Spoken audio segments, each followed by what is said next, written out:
Born to the great conqueror, Jun Suanshao, and the mild Shen Yu, Jun Shiyu's future can only be auspicious. Jun Shiyu strives to be as great as his big father, but when he returns from his exploits, he is forced to marry his childhood friend, Li Qing, who was given the title Tan Hua Lan, the most eligible bachelor and among his peers. When he returned from the western regions, he ordered Li Qing to not accept the marriage. But when the time came, Li Qing changed his mind and double-crossed him. Qi rebels by mistreating his new crown princess. Their marriage is off to a rocky start. Would love ever blossom, or would he hate Li Qing until the day he dies? After receiving Shen Yu's blessings, Jun Suanshao led his army to the north to defeat the Xiongnu. He fought viciously, strategizing shrewdly, bearing down his enemy like the devil himself. It took him half a year, but he came back victorious. Due to the war, he was not there when Jun Shiyu was born, but took it upon himself to care for his son upon his victorious return.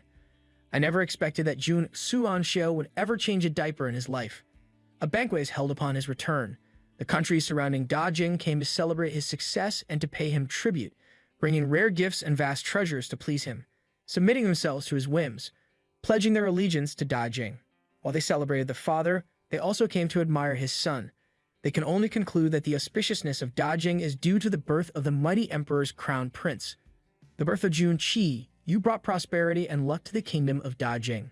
It's been a year since Jun Qi Yu's birth. Today is his first birthday. Many treasures varying from pearls, books, and weapons litter a mat on the floor.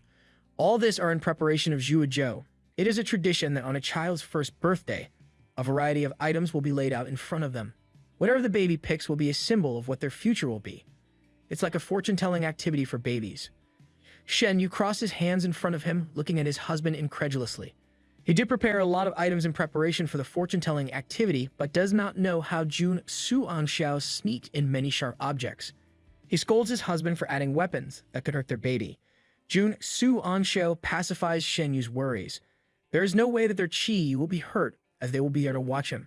At his age, Qi can barely walk, let alone lift up a weapon in his tiny little hands. Should Jun Qi, you want to become a fighter, wouldn't it be a shame if weapons are not available for him during Zhuozhou? To prove his point, Jun Suanshao turned to the baby, Qiyu, babbling to the child to make the baby agree with him. To watch Jun Suanshao and Shen Yu's love story. Watch cruel and merciless commander's 9 wives are dead. Now his new wife is a man.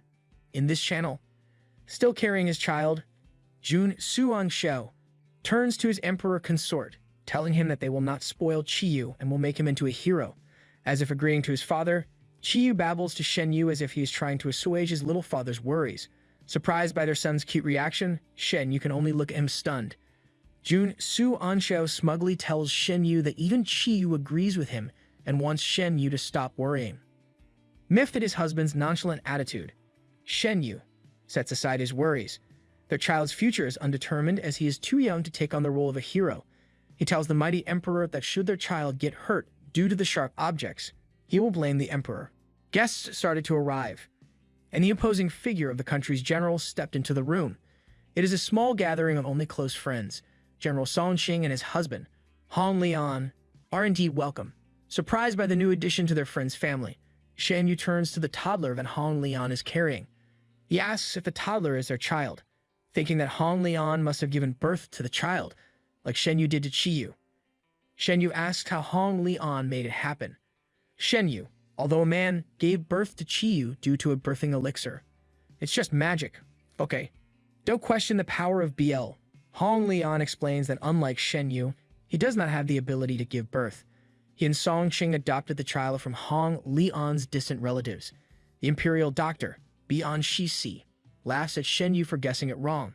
He suspected that the shrewd Hong Lian must have stolen the baby. Ignoring the doctor's crude suspicions, Hong Lian introduced the toddler as Song Li Qing. It was Song Qing who named the child. The child's name must be a combination of Lian and Qing. Hong Lian explains that the child is thin and weak due to the lack of nourishment shortly after he was born. The child's parents died shortly after his birth, leaving the child behind.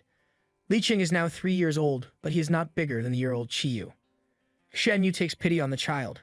Hong Lian hugs the child as he tells Shen Yu that he brought the child so that Qiyu's auspiciousness and vitality can rub on the toddler, taking on the role as the child's little father, Hong Lian. cares for the child and vows to raise him as if he is his own. Bian Shixi offered to become the child's godfather and promised to be more polite to Han Lian. Han Lian quickly rejected the offer, citing that he'd rather his child eat rice than medicine. The affronted doctor can only raise his voice at Han Lian. Unbothered by their spouse's conversation, Jun Su Anshao placed his son on the raised platform, where various objects were laid out while Song Qing watched him vigilantly. Song Qing calls the attention of the others in the room, announcing that the fortune-telling activity is about to commence. Jun Su Anshao placed Qiyu on the mat, allowing him to choose. Shenyu tries to encourage their child to pick among the items laid out. He turns to his husband asking if he wanted Qiyu to be a scholar or a fighter.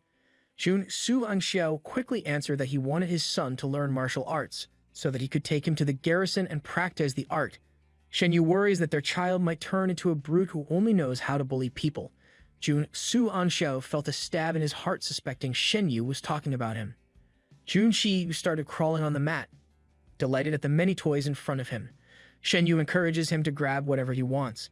To Jun Su Anxiao's disappointment, and to Shenyu's delight, Chiyu's chubby hand lands on a pile of books. Jun Su Anxiao tried to entice the child to choose another item, leading him to where he wanted the baby to go. Shenyu scolded his antics, telling him that he shouldn't intervene. Chiyu excitedly raised the dragon's seal over his head. Pleased, Jun Su Anxiao remarks that the child must want to quickly replace his own father as emperor of Dajing. Jun Su Anxiao was impressed at his baby's ambition. Shenyu suspects that Chiyu only picked the seal because Jun Su Anxiao usually gives it to the baby as a toy. Leave it to Jun Su Anxiao to let his child play with the dragon seal. The dragon seal is used by the emperor to sign missives and orders. Chiyu was an energetic baby that would latch on to almost everything he sees. Shenyu is worried that their baby is being greedy. Songqing is astounded that a year-old little baby could lift hefty objects made of jade. Beyond Shixi compliments Chiyu for his sharpness, commenting that the child will be a force to reckon with in the years to come.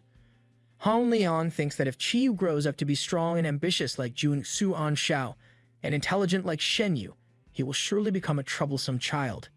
Shenyu announces that the fortune-telling activity is over and tells the others that he will call for a servant to take the objects away. Something catches Chiyu's attention and quickly crawls towards the object he desires. Across the platform, surrounded by books, sat Song Liqing leafing through the pages of a book. His pores over the book, not aware of the mischievous child coming towards him. With unsteady steps, Chiyu barged through the pile of books and fell on Liqing. Chiyu excitedly babbles and waves his arms, seemingly trying to talk to Liqing. He grabs the older boy by his sleeves, inviting him to see his treasures. Liqing does not understand what the boy wants and refuses to budge, but the stubborn Chiyu cannot be deterred. He grabs the older boy's sleeves until the buttons securing the robe grips. Frustrated, Chiyu grabs the older boy and latches on the boy's face. Liqing can only cry at the baby's eagerness. Han Lian finally took notice of the two toddlers' squabble. He bends down to lift Liqing up, soothing the crying child. Chiyu still wants to play with the older boy and would latch on Han Lian's robe, seemingly ordering him to give Liqing to him. Shenyu is aware of his child's stubbornness. He quickly grabbed the child and smacked him on his bottom. Chiyu does not seem to care that Shenyu is disciplining him, and would continue to reach out his hand to Liqing in a grabbing motion. Jun Su Anxiao tells Shenyu that he should not fret too much as children tend to fight all the time. As Chiyu is only a year old, he does not know how to treat others kindly. Songqing agrees as their child Liqing has never been with other children, and it would be good for him to meet a friend his age. Chiyu agrees, still reaching out to Liqing.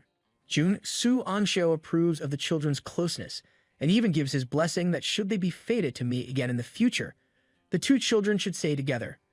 Liqing shyly looks at the other toddler, only to be met with a bright smile. This seemingly innocent meeting marks his future with this boy, the crown prince of Dajing. The capital of Dajing is more crowded than usual. With the street heavily decorated, the crowd excitedly anticipates the Sanding Jia Street Parade. Today, the top 3 scholars who passed the imperial exam shall be paraded in front of the citizens. The crowd congratulates the winners, commenting how each of the winners are happy and are proud of themselves.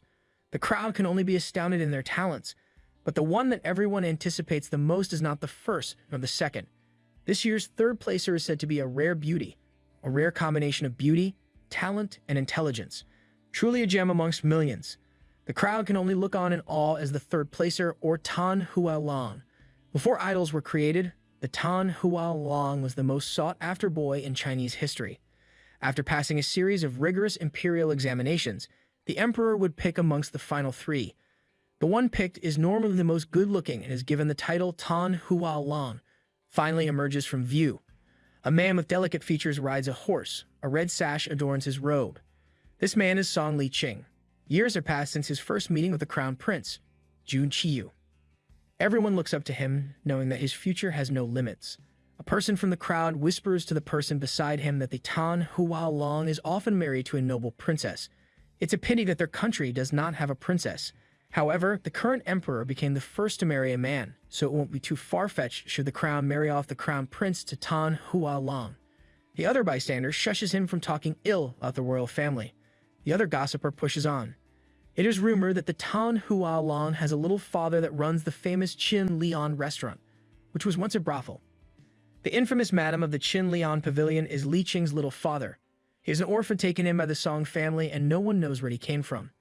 The other gossiper scolds the other from talking too much and announces that a guard is coming to chastise them. The two can only bow in shame. Li Qing can hear them clearly. He kept a stoic face as he passes through them. In the past 10 years, he worked so hard in order to pass the imperial examination and make his parents proud. He is also proud of himself for not causing them shame. He's a very filial child. He's the kind of kid that Asian parents would compare their child to. This is not the first time he's heard of such gossip. He's got used to it over the years. He remembers how the other children would tauntingly call him Master Rabbit, his origin as an orphan, and the occupation of his little father has always been the subject of teasing among his affluent classmates. Kids are mean. They would constantly bully and harass him, taunting him to drop out of school. He would quietly take the bullying, until one day, someone came to his rescue. The brash Qiyu, who was 2 years younger than him, would stake his claim on him and beat up their classmates. But he did not do it out of a noble reason. He simply does not like the idea of others bullying what belongs to him, claiming that he is the only one allowed to bully Song Liqing. He would announce that Liqing is his. After beating up their classmate, Qi once asked Liqing to raise his hand. Qi would then stamp his signature on Liqing's hands, staking his claim. Kid's the kind to put his name on everything he owns. Rather than worry about these rumors, Liqing only cares about the people who deserve his kindness. That's a good mindset. Let them gossip. Tassels and amulets are thrown at him, which Song Liqing would graciously accept. To the crowd's delight, he would bow to them in thanks, calling his name like they would an idol. Liqing's musings would divert to his father who is fighting in the Northwest Army. He remembers that they will be returning soon. His father will be coming back with his savior, also known as the Little Devil, Jun Qiyu. A commotion from the back draws his attention. A soldier is ordering everyone to make way. An attendant even came to usher his course to step out of the way. The crown prince of Dajing finally returns. Liqing rejoices at the news. It would mean that 2 of the 3 men he cares for the most are finally home safe. He smiles as the crowd announces the arrival of General Song and Crown Prince, Jun Qiyu. The crowd has another topic to entertain them. This time, it is the greatness of the Crown Prince who went to the western regions to protect their country from barbarians. The crowd praises the Crown Prince as they are lucky that not only is he wise, he is also gifted in martial arts, and the one that brings them prosperity. Liqing watches the procession with pride. He is proud of Qiyu for the name he made for himself. When Qiyu left the academy to fight on the border, they no longer kept in touch. He has not seen the Crown Prince in a decade. With the brashness and smugness only born to someone of Qiyu's birth, he swaggered into the streets, without a care in the world. Liqing remarks that the boy who once saved him from the bullies remains the same. He shines so brightly like the sun. Liqing notices that Qiyu is not alone on his horse. A frail figure with golden hair hides under a hooded robe. Qiyu recognizes the person's origin to be from the western regions. The person can only be a slave, and Liqing can't bear to look. His musing was interrupted by a brash voice asking if he is this year's Tan Hualong. The voice is none other than Jun Qiyu, whose course him approached him.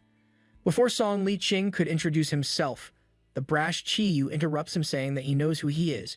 Happy at being recognized, Liqing blushes, his face like a flower opening up to the sun. But Qiyu's expression is cold. It is not the expression of someone who's happy to see their childhood friend. Qiyu's head is in turmoil, annoyed at being summoned so hastily by his emperor father. The reason for the summon is to meet this person, this Tan Hualong. Qiyu wipes the smile off Liqing's face by asking him to take off his robe. Like a bully that he is, he tells Li Qing that he likes the robe and that Li Qing should just hand it over. Scared and confused, Li Qing can only look at him in bafflement. Let's hope he's joking. Everyone is shocked to hear Qiyu demand that the Tan Hua Long removes his robes. Li Qing suspects that Qiyu's temper has not improved. Staying at the western regions did not help him become a better person. He can only sigh, knowing that Qiyu is once again acting like a brat. Hoping to get Qiyu to calm down, Li Qing tells Qiyu to act respectfully in front of the crowd. Qiyu does not care. Being crown prince, there's nothing that anyone can deny him. But it's Mount Li Qing robes that Qiyu wants. He is annoyed at Li Qing himself. The slave riding with Qiyu grabs him by the front of his robes, whispering mischievously to Qiyu. The slave's name is Hu Nuer. Qiyu turns to Li Qing smugly and tells him that Hu Nuer wants Li Qing red flowers and demands that Li Qing hand it over to the slave to play with. The lack of respect is astounding. The slave reveals his beautiful face under the hood, his neck chained like an animal. Li Qing can only look at him speechless. The red flower is a gift from the emperor bestowed upon him for his hard work. It is not a toy. Trying to appease the prince, Li Qing tries to tell him that he needs it on him when he enters the palace. This answer annoys the prince, who used his sword to snatch the red ribbon off Li Qing's robes. Li Qing quickly grabs the other end. He asks Qiyu to return the ribbon. When entering the imperial palace, the Tan Hua Long must wear the ribbon out of respect to the emperor who bestowed the reward. He asks Qiyu to let him have it for now and promises to give it to him after the ceremony. The crown prince insists that Li Qing should be honored that he is giving Hu Nuer a gift and demands that Li Qing let go of the sash. General Song finally decided to break their argument. He scolds the crown prince for bullying Li Qing. Nothing is gained from the crown prince acting like a brute in front of his people. It is the royal family that is being embarrassed. Annoyed at being scolded, Qiyu tells Hu Nuer to get off the horse. His looks promising revenge on Li Qing. He clamped his legs, and the horse started galloping at breakneck speed. With Li Qing holding the other end of the sash, he is dragged along. Qiyu shouts back at him that he shall enter the palace with Li Qing. Li Qing can only think of the story his fathers told him. When Qiyu was a year old, he grabbed Li Qing, unwilling to let go. Their fates must have been tied from that very day. Although the little devil tried to embarrass him and dragged him around town like a pet, Li Qing's affection for the prince has not lessened one bit. His affection would only grow stronger. As they neared the imperial court, Li Qing can't help but wonder where the crown prince's hostility is coming from. Qiyu's horse finally came to a halt. He orders the stable attendants to bring his horse only the freshest food and for them to take good care of his horse. Li Qing notices how Qiyu cherishes his slave and horse. A towering figure looms above him. Qiyu steps closer only to menacingly tell him that he has no intention of pleasing Li Qing. He tells Li Qing to refuse the marriage that his emperor father would offer him. Surprised, Li Qing steps back, dumbly repeating what Qiyu said. Unconvinced that he does not know, Qiyu voices his accusation that Li Qing must have convinced his emperor father to set up the marriage with Qiyu. He taunts Li Qing for his shamelessness in getting the emperor to marry him to the crown prince, but is in fact not brave enough to admit it. Li Qing can only look at him slack-jawed, unable to believe that this is happening. Qiyu looms over Li Qing. When the older man did not say anything, he could only make his own conclusions. Ambitious Li Qing must have gotten into his head that just because they were childhood friends, he could get Qiyu to agree to his machinations. Qiyu refused to be a part of it. Li Qing is saddened to hear that Qiyu does not see their friendship as precious. The one previous childhood memory of Li Qing is nothing to the prince. Li Qing tells Qiyu that he is unaware of the emperor's plan to marry them off. Qiyu tells him that if he really does not know about the plan, then he must decline the offer, or else. Clenching his fist, Li Qing asks Qiyu if marrying him is something that he found so disgusting that it is the first thing he asks as soon as he returns. Turning his back on Li Qing, Qiyu admits his disgust. What he hates the most are conniving individuals who use marriage to gain status. With these parting words, Qiyu leaves, ordering Li Qing to do as he asks. Li Qing sadly watches him leave, disappointed that Qiyu sees him as an unscrupulous person. He did not expect things to turn out this way. In the Hall of Supreme Harmony, General Song and Crown Prince Qiyu spent 2 hours reporting all that transpired in the borders. The emperor is happy with the report. When it is time to reward the general, the atmosphere changed. With 2 fingers pointed at his temple, the emperor commends Song Qing for his loyalty, hoping that the man would continue to take on the position of general to protect the country.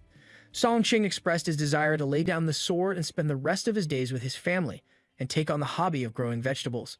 Li Qing is excited to finally spend more time with his father. Emperor Shuwen reasons that although they are living a peaceful time, there is no harm to be cautious. He also compliments Song Qing's son, Li Qing. He fondly calls Li Qing Liner, who aced the imperial exams, and calls for his presence. Li Qing steps forward and bows to the emperor.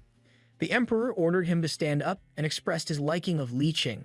He claims that he is envious of Song Qing for having a smart son. Unlike him, he only got a son who only knows martial arts. Isn't that what you wanted? Li Qing waved off this compliment, citing that the crown prince's gift is a blessing from heavens and that his skills are nothing compared to the crown prince's. Emperor Xuan laments at his own child's neglectfulness. He reminisces about the time when Qiyu and Li Qing were close. Now that the two are of marriageable age, it would be nice if the two marry and tie the Song family to the emperor's. Should Li Qing agree, he can serve as the prince's attendant. Should he decline, he can be given a position in the council. Li Qing shall serve the emperor as a literary council, while his father can continue to serve as general of the army. Jun Xuanxiao is being crafty with his words.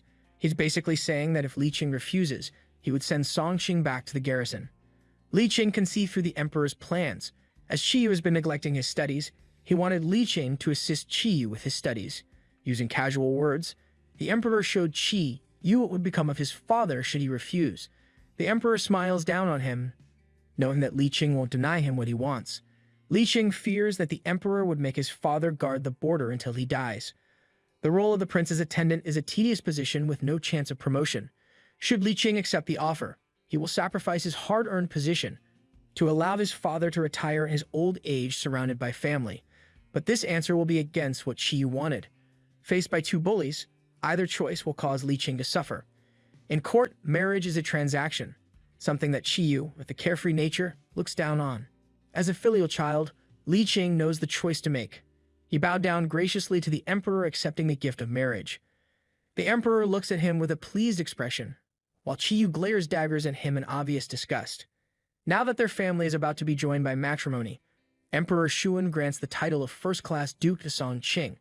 His position as duke and general can only be replaced through family relations. They shall rule dodging hand in hand. Song Qing's family shall prosper and fall alongside the emperor's. The emperor announces that he shall prepare a betrothal gift to Song Qing's family. Qiyu shows this time to interrupt, voicing his refusal. The emperor looks at his son, coldly asking him the reason for his objection. Emperor Suman looks at his son imperiously, challenging him if he can differentiate between right and wrong. Praising Li Qing's sensibleness, he points out that Li Qing would be the better half in their marriage while Qiyu is the inadequate one. Qiyu argues that if they are not matched, then the emperor should not impose this marriage on Li Qing. He asks his emperor father to allow Li Qing to decline the offer and find someone better suited. The emperor, much like his son, is stubborn. He pointed out that he once hoped that sending Qiyu away to the borders would quell his arrogance, but nothing has changed. The subject of marriage is the parent's decision. As emperor of this kingdom, there is no one who can challenge his decision. Qiyu finally agreed to the marriage, but he shall set two conditions. If these conditions are met, then he shall not say anything more on the matter. The first condition is that he want a mansion of his own, where he can live outside of the emperor's influence. The emperor immediately granted this request. The second condition is that he can choose his legal wife. Song Li Qing shall only hold the position of the second wife. The courtiers and spectators in the court gossip amongst themselves. The crown prince blatantly asked to make the Tan Hua Long a concubine. The prince brought with him a slave from the west. They suspect that the prince plans to make the slave his wife. Li Qing could only bear the humiliation silently. The emperor, in his anger, throws a scroll to his son's face. Qiyu staggered in his steps, but held his ground. He wants it known that his wife can only be the one he values the most. When he is forced, even if his father gifts him a fairy or a goddess, he shall not give the marriage value. I actually agree with him. But remember, this is ancient times, so things are different then. Turning his anger on Li Qing, Qiyu lifts Li Qing by the arm, demanding that if he really loves Qiyu, he should not care about status. Someone who loves him would willingly accept being concubine, as long as he could be with Qiyu. Li Qing looks down, obscuring his face with his hair. You can see the fat tears falling down Tan Hua Long's face. For a moment, Qiyu's expression softened. Clad in red wedding robes, Li Qing follows his maid to where the crown prince is. The sound of merriment and laughter can be heard from inside. Li Qing turns to the maid accompanying him and asks if the crown prince ordered her to stop Li Qing from finding out where he is. The maid bowed respectfully to him, admitting that the crown prince does not care whether he comes or not. It is her own decision to not let Li Qing see the unsightly scene and be sad. Touched at the maid's care, Li Qing asked for her name. She introduced herself as Xiao Di.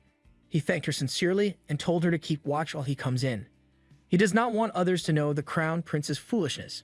Xiao Di readily agrees.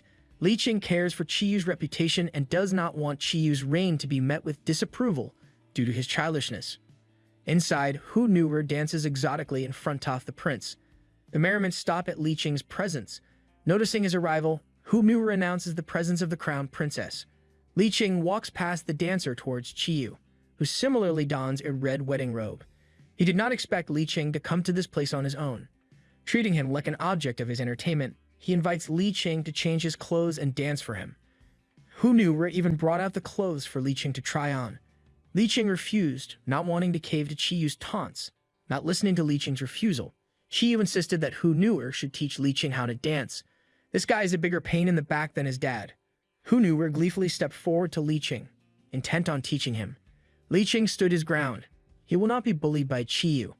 He calmly told the prince that as a gift bestowed by the emperor and appointed as the prince's companion, he shall not partake in the salacious act of dancing. Hu Nuer laughed as if what he said was audacious.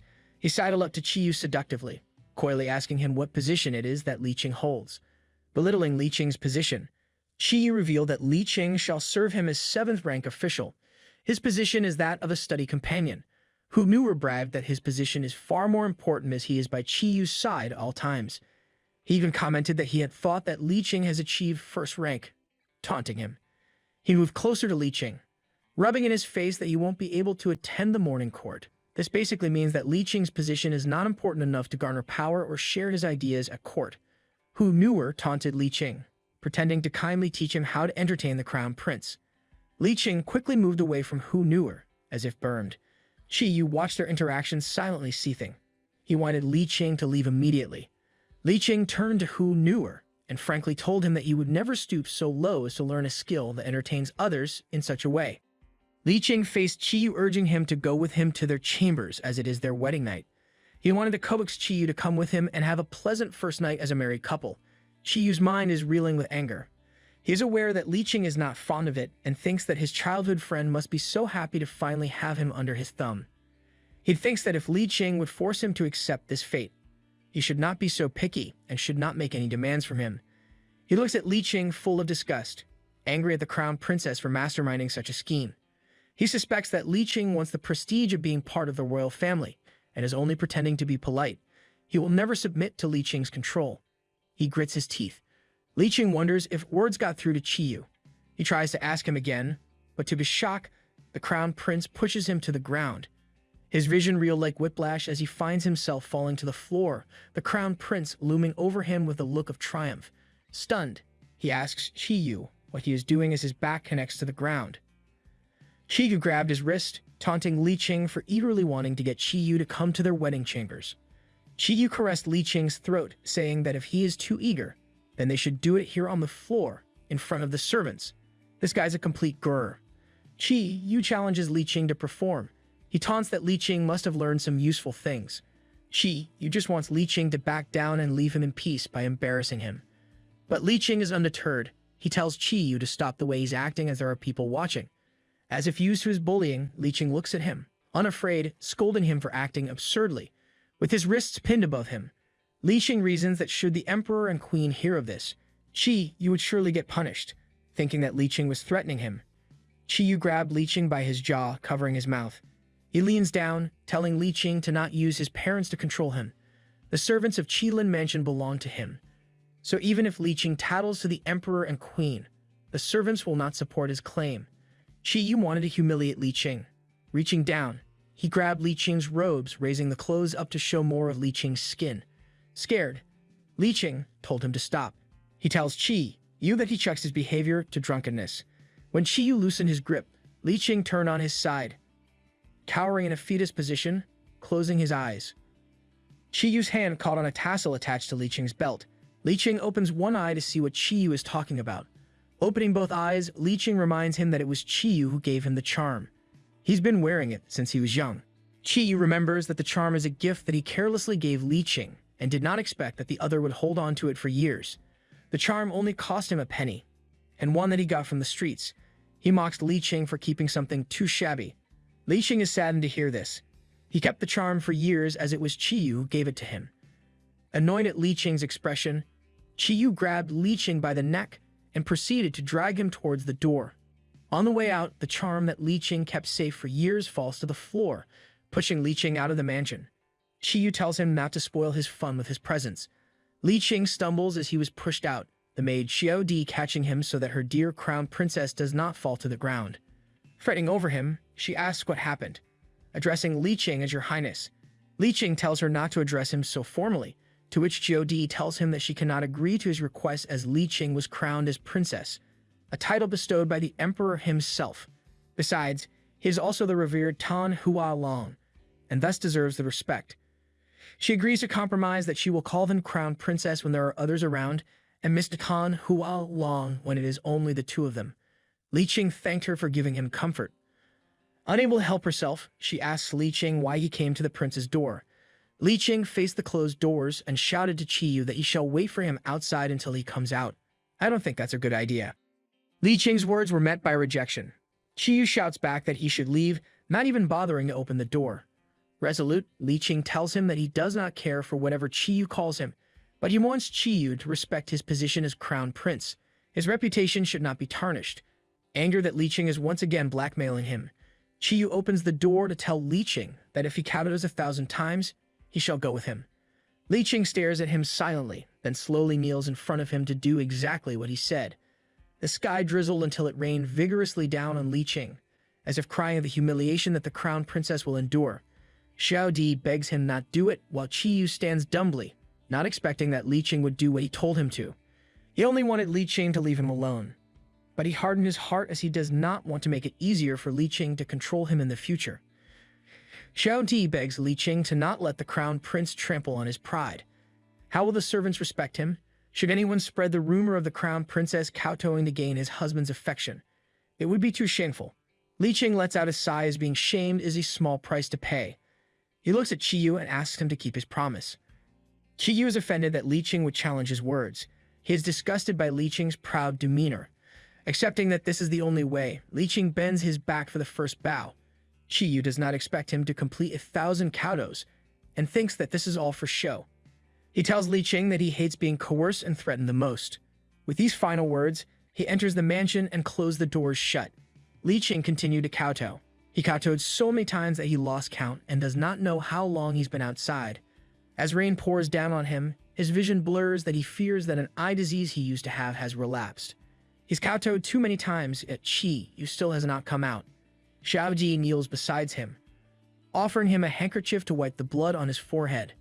Li Qing tells her to save her tears as he is not hurting. He calls out to Qiyu, telling him that he kowtowed 1,000 times and that he must keep his word. Li Qing coughs. Being out in the rain for the whole night does not do the body any good. Xiao Di cries, offering to go inside to fetch the crown prince to beg him to come out. Qiyu hears them from behind the doors, finally opening it to find Li Qing kneeling on the ground, his head bleeding from all the kowtowing he did. He lifts the weakened Li Qing off the ground and carries him back to their chambers.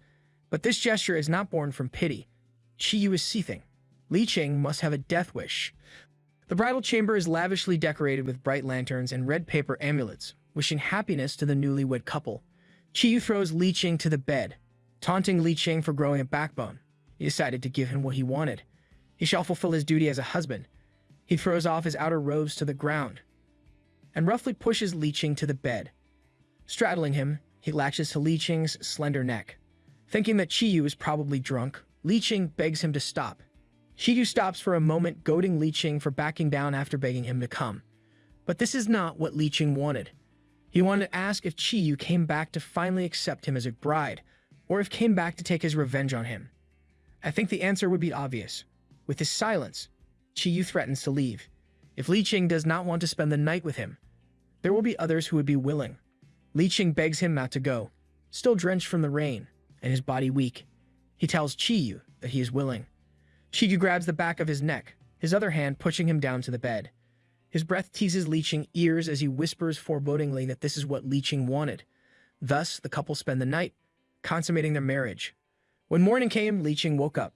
His body hurts all over. As he sits up, all he can feel is pain. His forehead bears the evidence of him kowtowing 1,000 times, his body littered with marks. Rough night. Besides him, Chi sleeps peacefully, an arm slung around him. Li Qing draws his robes close, covering the bruises. Chi was rough with him that night. Chi sleeps face down on the bed. His peaceful face does not reveal how cruel he could be. Li Qing reaches out to play with his hair for some time, wishing that Chi would show him the same gentleness when he wakes. He wishes that Chi would stop hating him. If only he could treat him like he used to when they were young. He carefully covers Chi with the blanket and sits on the bed miserably. Will Chi ever accept him? Li Qing thought strays to his aging father. He must endure in order for his father to live a peaceful life. With the help of Xiao Di, Li Qing covers his bruises and marks with makeup. Xiao Di carefully dips her finger in the bowl of cream and applies it on Li Qing's most prominent marks. Etiquette dictates that he must visit the palace and pay his respect to the emperor and queen. Therefore, he must clean up nicely. Xiao Di offered to bring him some ointments, angry that the crown prince would beat up the Tan Huaolong so cruelly. Li Qing blushed to the roots of his hair, unable to tell the girl what he and the crown prince actually did that night. They just wrestled the whole night. A very innocent and maiden-friendly activity. He tells Xiao Di to not worry, ready to leave. Li Qing pushes himself off the desk to stand up. When he checked his belt, he noticed that his favorite charm was gone.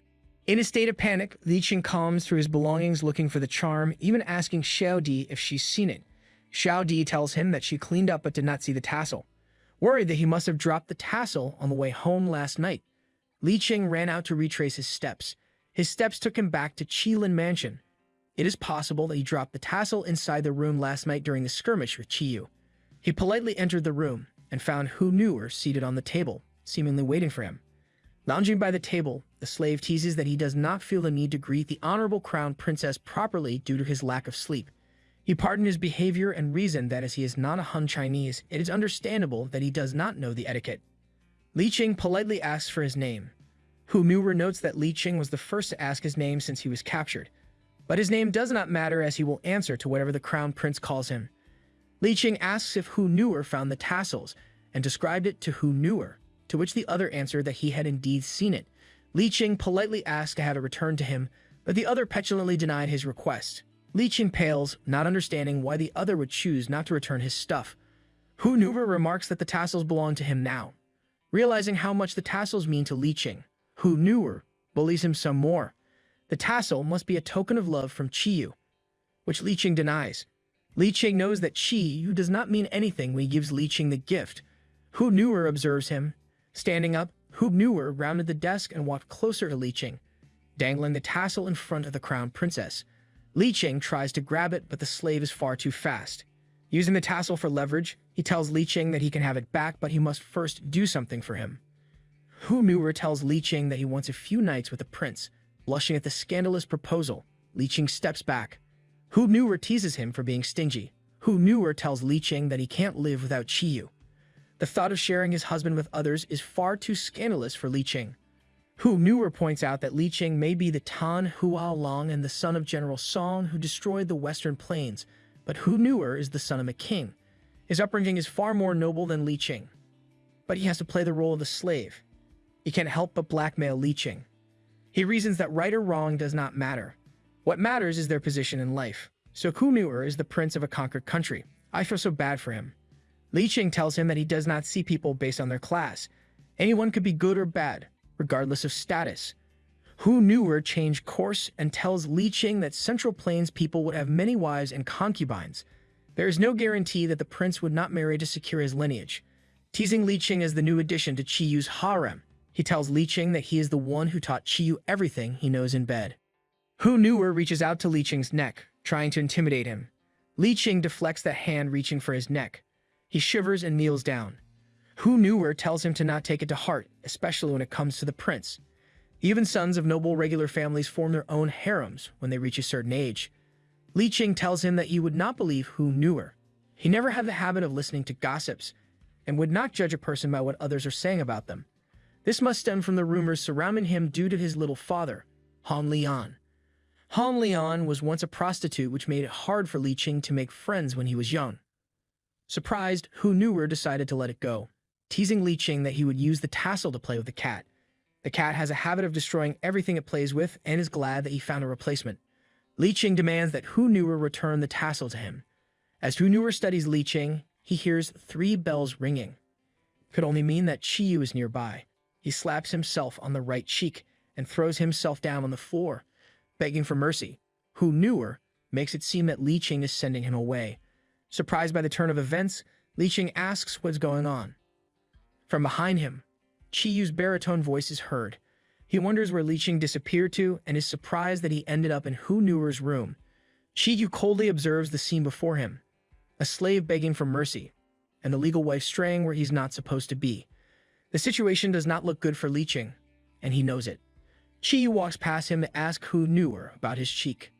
Crying crocodile tears, Hu Nuer explains that he only wanted to see Qiyu more, but the crown princess heard him. Pretending to be kind, he tells the prince to not blame Li Qing as he has the right to act the way he did as legal wife. Li Qing is surprised at the sudden accusation. He calls Qiyu's name but is silenced by his cool demeanor. Li Qing raised his right hand instinctively to protect himself, and Qiyu wasted no moment to grab his wrist to intimidate him, but a sudden thought occurred to him, and he contemplated silently. Li Qing notices how quiet Qiyu has gotten, afraid that the other would humiliate him again. Arriving at a conclusion, Qiyu calls Hu Nuer by the name. Thinking that he won this round, Hu Nuer pretends to be the gracious one and does not want the crown princess to be punished. So sickening. Qiyu's next action surprised Hu Nuer. A hand grabs him by the neck, choking him. Qiyu promises to bring the real culprit to justice. Sweating profusely, Hu Nuer can only choke on his words. Qiyu pointed out that Li Qing can't have slapped Hu Nuer as he is right-handed. If it were him, there's no way that he would hit Hu Nuer on the right cheek. Finally, there's evidence that he's not easy to manipulate. Hu Nuer realizes that Qiyu walked over to Li Qing to confirm which is his dominant hand. At the sight of an angry Qiyu, Hu Nuer quickly caves and admits that he must have made a mistake. Qiyu throws him on the ground. Putting Hu Nuer in his place, he chastises the slave for acting cocky just because Qiyu spends time with him for a few days. Qiyu angrily warns the slave to never play tricks again. The cowed Hu Nuer answers promptly. With Qiyu protecting him, Li Qing felt dizzy. His affection for Qiyu grows as he remembers how Qiyu used to protect him like this when they were just children. Hu Nuer had implied earlier that his relationship with Qiyu dates back to his time in the Western Plains, but Qiyu let it slip that he kept Hu under for only a few days. Li Qing is relieved that Hu Nuer lied. Qiyu turned to Li Qing to ask what he was doing in Hu Nuer's room this early. Li Qing quickly explained that he dropped the tassel in Hu Nuer's room the night before and came to retrieve it. Qiyu is surprised that Li Qing would value such a cheap trinket. With 2 hands, Hu Nuer quickly offered the tassel. He explains that he found it that morning and is about to return it. Holding the tassel, Qiyu encouraged him to tell him more. Hu Nuer accused Li Qing of coming to his room to reprimand him. Acting convincingly like a slave who was bullied, he tells Qiyu that Li Qing ordered him to leave Qilin Mansion and return to the western regions. He laments that Li Qing called him unworthy to even be at Qiyu's presence. Before Li Qing could defend himself, Qiyu turned to him in rage and threw the tassel on him. You believe that liar? He just lied earlier about Li Qing slapping him. What made you think he'd tell the truth this time? Angry that Li Qing would prance around as if he is the master of Qilin Mansion, he made it known to him that the time they spent last night meant nothing. There is no way that someone as fake as Li Qing would be the master of his house. Li Qing's heart sank at hearing this. He ordered Li Qing not to go and pay his respect to the emperor. Qiyu has no plans of letting him join the morning greeting. Li Qing let out a sigh, putting the tassel back to its rightful place, lamenting that Qiyu may never listen to him. Qiyu stands in front of his parents, telling them that he arrived first to report to his father. He intends to tell them what he's heard and seen at the border. The empress interrupts him, pointing out that Qiyu has not said a word to his father. The emperor, Jun Suanxiao, rightfully guesses that Qiyu was still mad at him. He asked if Qiyu understands why he chose Li Qing as his husband. Qiyu answers that the marriage is political and that the emperor used this marriage as leverage. The emperor is satisfied with his answer. Qiyu points out that his father used to be very decisive and powerful in his younger years. From a mere vassal, he conquered the Jing dynasty, and even killed many people to become emperor. Qiyu cannot comprehend why his father is afraid of his own achievements when he turns old. He asks if this is the emperor's way of keeping his vassal in line. Emperor Jun Su-Anshao slaps his hand on the chair, calling his son a brat. Empress Yu holds his hand to calm him. The seething emperor is effectively cowed while the empress drank his tea. Jun Su-Anshao explains to his son that conquering an empire and governing it requires two different skills. Conquering requires marching and brute force. On the contrary, governing it as an emperor requires sophistication and special skills. He cites his son's immaturity for not understanding the difference. One day, Qi Yu will have to take his place, so he must learn. Qi Yu agrees. He points out that he understands this very well as he is the one who is being sacrificed. The emperor asks what it was he sacrificed. Qi Yu answers that by marrying Li Qing, he sacrifices his happiness and freedom. He asks Qi Yu if he can really differentiate between good and bad. Li Qing tolerates it when Qi Yu embarrasses him, which shows that Li Qing has a broader understanding than Qi Yu. The emperor tells him to learn from Li Qing, who is virtuous, and is the only one suitable to stand besides Qi Yu. Jun Qi Yu is about to answer, but decides against it.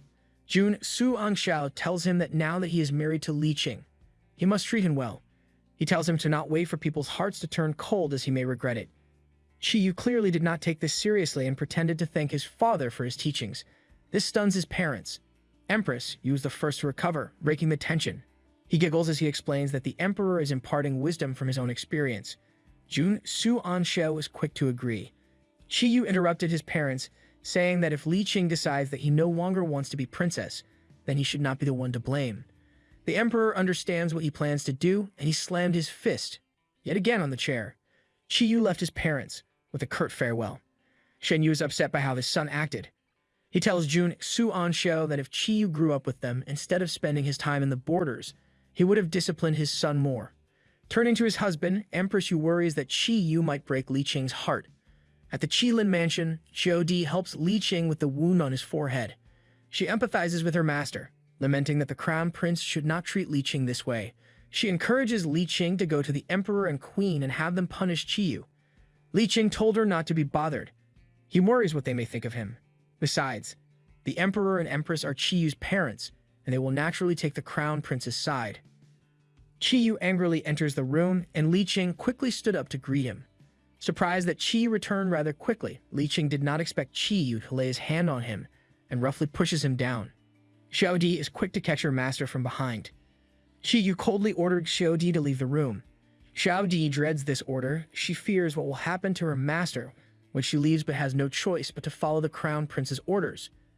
Qi Yu sat down and made himself comfortable at his desk, about to make conversation. Li Qing opened his lips to ask Qi Yu how his day went. Qi Yu interrupted him, telling him cuttingly that he wished he never knew Song Li Qing. If he never met Li Qing when they were younger, his parents would have not paired them together. Li Qing places his hand on his heart because Qi Yu's words hurts him deeply. Standing up and purposely striding towards Li Qing, Qi Yu towered over him, stating that if it were not for Li Qing, he wouldn't have to endure his father reprimanding him daily. Li Qing tried to reason with him, asking him to calm down. Qi Yu tells him that he will talk to Li Qing calmly if he finds a way for him to reconcile with his emperor father.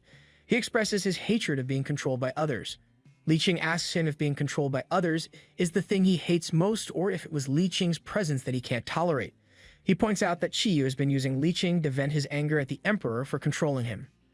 Annoyed at being told off, Qi Yu tells Li Qing to stop pretending to be this intelligent sage who had him figured out. When he was young, he was forced to read literary books by his father. He likens Li Qing to these books, forced on him, full of tricks, and boring. He got tired of looking at those books. He's basically saying that he's sick of looking at Li Qing. Li Qing lets out a sigh. He challenges Qi Yu that if he hates him too much, then he should hand Li Qing a divorce letter. The silence that follows is so thick that you can cut with the knife. Qi Yu angrily tells Li Qing that the emperor will never agree. He drew closer to Li Qing and grabbed his neck with one hand. Qi Yu angrily tells Li Qing that the only way for the emperor to agree is if the divorce is requested by Li Qing. Li Qing tells him that he won't do it. He can't let his father go back to the borders. The only way for Li Qing's father to not be implicated is if Qi Yu initiated the divorce. In his anger, Qi Yu smirks and decides that if this is how Li Qing plays, then he will teach him a lesson. If Li Qing wanted to be crown princess so much, then he should give it to him. Qi Yu proceeds to grab Li Qing by the waist and lifts him up to his shoulder like a barbarian. The action surprises Li Qing and he frantically asks Qi Yu what he plans to do. Yu tells him that since Li Qing received the honor of being crowned princess, then he must take on the crown princess's duties. He throws Li Qing on the bed, grabs him by the shoulders, and pulls at his clothes. This alarms Li Qing and he tries to stop him. After how rough Yu was with him last night, he can't bear to receive him now. Yu leans down on him, making it clear that it is not up to Li Qing to consent. He pins Li Qing's wrist above him to Li Qing's horror. Li Qing can only tremble in fear and pain. For the next 3 days, Li Qing had to endure Yu's assaults whenever the prince returned to Shilin Mansion. Yu is unrelentless and would exhaust Li Qing fully before stopping. Although tired and sick, Li Qing would take care of Yu's attire in the mornings and help him prepare for court. Yu can't fault him for taking the responsibilities of the crown princess seriously. Every day, Li Qing would go to the palace gate to make sure that a surly Yu would attend court. In one of these mornings, Li Qing stood sadly in front of the palace looking at the gates, contemplating about his life had he decided to join the court instead of marrying Yu. Hurried footsteps can be heard from behind, but Li Qing is unaware. A figure clad in dark robes bumped into Li Qing. The man was knocked off his feet and fell to the ground. Ranting that the other was not looking, the official threatened that if it were at the front of the palace, the other would be punished for being disrespectful. Li Qing recognized them as the top 1 and 2 scholars of this year's imperial exam. Li Qing promptly apologized even if it was not his fault. The officials finally recognized Li Qing as the crown princess, and the official who was just complained admits that it was he who bumped him. Li Qing excuses himself as they must be busy, but the other 2 insist to keep him wanting to gain favor or dig up more rumors. They intrusively ask why he looks so haggard and why he was alienating himself from them. They pretend to be nice, but deep down they mock him. They mock Li Qing for having it easy, and wants to rub their superiority as scholars and officials. Li Qing defends himself by telling them that he is not only the crown princess, he is also the prince's study attendant. He scorns them for taking the time to mock him, just so they can feel their superiority, instead of hurrying to court. It appears that they have quickly forgotten the things they learned related to values. Angry at being seen through, the other 2 pretended to have the pure intention of catching up. The 3 stared at one another contemptuously. Don't you hate people who just want to flaunt that they're better than other people? The scholar raised his fan at Li Qing, demanding that he tells him clearly what he said. A hand grabs his wrist, preventing him from striking Li Qing. The hand belongs to a tall man with tanned skin. The man tells the scholar that the gates of the palace is about to close and that the scholars should hasten to get in. Based on the man's appearance, Li Qing likens him to a barbarian and wonders who he is. He observes the stranger, although he may appear as a barbarian. His stance and the way he talks is that of nobility. The stout scholar quickly joined his hands together and paid his respect. He recognizes the man as Prince Lu Olan. The prince is surprised that the stout scholar would recognize him when he has not yet attended court. The scholar explained that he was supposed to meet him previously, but due to a prior commitment, he had to send someone else in his place. The prince does not seem impressed. He turns his attention at Li Qing and asks who he is. Before the stout scholar can introduce Li Qing as the prince's wife, Li Qing interrupts him and introduces himself as the prince's attendant who helps him read books. Prince Lu Olan clarifies if he means that he is the prince's study companion.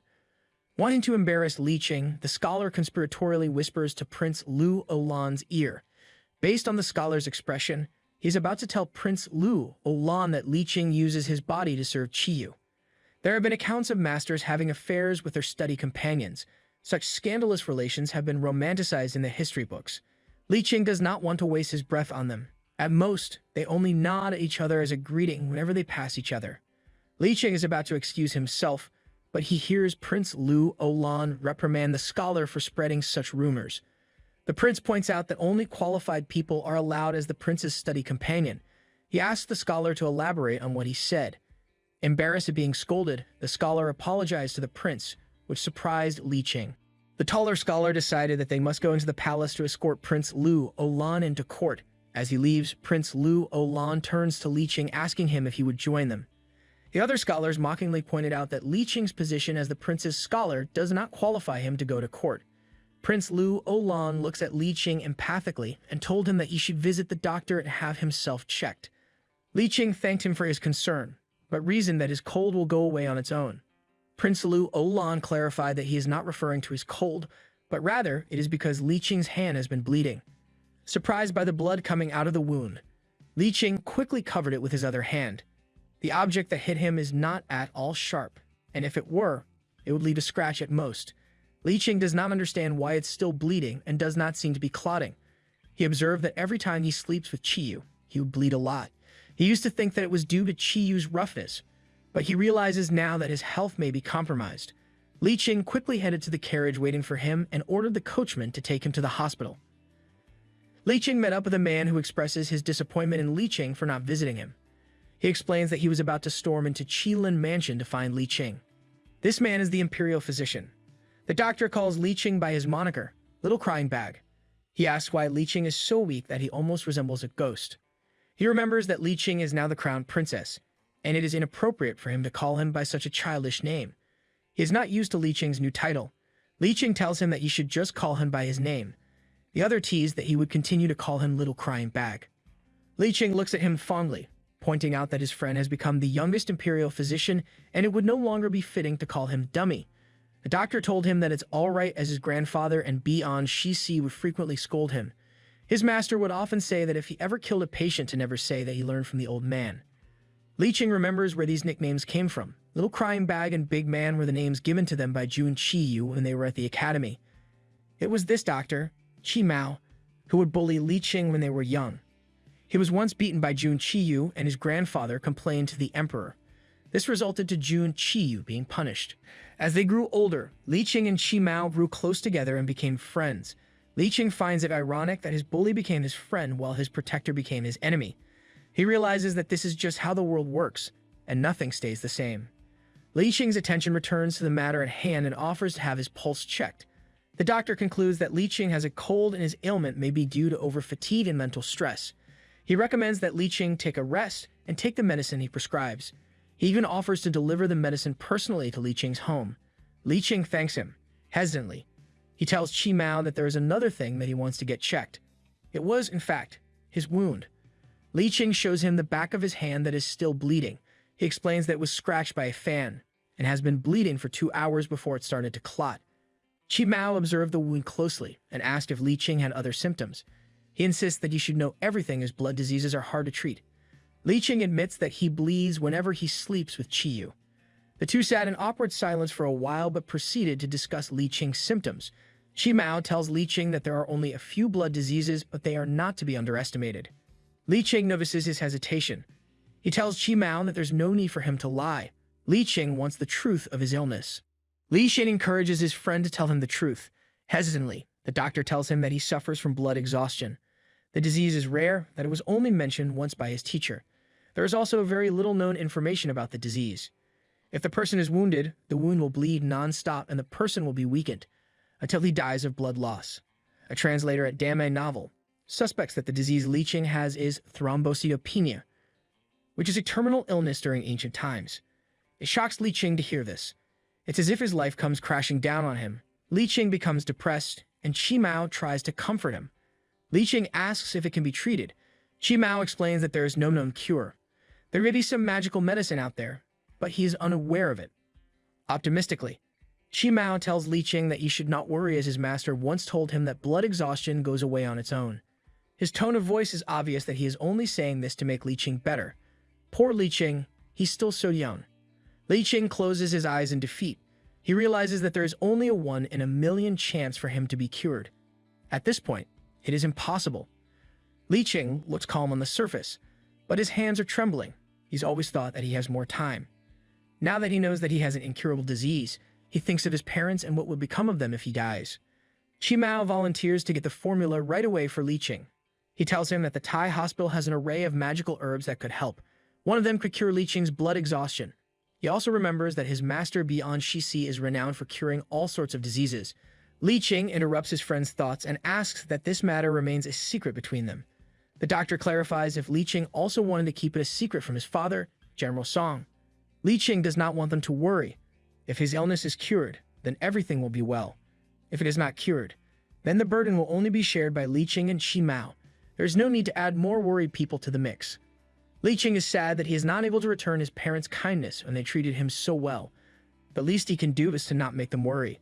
Qi Mao asks if they should also keep it a secret from Jun Qiyu. Li Qing does not know how Qiyu will react. He fears that he may pity him and treat him better, or he may think that Li Qing is just pretending to gain his sympathy. Qi You would probably be glad to hear the news and will patiently wait until he dies so he can be free. Li Qing tells the doctor that he will consider telling but would like more time to think it over. The doctor tells him to wait while he fetches the formula. He gives Li Qing a temporary prescription while he tries to formulate a better cure for Li Qing. Once the formula is available, he will send it to Li Qing so that he can take the medicine every day. He also advises Li Qing to not overwork himself and to take plenty of rest. Li Qing reads the prescriptions and thanks Qi Mao. Qi Mao comments that Li Qing always takes on the burden by himself. He tells Li Qing that he does not need to be polite with him. He offers a 3-layered wooden box to Li Qing. Qi Mao bought the sweet-scented osmanthus cake that morning and remembers that it is Li Qing's favorite. He offers some for Li Qing to take home with him. Although Li Qing likes sweet, the sweet-scented osmanthus cakes were not his actual favorite. He only has fond memories of it, which is why he likes it. When they were children, Jun Qiyu dragged him to skip class, and they got lost in the streets. At one point, Qiyu made Li Qing cry, and he fed Li Qing with sweet-scented osmanthus cake to say sorry. Is that kid about to feed him with his mouth? Kid got moves. Qiyu once told him that the sweetest part is when the osmanthus cake sticks to the roof of your mouth. Since then, Li Qing had a fondness for these sweets. Li Qing is glad that Qi Mao remembers his favorite treat and asked if they came from his favorite pastry shop, Lian Xiang Luo. Qi Mao told him that it indeed came from Li Qing's favorite shop. As he hands over the box of treats to Li Qing, the waterworks started to flow freely from Qi Mao's eyes. I thought Li Qing was the little crying bag. Qi Mao leans his head on Li Qing's shoulder and cried his heart out. Li Qing asks him why he would cry when Li Qing did not even shed a tear. Qi Mao tells Li Qing that he does not cry often, but knowing that someone as kind as Li Qing is burdened by such a disease, the gods are being unfair. When he finally got his bearings, the doctor wipes his tears and bid his farewell to Li Qing. Li Qing thanks him for his time, but was rooted where he stood when he heard rustling. Hidden behind the trees and rocks is Prince Lu Olan. Li Qing approaches him and asks how a foreigner like him could roam the palace so freely. Prince Lu Olan explains that the emperor granted him a special pass to study the hospital's medical skills and treatment. Unnerved by the other man, Li Qing asks the prince why he is lurking sneakily, spying on people. Prince Lu Olan denies the accusation and tells Li Qing that he simply found a quiet place to read. He had no intention of listening to other people's conversation, not to spy on them. But he admits to hearing Li Qing have an emotional conversation with Qi Mao. He suspects that Li Qing and Qi Mao are lovers. Li Qing quickly corrects his assumption and tells Prince Lu Olan that he and Qi Mao are just friends.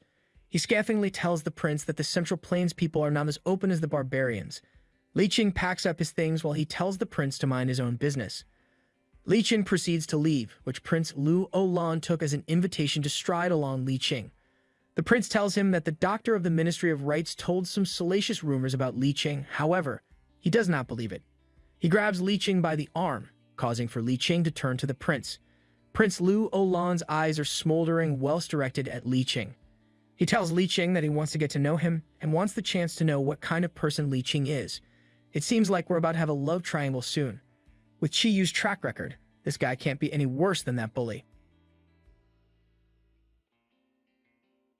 Li Qing reminds Prince Lu Olan that they are at Jingguo Palace, therefore there are etiquette and rules to uphold. He tells Prince Lu Olan to act respectfully. Prince Lu Olan is taken aback by his scathing remark. Li Qing turns his back to Prince Lu Olan, intent on keeping his distance from the barbarian prince. Prince Lu Olan, undeterred, calls out to him that he shall be staying in Jingguo's capital for 6 months, and Prince Lu Olan will look forward to seeing him around. Prince Lu Olan introduces himself by his Chinese name, Pei Xing Su, and asks Li Qing to not address him so formally when they meet again. Li Qing leaves the hospital grounds baffled by this interaction. Pei Xing Su watches Li Qing leave. He stands on the same spot, seemingly entranced. He finally snaps out of his trance and hits himself with the books he'd been reading. He came to Jingguo, 1,000 miles from Lu Olan, to further his knowledge. There are a lot riding on the success of his education and responsibilities waiting for him when he gets back home. But here he is, infatuated by some beautiful man who makes him lose his senses. Pei Xing Su can't help but wonder what it is about the beautiful man that makes him so entranced. It's such a shame that he didn't get his name. Looks like Qiyu needs to watch out for a new rival. With how bad Qiyu has been, I'm already rooting for this guy. Carrying the box of sweet-scented osmanthus cake, Li Qing returns home to Qili Mansion with a heavy heart. Li Qing makes up his mind that he shall find a good time to tell Qiyu about his ailment. If he's about to die, he might as well tell him, as he does not know when they will have a good relationship again. With this thought in mind, Li Qing's lips curves up to a hopeful smile. Li Qing's musings are interrupted by a baritone voice. Li Qing is surprised to see Qiyu sitting near their room's entrance, seemingly waiting for him. Li Qing asks him what he's doing at home at this hour.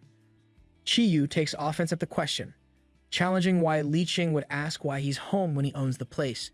Li Qing explains that he expects Qiyu to be back by dinner time, so seeing him at this time of day is surprising. Making conversation, he asks Qiyu if the emperor delegated less work for him that day. He wonders if Qiyu did not ask his assistant to review them for him. Triggered at the questions, Qiyu sits up straighter, asking Li Qing what right he has to ask him such questions. He's your husband.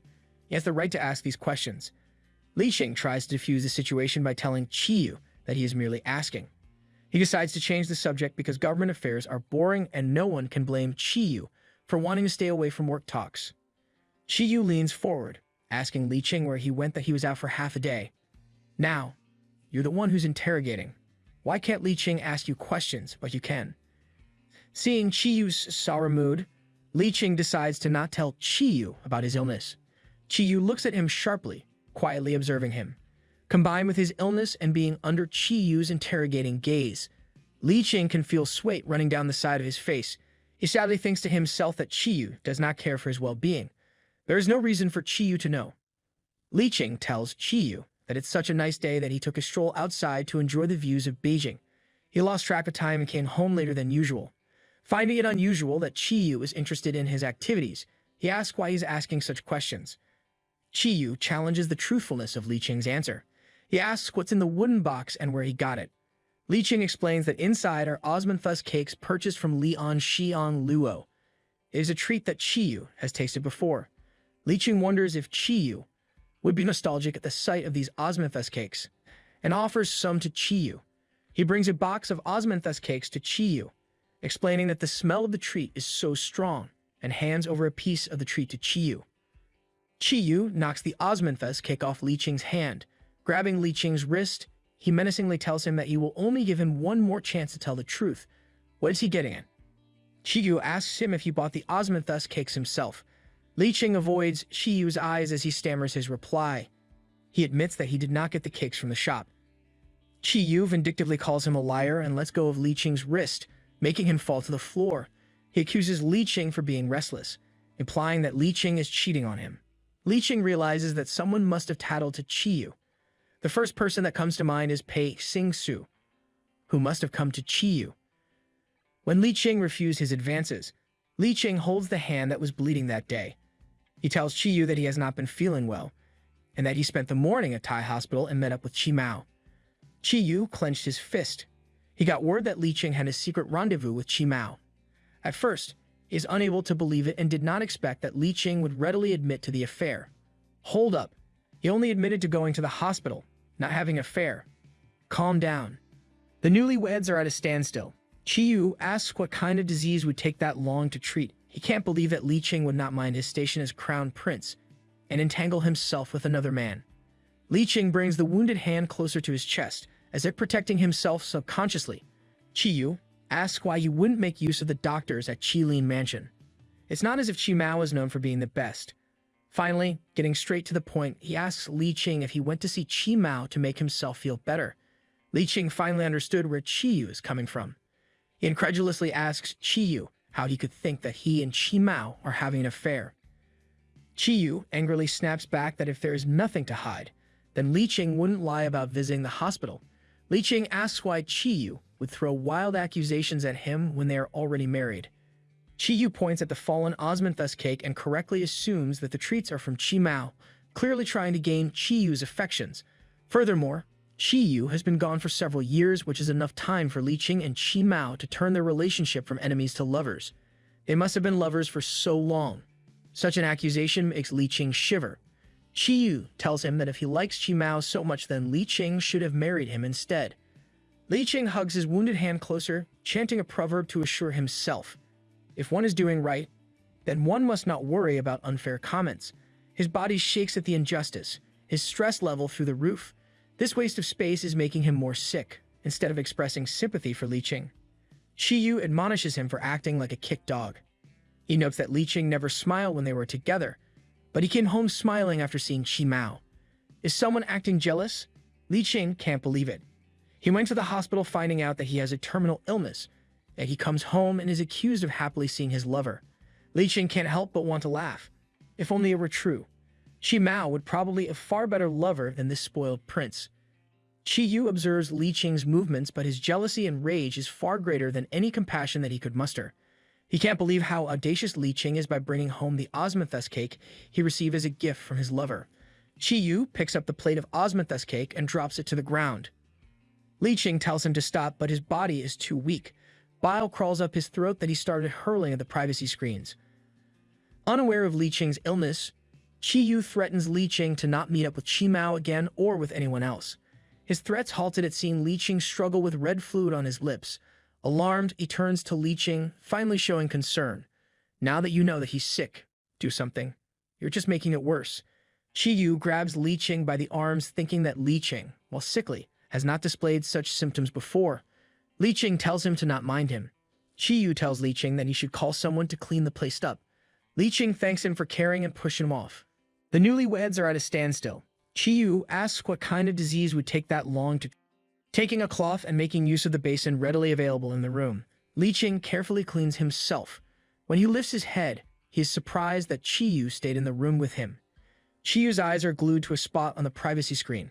Li Qing follows his gaze and sees the crimson stain at the bottom of the screen.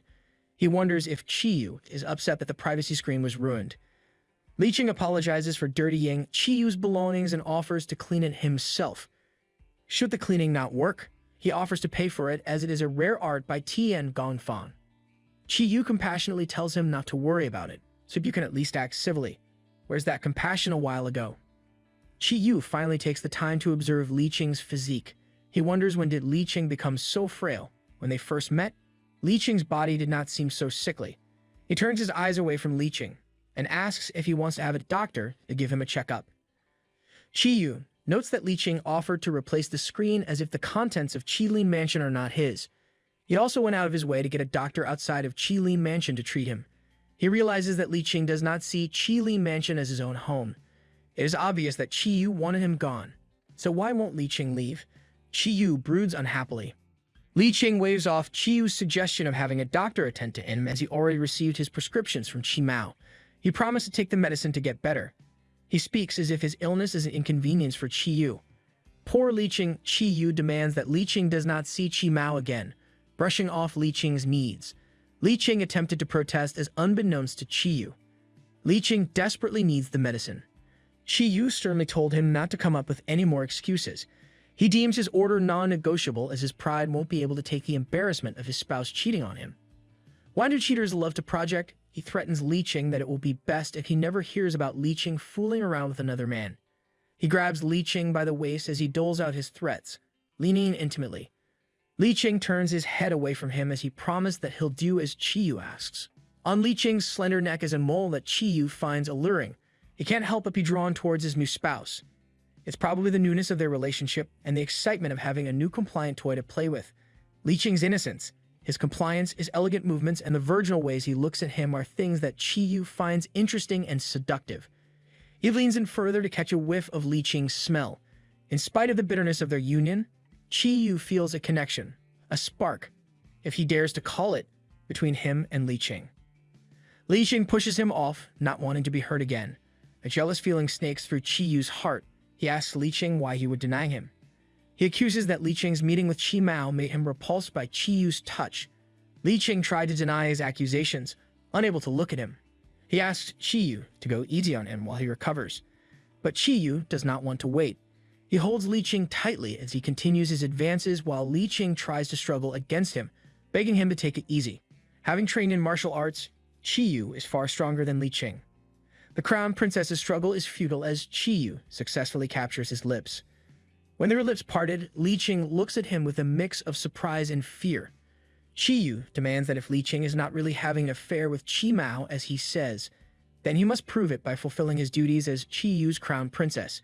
Knowing the pain that he would endure, Li Qing's face paled.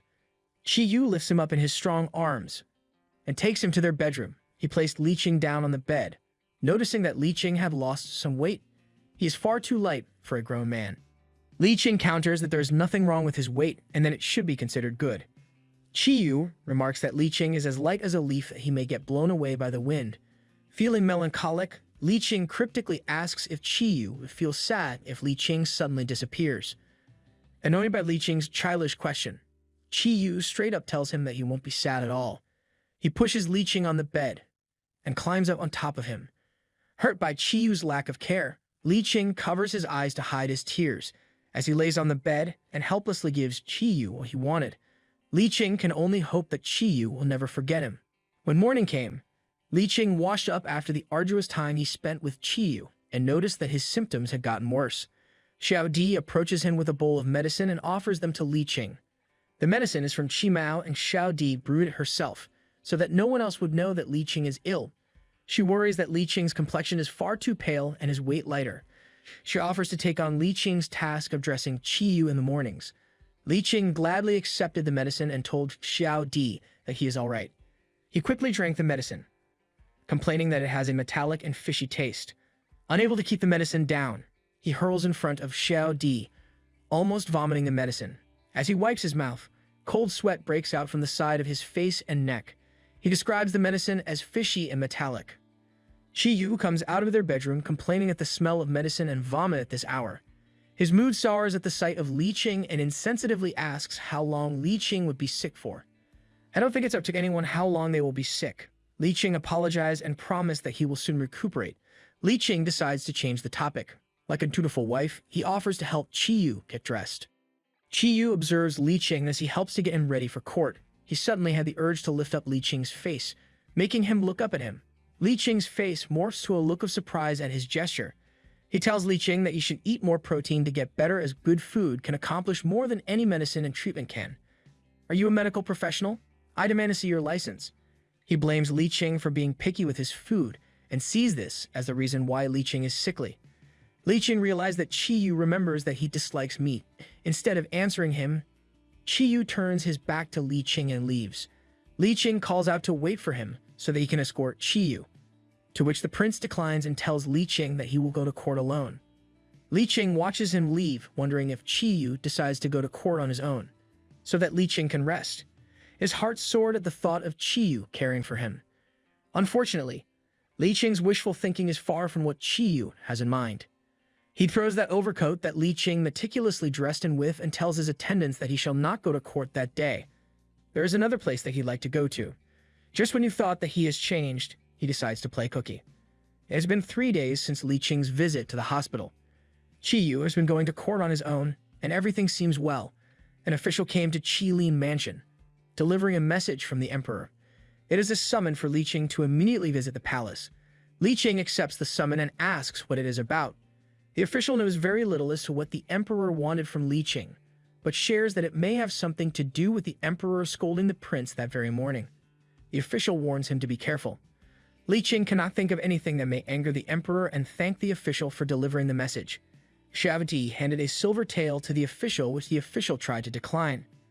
Li Qing tells him to accept it, as the man has been working really hard, and to use the trinket to treat himself to a bowl of soup.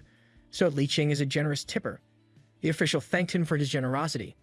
Li Qing asks him to wait as he changes to clothes appropriate for the occasion. Li Qing enters the palace escorted by the official. He was then ushered to the emperor's private office. The emperor sits behind his desk on a raised platform, while Chi Yu stands close to him on the steps. Li Qing bows to the emperor to show respect. The emperor asks him if he knows what he did wrong. However, Li Qing draws up a blank as he has no idea what is going on. He tells the emperor that he has been ill since his wedding. Thinking that the emperor is referring to the fact that he never paid his respect to his in-laws, as is customary for a bride that enters a new family, Li Qing explains that he did not come to avoid spreading his illness. The emperor tells him that he is not accusing Li Qing of not doing his duties. He explains that the crown prince has not attended the morning court sessions for 3 days in a row and asks Li Qing if he knows about it. Li Qing sweat bullets while he sneaks a peek at Chi Yu. Li Qing would see him off every morning, but it turns out that Chi Yu has been skipping the sessions like an errant child. Li Qing admits that he is unaware of the prince's activities. The emperor angrily tells him that the prince has been spending his time at the military camp to party and drink himself to stupor. He would draw his sword to challenge the soldiers, causing a ruckus. Chiyu interjected that he spent his time with the soldiers during the years at military camp. It is not unusual for him to visit the camp, and he is not a child that needs to tell Li Qing everything he does. Li Qing realizes that no one would dare tell on Chiyu, as all servants at Qilin Mansion work for him. While Li Qing may be the crown princess, he does not have any power over the servants. Jun Su Angxiao tells Chiyu off, angry at his son's petulance. We all know where he got that from. The emperor scolds Li Qing. He insists that as Li Qing is now the crown princess, it is his duty to make sure that the prince attends the morning court sessions and strays away from trouble. He should know where the prince is at all times. Chiyu is highly anticipating that Li Qing would realize what he just got into and throw in the towel. He wants Li Qing to finally give up an offer to divorce him. But Li Qing is tougher than that. Instead of giving up, he bows to the emperor and promised to be more diligent in his duties. Realizing that Chiyu's actions were not out of care for him, Li Qing pressed his lips together in disappointment. Chiyu took Li Qing's illness as a chance to get away from him. Chiyu and Li Qing returned to Qilin Mansion. Instead of talking it out, Chiyu gave Li Qing the silent treatment and put in every effort to avoid him. Meanwhile, Li Qing continued to drink bitter medicine every day. While drinking a bowl of the bitter concoction, Xiao Di reminded him that Qi Mao instructed Li Qing to eat a balanced diet. Li Qing took the time apart from Chiyu to focus more on his well-being. Li Qing strolls to the gardens and found the servants in perfect assembly. He sees Chiyu's carriage preparing to leave, and he wonders when Chiyu returned. He has not seen hide nor hair of his husband. At a distance, he sees Hu Nuer standing beside Chiyu, smugly waving at him as if he is gesturing to a close friend to come closer. Li Qing approaches the two and asks if Chiyu is also going. In the book, Li Qing asks if Hu Nuer is also going. The Jing Empire called all its vassals and representatives of other countries to the capital to celebrate in a grand banquet. The event's purpose is to display the might and richness of the Jing Empire to its surrounding nations, brokering lasting peace and strengthening its connection to allied nations. As Emperor Jun Su Angxiu's only heir, it is inappropriate for Chiyu to bring his slave along. Hu Nuer happily explains that it excites him to see many nations coming together, and Chiyu promised to bring him to the banquet. Hu Nuer would sometimes address Chiyu as father or sometimes grandfather. It's weird, but I guess it's no different from calling your partner daddy. He innocently asks if Li Qing is unhappy that he is tagging along. Li Qing has no say in the matter. He took his time on how to carefully reason with Chiyu. Gathering his bearings, he starts to lightly explain to Chiyu how inappropriate it is to bring Hu Nuer to this kind of event. To which Chiyu pointed out that it is not Li Qing's place to tell him off. Not only is he embarrassing Li Qing by bringing his side chick, he's also rubbing it in on the other nations' faces that the Jing Empire is cruel to those they conquered. Hu Nuer is a prince from the eastern regions, and showing him off as a slave may not be good for brokering peace. It's just not in good taste. Li Qing watches Chiyu and Hu Nuer climb up the large carriage in front of him.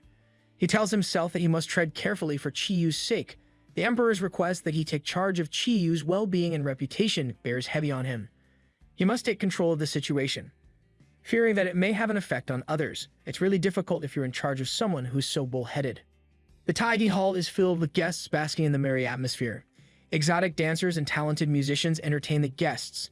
An array of decadent dishes is served to all the guests. Li Qing sits on Chiyu's right while Hu Nuer sits on the left.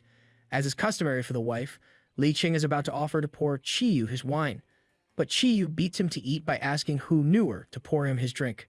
Hu Nuer delightfully granted his request.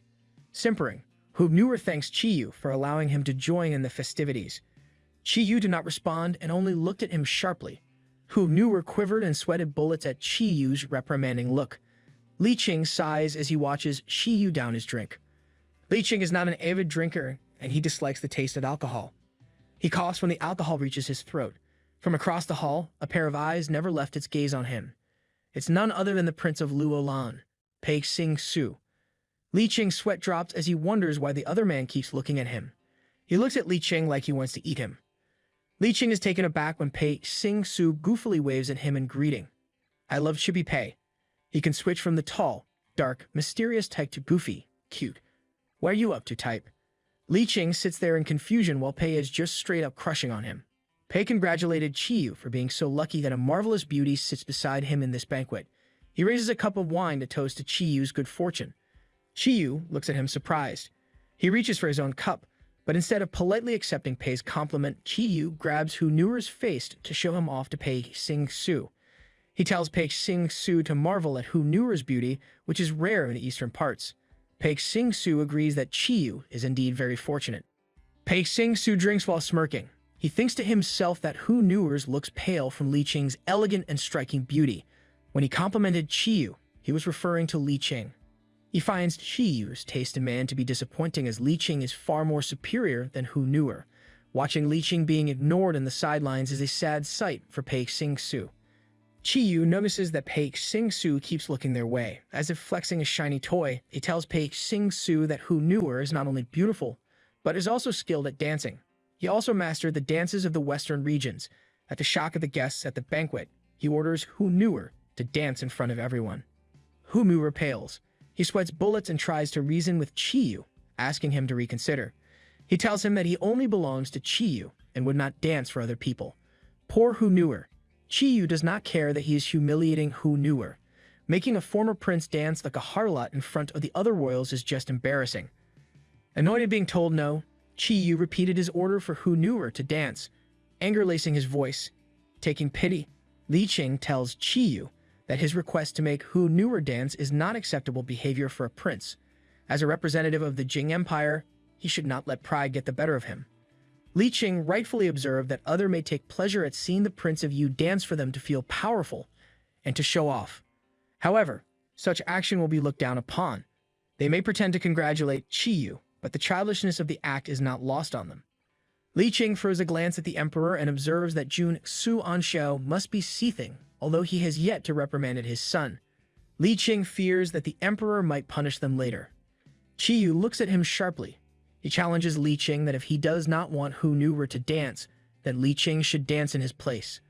Appalled at Chiyu's threat, Li Qing could only sit there shocked.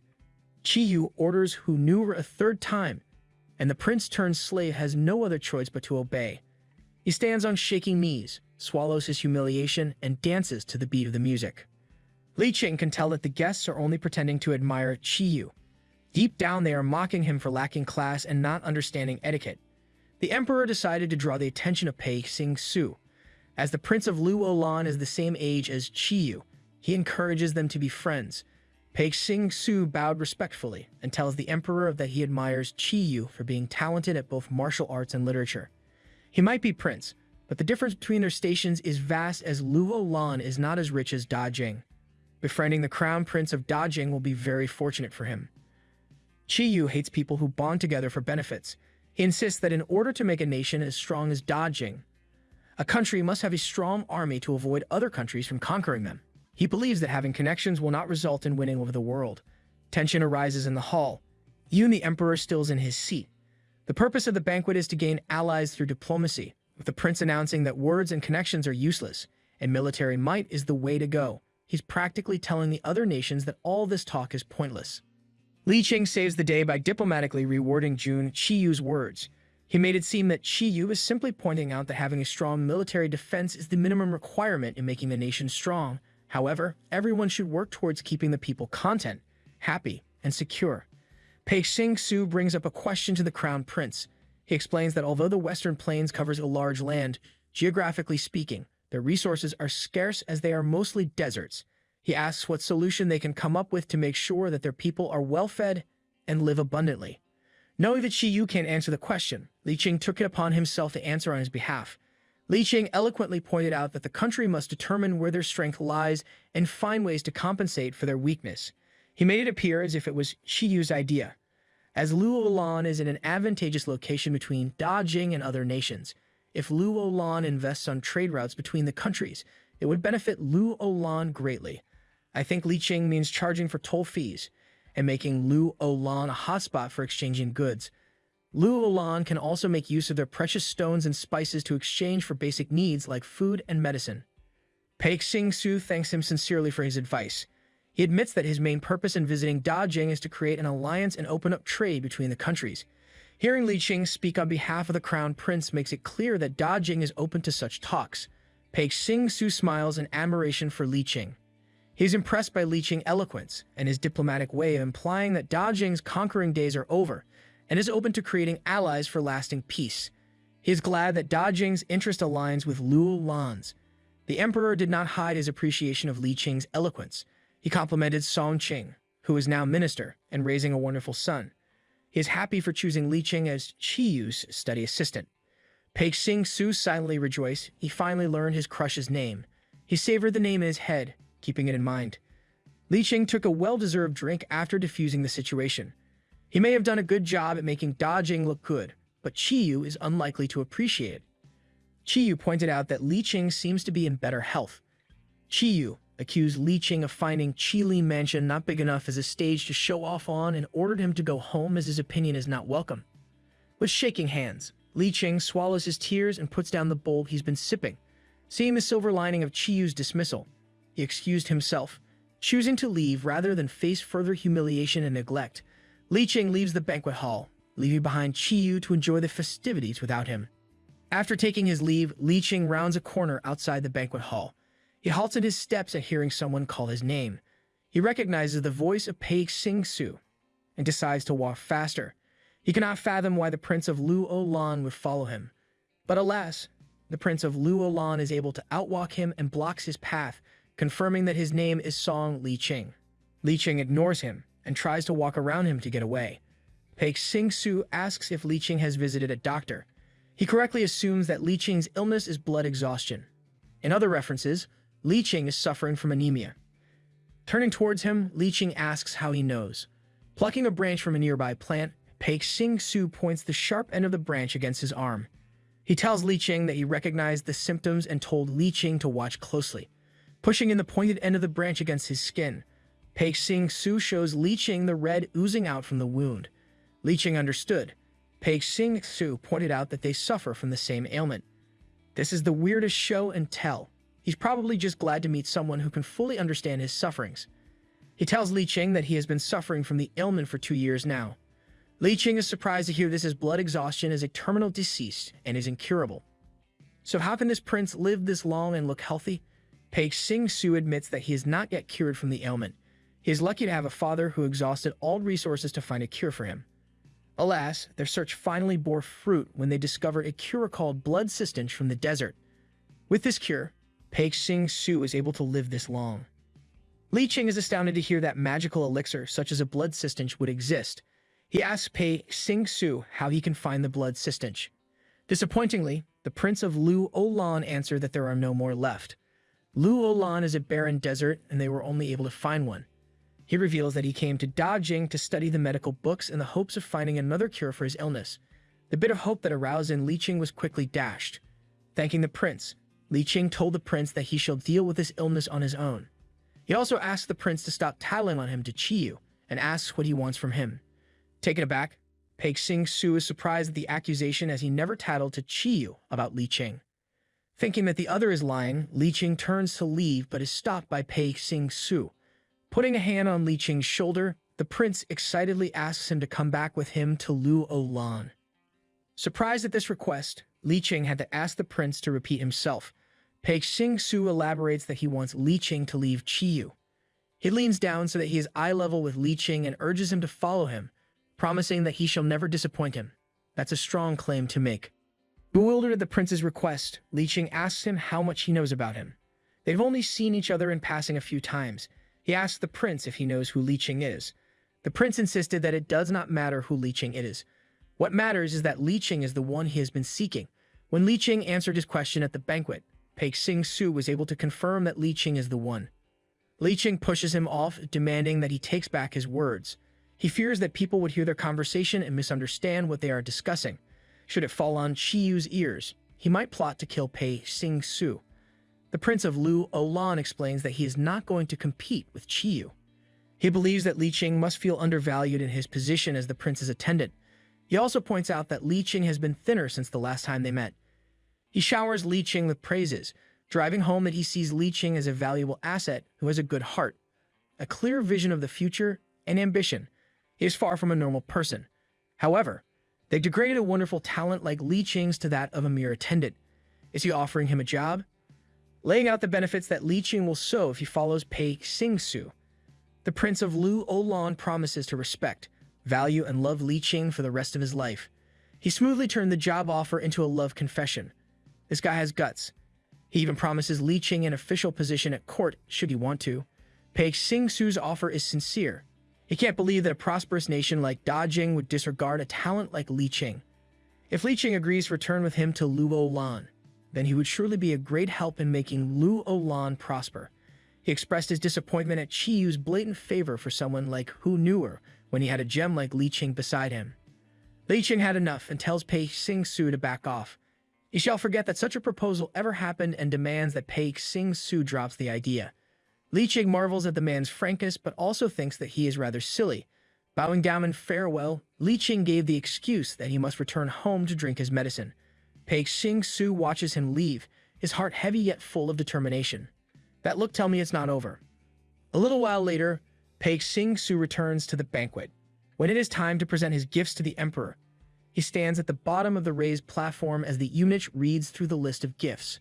Going through the treasures, poultry, and 1,000 horses, the list finally ended and Pei Xingsu congratulated the Empire of Dajing for its success and wished the emperor a long life. The emperor noticed that there is more he wants to say and like an indulging uncle asks him to spill it out. Prince Lu Olan kneels down as he reveals that he has more requests and hopes that the emperor will grant it. Emperor Jun Suanshou encouraged him to talk.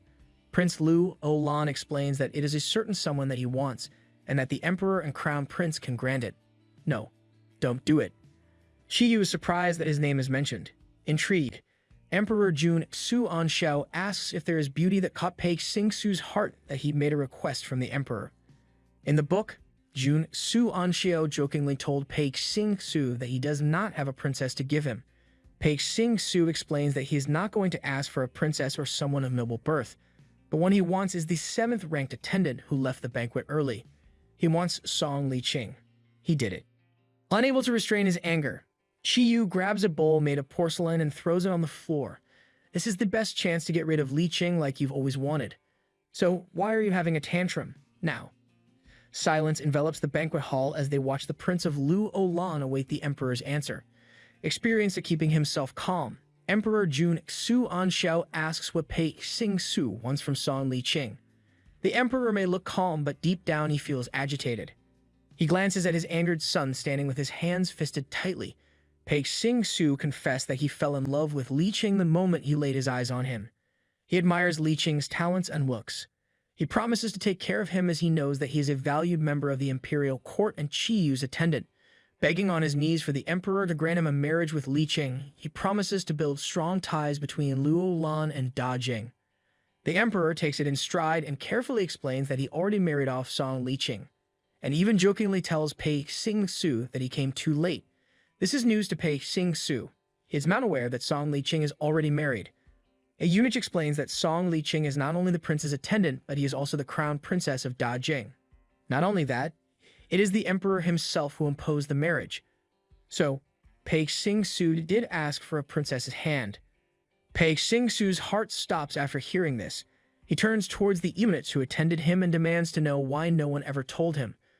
Upon looking at their sheepish expression, Pei Xingsu realized that as Chi Yu does not appreciate his marriage to Li Qing, the imperial court kept Li Qing's position a secret from the attending representatives. It dawns on Pei Xingsu that it is too late to save Li Qing from this fate, and realizes that his impulsiveness would only make things more difficult for Li Qing. At Qilin Mansion, Li Qing prepares Chi Yu's sleeping robes and some snacks for him to enjoy when he comes back from the banquet. Qiao Di scolds him for doing her job, and laments that she will have no work if Li Qing continues to do her work. Li Qing waves her off, citing that he has nothing to occupy his time with. Xiao Di complains that the crown prince is so mean to her master for ordering Li Qing to leave the banquet early. However, instead of being angry at the prince, Li Qing still treats him well. Li Qing notices a string peeking out from the pile of clothes and pulls at it. A charm attached to a string of tassels comes out. It bounces on the floor and finally stops. The spherical charm splits in half to reveal a red brocade pouch. Li Qing picks it up and finds a red jade inside. The red bloodstone has his and Chi Yu's name engraved on it. Xiao Di excitedly explains that Chi Yu returned one evening with this item. The brocade pouch is embroidered with mandarin ducks and twigs, which symbolizes love, devotion, and fidelity. She also explains that the red bloodstone takes the place of the red beans that's customary to the Chu people. Chiyu's little father, Empress Shen Yu, is from the Chu clan, and it is tradition that you engrave the name of the one you love on a red bean. Xiao Di takes this as a sign that the crown prince does care for Li Qing after all. Li Qing asks why Xiao Di never told him about it. She explains that the crown prince must be saving the gift as a surprise for Li Qing's birthday. Li Qing is not deluded enough to think that Jun Qiyu would ever do such sweet things for him. Looking at the red brocade pouch, he notices that there are fine hairs sticking out. Xiao Di explains that those are Jun Qiyu's baby hair when he was 1 year old. The Chu people have a lot of customs, and they would keep a lock of their baby's hair. One day, when the child is old enough to get married, he would tie his hair with his spouse so that they will never part. Xiao Di encourages Li Qing to do it. Song Li Qing was adopted by General Song and his husband, Hong Lion, when he was 3 years old. He is sure that they did not have a lock of his hair when he was a baby. Xiao Di insists that it does not matter. Hair is hair, and Li Qing should cut off a lock of his hair and tie it with Qiyu's. She quickly scampered off to get scissors. Li Qing does not want to do it, but as he does not want to offend Qiyu and his in-laws. After cutting off his hair and tying it with Qiyu's baby hair, Li Qing puts the hair inside the red brocade pouch. Seeing the locks of hair tied together moved Li Qing's heart, and he felt like crying. If only Qiyu is not so opposed to their relationship, they would be a happy couple. When he looks up, he sees Qiyu standing in front of him. A foreboding feeling settles on Li Qing's stomach as he sees the look in Qiyu's eyes. Li Qing stares up at Qiyu, but it is clear to see that the other is livid. Li Qing frantically sat up, asking his spouse why he came back so soon. Xiao Di greets Qiyu by bowing her head in respect, but Qiyu only coldly tells her to leave. Li Qing suspects that he must be mad because he touched his things.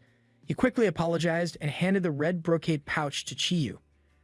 Qiyu forgot about the pouch completely. It was a gift given to him by his little father with instructions to hand it to Li Qing. The red brocade pouch adds to his ire, a reminder of this fate being forced on him. Li Qing asks about the bloodstone and comments that their names were written on it. He tells Qiyu that he tied their hairs together as tradition dictates. He asks if the contents of the brocade pouch were gifts for him. Qiyu is not listening. All that's ringing in his head are Paik Sing Su's praises for Li Qing and his brazen request to marry him. His jaw clenches at the thought. Unable to restrain his anger, he takes it out on Li Qing and pushes him down on the couch. He vaguely asks when it happened. Li Qing does not understand what's going on and can only look at him with a mix of surprise and fear. Qiyu demands to know when Li Qing had time to dally with Paik Sing Su. Li Qing fearfully tells him that he does not know Paik Sing Su well. Qiyu does not believe him and tightens his hand around his throat. Qiyu is convinced that the two must have had an affair for a long time. Otherwise, why would Paik Sing Su ask the emperor to marry Li Qing with the representatives of other countries bearing witness? If their relationship is not that deep, why would Paik Sing Su go to that extent? Li Qing shivers, not understanding how it came to this. With pure hatred, his voice laced with jealousy, he tells Li Qing that Paik Sing Su even confessed that he fell in love with Li Qing at first sight. Li Qing can't believe it. To Li Qing's relief, Qiyu finally lets him go. Spitefully looking at Li Qing from head to foot, Qiyu concluded that Paik Sing Su must like Li Qing, who looks sickly, submissive, and weak. He accuses Li Qing of seducing Paik Sing Su with his silver tongue when he spoke at the banquet. Qiyu accuses Li Qing of throwing himself at any man. He had suspicion that something was going on between Li Qing and Qi Mao. To Qiyu, it shouldn't come as a surprise that Li Qing is having an affair with another man. In the book, Qiyu even insulted Li Qing by saying that he is no different from his little father, Hong Lian, who was known for being promiscuous. Li Qing, who loved his adopted father so much, can't stand to hear Qiyu badmouth his father, something that is a sore spot for him as Qiyu used to defend him from other bullies who does the same. Li Qing has had enough and tells Qiyu to stop. Li Qing looks at Qiyu and asks how far Qiyu would go to embarrass Li Qing. If he thinks so little of Li Qing, Qiyu shouldn't be mad if Li Qing did have an affair with Paik Sing Su. If Paik Sing Su marries Li Qing and takes him back to Luolan, it would solve Qiyu's problems. He'd been demanding that Li Qing divorce him. He should be happy that Li Qing will be out of his hair, which is what he's always wanted. At the thought of Paik Sing Su taking Li Qing away, Qiyu snarls and roars that he will not allow it. So what exactly do you want? Make up your mind, dude. Li Qing just can't understand him. He lets out a long sigh at seeing Qiyu so angry. Qiyu's eyebrows are drawn together as he asks if Li Qing has been waiting for the chance to run away with Pei Xing Su. For some reason, Qiyu is getting more and more angry. Li Qing does not want to continue talking as he knows that Qiyu won't believe whatever he says. He looks straight at Qiyu and asks what makes him so angry, when he claims to be disgusted by Li Qing. Qiyu has no answer as he does not understand why he is so mad. Taken aback by the question, he looks at Li Qing as he ponders on what sets him off. He can see in Li Qing's eyes what the other is thinking. Li Qing thinks he cares. Qiyu can't wrap his mind around the possibility of caring for Li Qing when he despises him so much. He grits his teeth and throws all his anger in a single punch. Thankfully, he only connects with the wall besides Li Qing. The crown princess is stunned that Qiyu would actually hit him. He looks up at him in fear, while Qiyu coldly tells him to not get ahead of himself. Qiyu reminds Li Qing that he only belongs to him. He won't allow others to trample his pride by touching what belongs to him. Li Qing is disheartened at the realization that Qiyu only sees him as an object to possess, an accessory to boost his ego. Li Qing's silence is getting to Qiyu. Li Qing lets out a tired sigh, which angers Qiyu even more. Qiyu pulls his hand out of the wall and grabs Li Qing's head. Catching Li Qing's lips, he pushes him down. Li Qing couldn't manage to get away. When Qiyu finally lets him go to breathe, Li Qing shakes in fear as Qiyu demands to know if he ever did any extracurricular activities with Pei Xing Su. He needs to know that Li Qing has not betrayed him. Angered by Qiyu's baseless accusations, Li Qing curses at him. Li Qing's look only added fuel to Qiyu's anger, and he continued to kiss Li Qing. In the heat of the moment, Li Qing slaps Qiyu to protect himself, while insisting that he does not know Pei Xing Su well, and nothing between him and Pei Xing Su has ever occurred. When Li Qing thought he'd escaped, a hand grabs his arm. Qiyu pulls him to his chest. Li Qing's strength is no match to him. Li Qing's denial makes him blind with anger, not believing that anything happened between the two. Li Qing tries to get away, but Qiyu won't let him. Lead sinks in Li Qing's stomach as Qiyu whispers his desires. Lifting Li Qing up to his shoulder, Qiyu walks towards their bed and throws Li Qing down. He accuses Li Qing of denying him because of Pei Xing Su. Li Qing simply tells him that he's not in the mood, but Qiyu is insistent. As he removes Li Qing's garments, Qiyu tells him that he should be grateful for his attention. The only way that Li Qing can escape Qiyu is to no longer belong to him.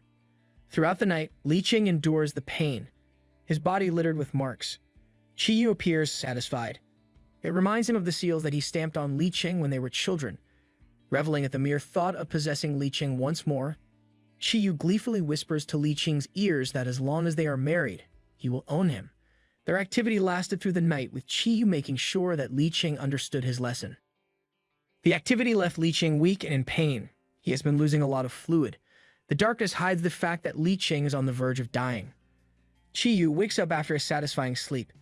Noticing that he slept past the usual time, he blames Li Qing for not waking him up. Fear grips his chest at the sight of red stains on their sheets. He shakes Li Qing to wakefulness, but the other is unresponsive.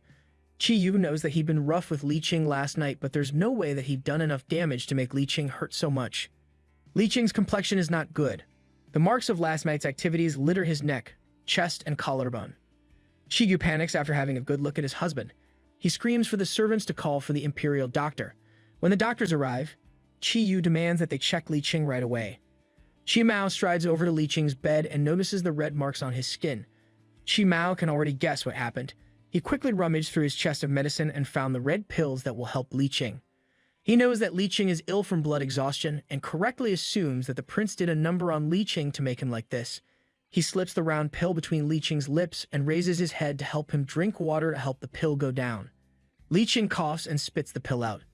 Qiyu berates Qimao for not being able to make Li Qing take the medicine.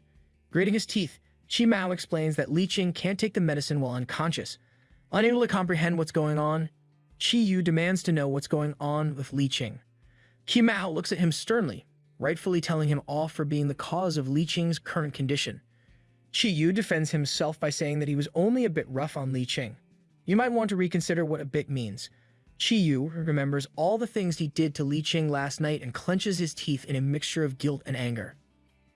Qimao observes his friend's condition and takes pity on his current state. It's only been a while since Li Qing lived at Qilin Mansion, but his body has deteriorated significantly. He wonders if Chi-Yu treats him inhumanly. Chi-Yu tells Chi-Mao that he knows of his secret meeting with Li Qing and accuses him of having feelings for Li Qing. Chi-Mao vehemently denied the accusations, insisting that he and Li Qing are only friends. He also pointed out that Chi-Yu's accusations at this time are unnecessary when Li Qing is on the verge of dying. This shocks Chi-Yu. Not wanting to believe him, he pushes Chi-Mao away and scampers towards Li Qing's bed. He picks up the red pill and forces it down Li Qing's throat. Against Chi-Mao's protests, Chi-Yu demands for water, intent on making Li Qing swallow the pill. The water dribbles down Li Qing's jaw. Chi-Yu stops to observe Li Qing and sees that Li Qing is breaking out in cold sweat. Chi-Yu abruptly stands up and rushes towards Chi-Mao's chest of medicine, rummaging through the drawers, finding a cure. Chi-Mao stops him, telling him that at this point, he killed Li Qing. Chi-Yu finally snaps at hearing Chi-Mao's words. He clenches his fist, acknowledging his hopelessness, and asks Chi-Mao what to do. At this point, Chi-Yu realized that he had no idea how to save a life. Growing up in the borders, he only learned how to slay Da Jing's enemies. Li Qing groans, which draws his attention. He comes closer to the bed, wanting to know what Li Qing is saying. The crown princess murmurs Chi-Yu's name in his sleep, wishing to be let go. A thorn pricks his heart, but he ignores it. He touches Li Qing's hand and asks no one in particular why they are cold. Lifting Li Qing up to a sitting position, he tells him that he can't die. Hugging him close, his heart full of regret, he demands that he wakes up. But his demands are for naught, as Li Qing stays unconscious, his mind in darkness. Chi-Yu hugs him closer, promising to be gentler with him. He turns to the doctors, offering a reward to anyone who can cure him. He threatens to punish all of them if Li Qing were to die. Without any choice on the matter, the doctors bowed in agreement. Chi-Yu seethed, dissatisfied with the doctors who attended Li Qing. It's been a full day, yet none of them are able to diagnose what is ailing his husband. The feeling of hopelessness eats at him. He can do nothing but worry. Shavadi interrupts his thoughts, announcing that the Prince of Lu Olan came to visit. Chi-Yu can't believe that the man has the audacity to come to his home. Shavadi explains that the Prince of Lu Olan heard of Li Qing's condition and claims to have a cure. Chi-Yu stills at hearing this. Clinging to any hope he can grasp, Chi-Yu allows Pei Xing-su to enter his home. If not for Li Qing's condition, never in a million years would he allow this man near Li Qing. Pei Xing-su observes Li Qing and is surprised that he would look so weak and he was fine the day before. How could he be on the verge of death after a single night?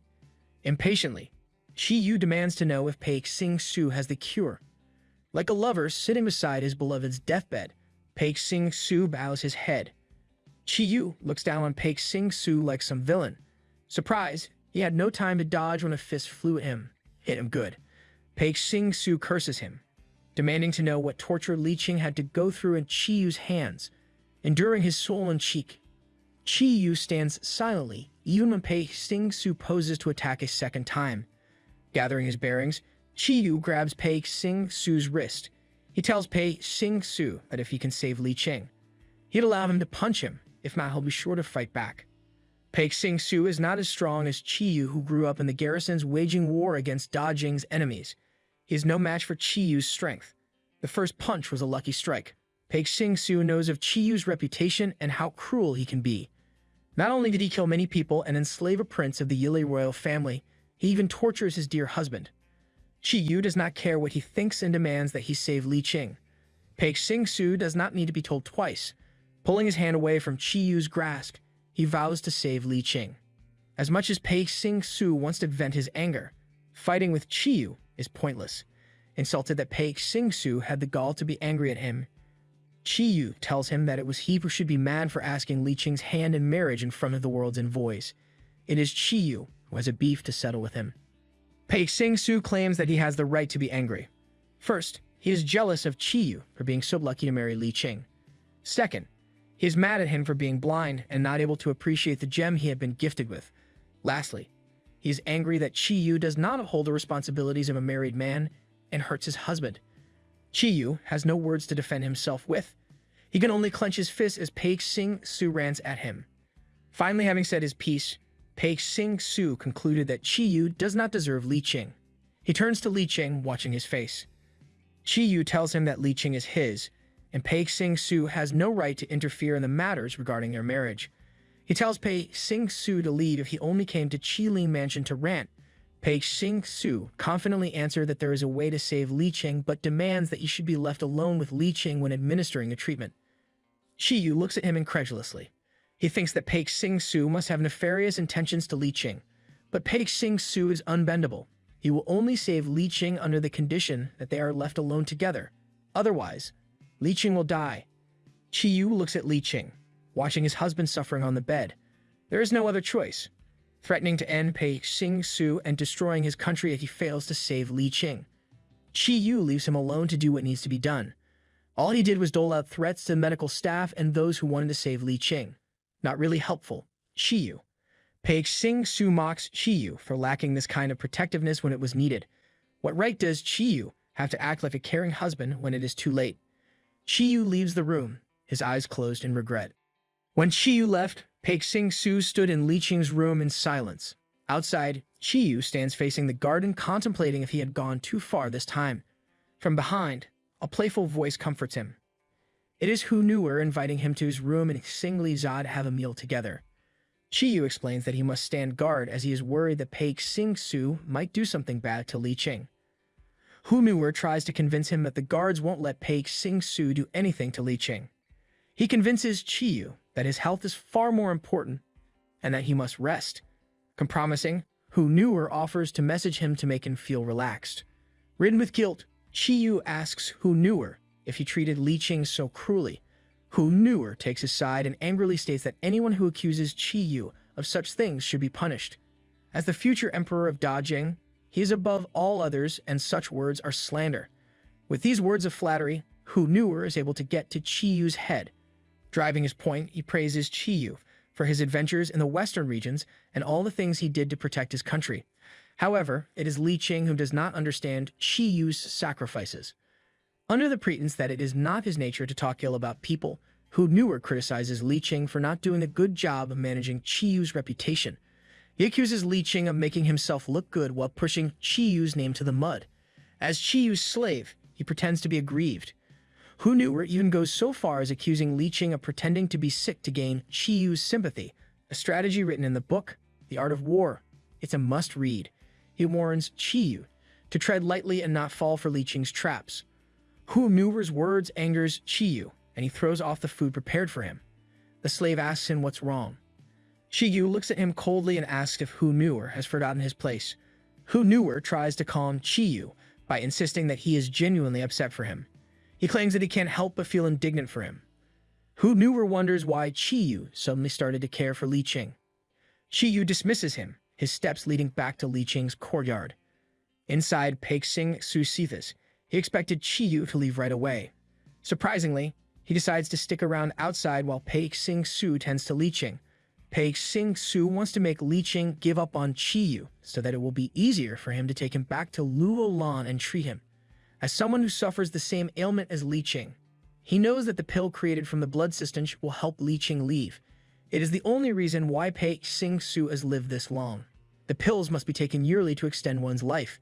Pei Xing-su only has 3 pills in his possession. He recites a silent prayer to his father, begging for forgiveness. If the pills can save Li Qing, then Pei Xing-su will have no regrets. Pei Xing-su stayed at Li Qing's bedside until it got dark, prompting Yu to enter the bedroom to kick him out. Yu snarkily asks the Prince of Luolan how long he plans to loiter in Qilin Mansion. He glances at Li Qing and is relieved to see that his complexion is a lot better than before. Knowing he's not wanted, Pei Xing-su stands up to deny Yu the chance of chasing him away. Yu asks about the medicine Pei Xing-su used and demands to know why Li Qing is still unconscious. Pei Xing-su snaps at him that there is no such thing as a medicine that would miraculously make you feel better after taking one. What he means is that recovery takes time, and Yu is acting like an impatient brat. Although annoyed, Yu has nothing to say to Pei Xing-su. Pei Xing-su leaves in a sour mood, promising to return to see Li Qing again the next day. He looks back to Yu, telling him that Li Qing is still not cured. His life still hangs in balance between life and death. If Yu has any care at all, he must be vigilant in observing Li Qing's condition. Angered at being told what to do, Yu challenges Pei Xing-su's right to tell him off. Li Qing is his crown princess. It is only right for Pei Xing-su to back off. Pei Xing-su grits his teeth, stomping off as he leaves. Qiyu tells Xiao Di to gather more servants to attend to Li Qing. They can all take turns in watching Li Qing throughout the night and day. He also tells her to follow the imperial doctor's orders. Making the right call, he tells her to alert the people at Tai Hospital should something happen to Li Qing. He specifically told her to call Qi Mao, setting his jealousy aside. Xiao Di obediently follows his orders, thinking that it would make her master happy. Xiao Di asks if Qiyu would stay. Qiyu gets annoyed when he is told what to do, and tells Xiao Di that there is nothing for him to do. Making him stay will not make Li Qing heal faster. Xiao Di reasons that she believes that when Li Qing hears his voice, Li Qing might wake up. Such things have happened before. Qiyu does not believe such nonsense. He takes a glance at Li Qing. With his conscience tugging at him, Qiyu changes his mind. He walks over to Li Qing's bed and arranges his blanket neatly on top of him. He can only wish that nothing happens to Li Qing. In the book, he leaves to have fun with who knew her. For the next 3 days, Pei Xing Su continues to visit Li Qing. The crown princess stays unconscious the whole time. Pei Xing Su sits Li Qing up and guides the last of the blood sistinge pill to his lips. If this does not save Li Qing, then nothing will. Pei Xing Su worries that now that there are no more pills left, there is little chance that they will find a blood sistinge plant in time to save him. Fear grips his heart at the thought of Li Qing dying. As he turns to leave, Li Qing moves and a moan escapes from his lips. He slowly opens his eyes, groaning. Li Qing has slept for so long, but even with his eyes open, he can only see darkness. He asks Pei Xing Su if it is nighttime. Pei Xing Su thinks that Li Qing's question is strange. It is daytime, but Li Qing thinks it's during the night. Sensing the presence of another person in the room, Li Qing turns to him, mistaking him for Qiyu. The Prince of Lu Olan tells Li Qing that it is him, Pei Xing Su. Li Qing's heart is in a panic. He asks Pei Xing Su what he is doing at Qi Li Mansion. He worries that Qiyu will hear about it.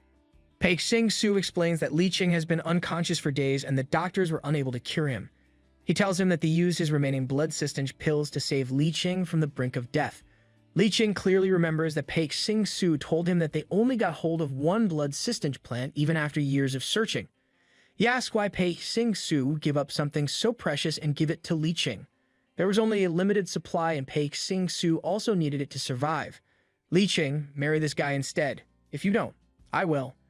Pei Xing Su admitted that there were a total of 9 pills and he has already consumed 6 of those. He had 3 pills left, which are thankfully enough to save Li Qing. Pei Xing Su blames himself for what happened to Li Qing. If it were not for his impulsive request at the banquet, Qiyu would not have taken out his anger on Li Qing. Li Qing worriedly asks him why he did it. The pills are extremely crucial in keeping Pei Xing Su alive. Why would he give it up to save someone unrelated to him? Giving the pills to Li Qing would result in his death. Pei Xing Su brazenly told him that 3 years means nothing. Those pills could extend his life for 3 years, but since he gave it to Li Qing, Pei Xing Su can spend a year of his life with Li Qing. In Pei Xing Su's eyes, he did not lose 3 years, but rather he gained a year happily knowing that Li Qing is alive. He tells Li Qing that it no longer matters. What's done is done. It's no use discussing what already happened. Li Qing bows in shame. He asks Pei Xing Su what he wants from him. If it is in his power, he would gladly give them to Pei Xing Su. Pei Xing Su teases him that saving one's life is usually repaid by one's body. You can also pay with a horse or an ox. Pei Xing Su makes it clear that he does not want anything in return. Now that he has given 3 years of his life to Li Qing, his only wish is for him to have a good life and try to stay away from things that hurt him. At the thought of hurtful things, Pei Xing Su realizes that he does not know where Qiyu is at that moment. Li Qing berates himself for even hoping that Qiyu would take care of him when he gets deathly sick. Even when he is at death's door, Qiyu is nowhere to be seen. To be fair, he did stay a bit, just not enough. Li Qing closes his eyes in disappointment. His heart cries for his pitiful situation. In order to protect his family, Li Qing silently endures Qiyu's cruel antics and humiliation. Li Qing holds Qiyu close to his heart as he has been infatuated with him when they were young. He holds hope that Qiyu is the same as before, but he knows now that he should acknowledge that he is a different person now. He must take off the filter and see Qiyu as he is. Finally, you should see him as the cruel, sadistic piece of work that he is. Li Qing's thoughts are interrupted by Pei Xing Su, who has been calling his name repeatedly. It is obvious to Pei Xing Su that Li Qing's gaze is not directed at him. He correctly assumes that there is something wrong with Li Qing's eyes. He asks Li Qing if he is alright. He observes that Li Qing is unable to focus on any object. Li Qing explains that when he was young, he cried too much until his vision was blurry. He thinks that he must simply be having a relapse of a childhood illness. Pei Xing-su rightfully tells him that Li Qing's condition is a big deal. Li Qing assures him that he will be fine again in no time. He tells Pei Xing-su that he is better now and even pointed at Pei Xing-su's body parts to prove that he can see. It will take more than that to convince Pei Xing-su. So he asks again if Li Qing is really okay. Li Qing points at the table and asks if the food is for him. Pei Xing-su answered that they are indeed for Li Qing. It is a healthy meal made by Qi Mao, cautioning Li Qing to take it easy. He tells him not to force himself if he cannot eat yet. Li Qing worries about his eyes. He did not want to worry Pei Xing-su, but his eyes went blind for a while before he started to see things clearly. He was able to see momentarily, but now he cannot see again. It's completely black. It may take him a while to regain his sight again. Li Qing is a compassionate person and does not want to waste the efforts of those who serve him. Pei Xing-su can see through his heart. He observes that Li Qing is someone who is selfless and puts others' needs before him. He asks that if he always cares for others, then how can he have space for himself in his own heart? Pei Xing-su offers to feed Li Qing. He walks to the desk to get the tray of food. Li Qing insisted that he could feed himself. Suddenly, the door is kicked open, and Qi Yu enters the room, demanding to know what they are doing. Grumpy enters the room. Upon seeing Li Qing awake, Qi Yu is angered that no one has told him that Li Qing has recovered. Pei Xing-su tells him to not be so loud as Li Qing has not yet fully recovered. He scolds Qi Yu for not knowing how to take care of someone properly. Stomping towards the two, Qi Yu tells Pei Xing-su that it is not his place to care for Li Qing. He demands to take the bowl from Pei Xing-su's hand so that he can feed Li Qing himself. Securing the bowl of the nourishing meal, he tells Pei Xing-su to leave. Pei Xing-su does not argue and tells Li Qing to have a good rest. Li Qing thanked him for his kindness.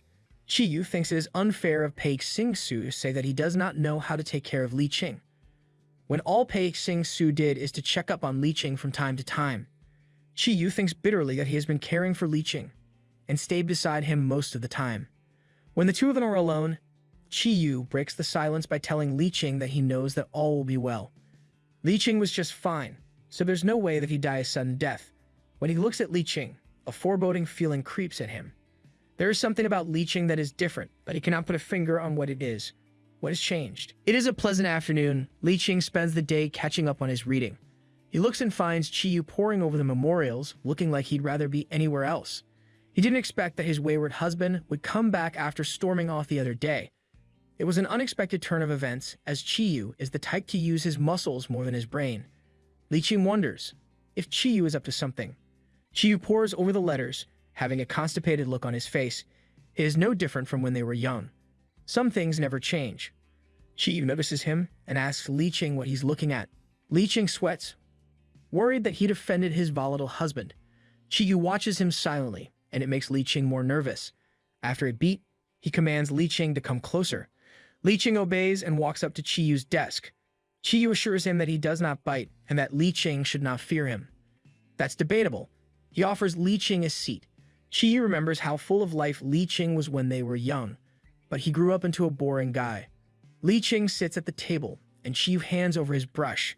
He then tells Li Qing to start writing, to Li Qing's surprise. That's scum. I knew he's up to something. He tells Li Qing to write the memories for him. His emperor father wants him to review the memorials and learn from them.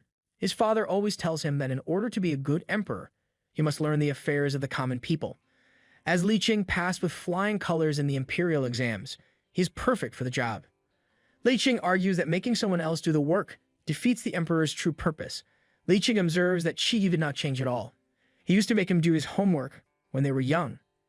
Qi Yu argues back that he got the gist of the important memorials and the remaining topics are inconsequential. He just wants Li Qing to write a few sentences. After glancing at them, Li Qing tells him that the emperor will notice the difference in their handwriting, to which Qi Yu replies that he can transcribe whatever Li Qing writes, so that he can present his notes to the emperor in his handwriting. Qi Yu thinks he's very clever. Li Qing laments that Qi Yu could be clever when trying to do things the lazy way. Although Li Qing does not want to do it, he wants to compromise. He cannot outright disobey Qi Yu, as it will only cause him pain, but he cannot do all the work for him. He decides to read through the memorials and ask Qi you how you would handle the various scenarios. One of them is about coastal provinces being plundered by pirates. Chiyu offhandedly answers that the job of protecting the people lies with the coastal garrison, and they should be punished for failing to protect the provinces. To redeem themselves, they should kill a pirate. The capital will reward them for each kill, with no reward limit. This way, the pirates will not be so confident. Li Qing looks at him, stunned. With a look on his face, it's as if he's questioning himself about why he fell for a guy with only 2 brain cells to rub together. Li Qing writes down the answer on the paper. Trying to steer Chiyu's answer in the right direction, he asks what kind of assistance should be given to the victims, how much relief they should get, and if there have been instances in the past when the ones at fault were rewarded. Chiyu blurts out some random numbers on top of his head. He initially recommended 10,000, then reduced it to 8,000. He reasons that they should not be too generous, as people may get lazy. Li Qing coaxes him to say more. Chiyu reasons that if the people start to rely on the government's welfare, it will cause a revolt when the relief stops coming. Li Qing finds no fault in his answer, so he writes it down according to Chiyu's instructions. Chiyu finally catches on. Li Qing is making him review the memorials, instead of doing it himself. He watches Li Qing and blushes at the sight. Shi Yao Di enters the room to bring Li Qing his meal. Li Qing tells her that he will eat after he's done. To their surprise, Chiyu tells her that he will be having his meals at Li Qing's place in the next few days, and orders Shi Yao Di to prepare his meals. Shi Yao Di immediately obeys. Li Qing looks at Chiyu like he's grown 2 heads. Chiyu asks him what's so surprising about his plans to have a meal there. They will be working a lot together, so it will be more efficient if they have their meals together. Shi Yao Di smiles as she watches the two interact, happy that her master is finally getting along with the crown prince. Hopefully, things will get better from here. Chiyu could at least become civil and respectful to Li Qing. The next day, Li Qing decides to take a walk in the courtyard. He has been cooped up in the house, and he only found the strength to go out that day. A bluebird swoops ahead and drops in front of Li Qing. The bird seems to be injured. It tries to flap its wings, but its efforts are futile. Li Qing reaches out to help the bird, but he notices that the bird smells weird. Shi Yao Di warns him to be careful, as the bird's blood may be harmful to Li Qing. From the sidelines, Hu Nu-er approaches them. His face looks like he's looking for trouble. Li Qing tells him that he's simply trying to help an injured bird. Hu Nu-er pretends to be a gracious person, offering to help the pitiful bird that does not have long to live. Li Qing can't help but think that Hu Nu-er is mocking him. Li Qing stands in front of the bird, preventing Hu Nu-er from picking it up. He orders Shi Yao Di to pick up the bird and take care of it. Once the bird is feeling better, he plans to release it in the wild. Li Qing is just too nice.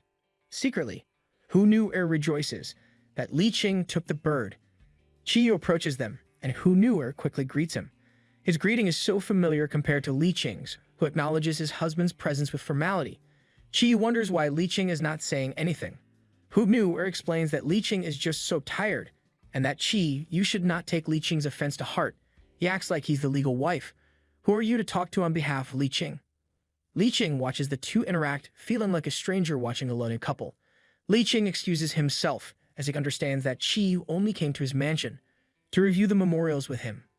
Unexpectedly, Chiyu grabs his arm and drags him to a quiet place.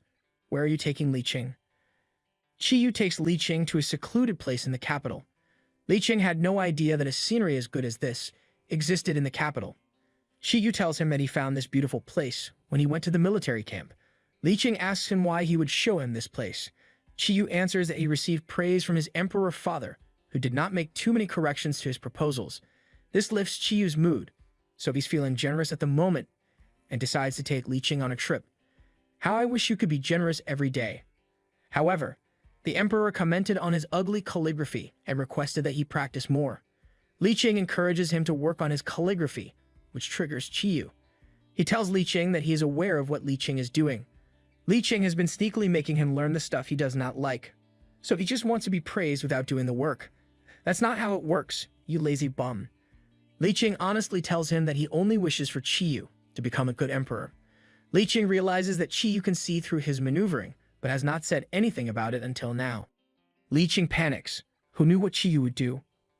Unexpectedly, Chiyu lets him go when he sees Li Qing's pitiful reaction.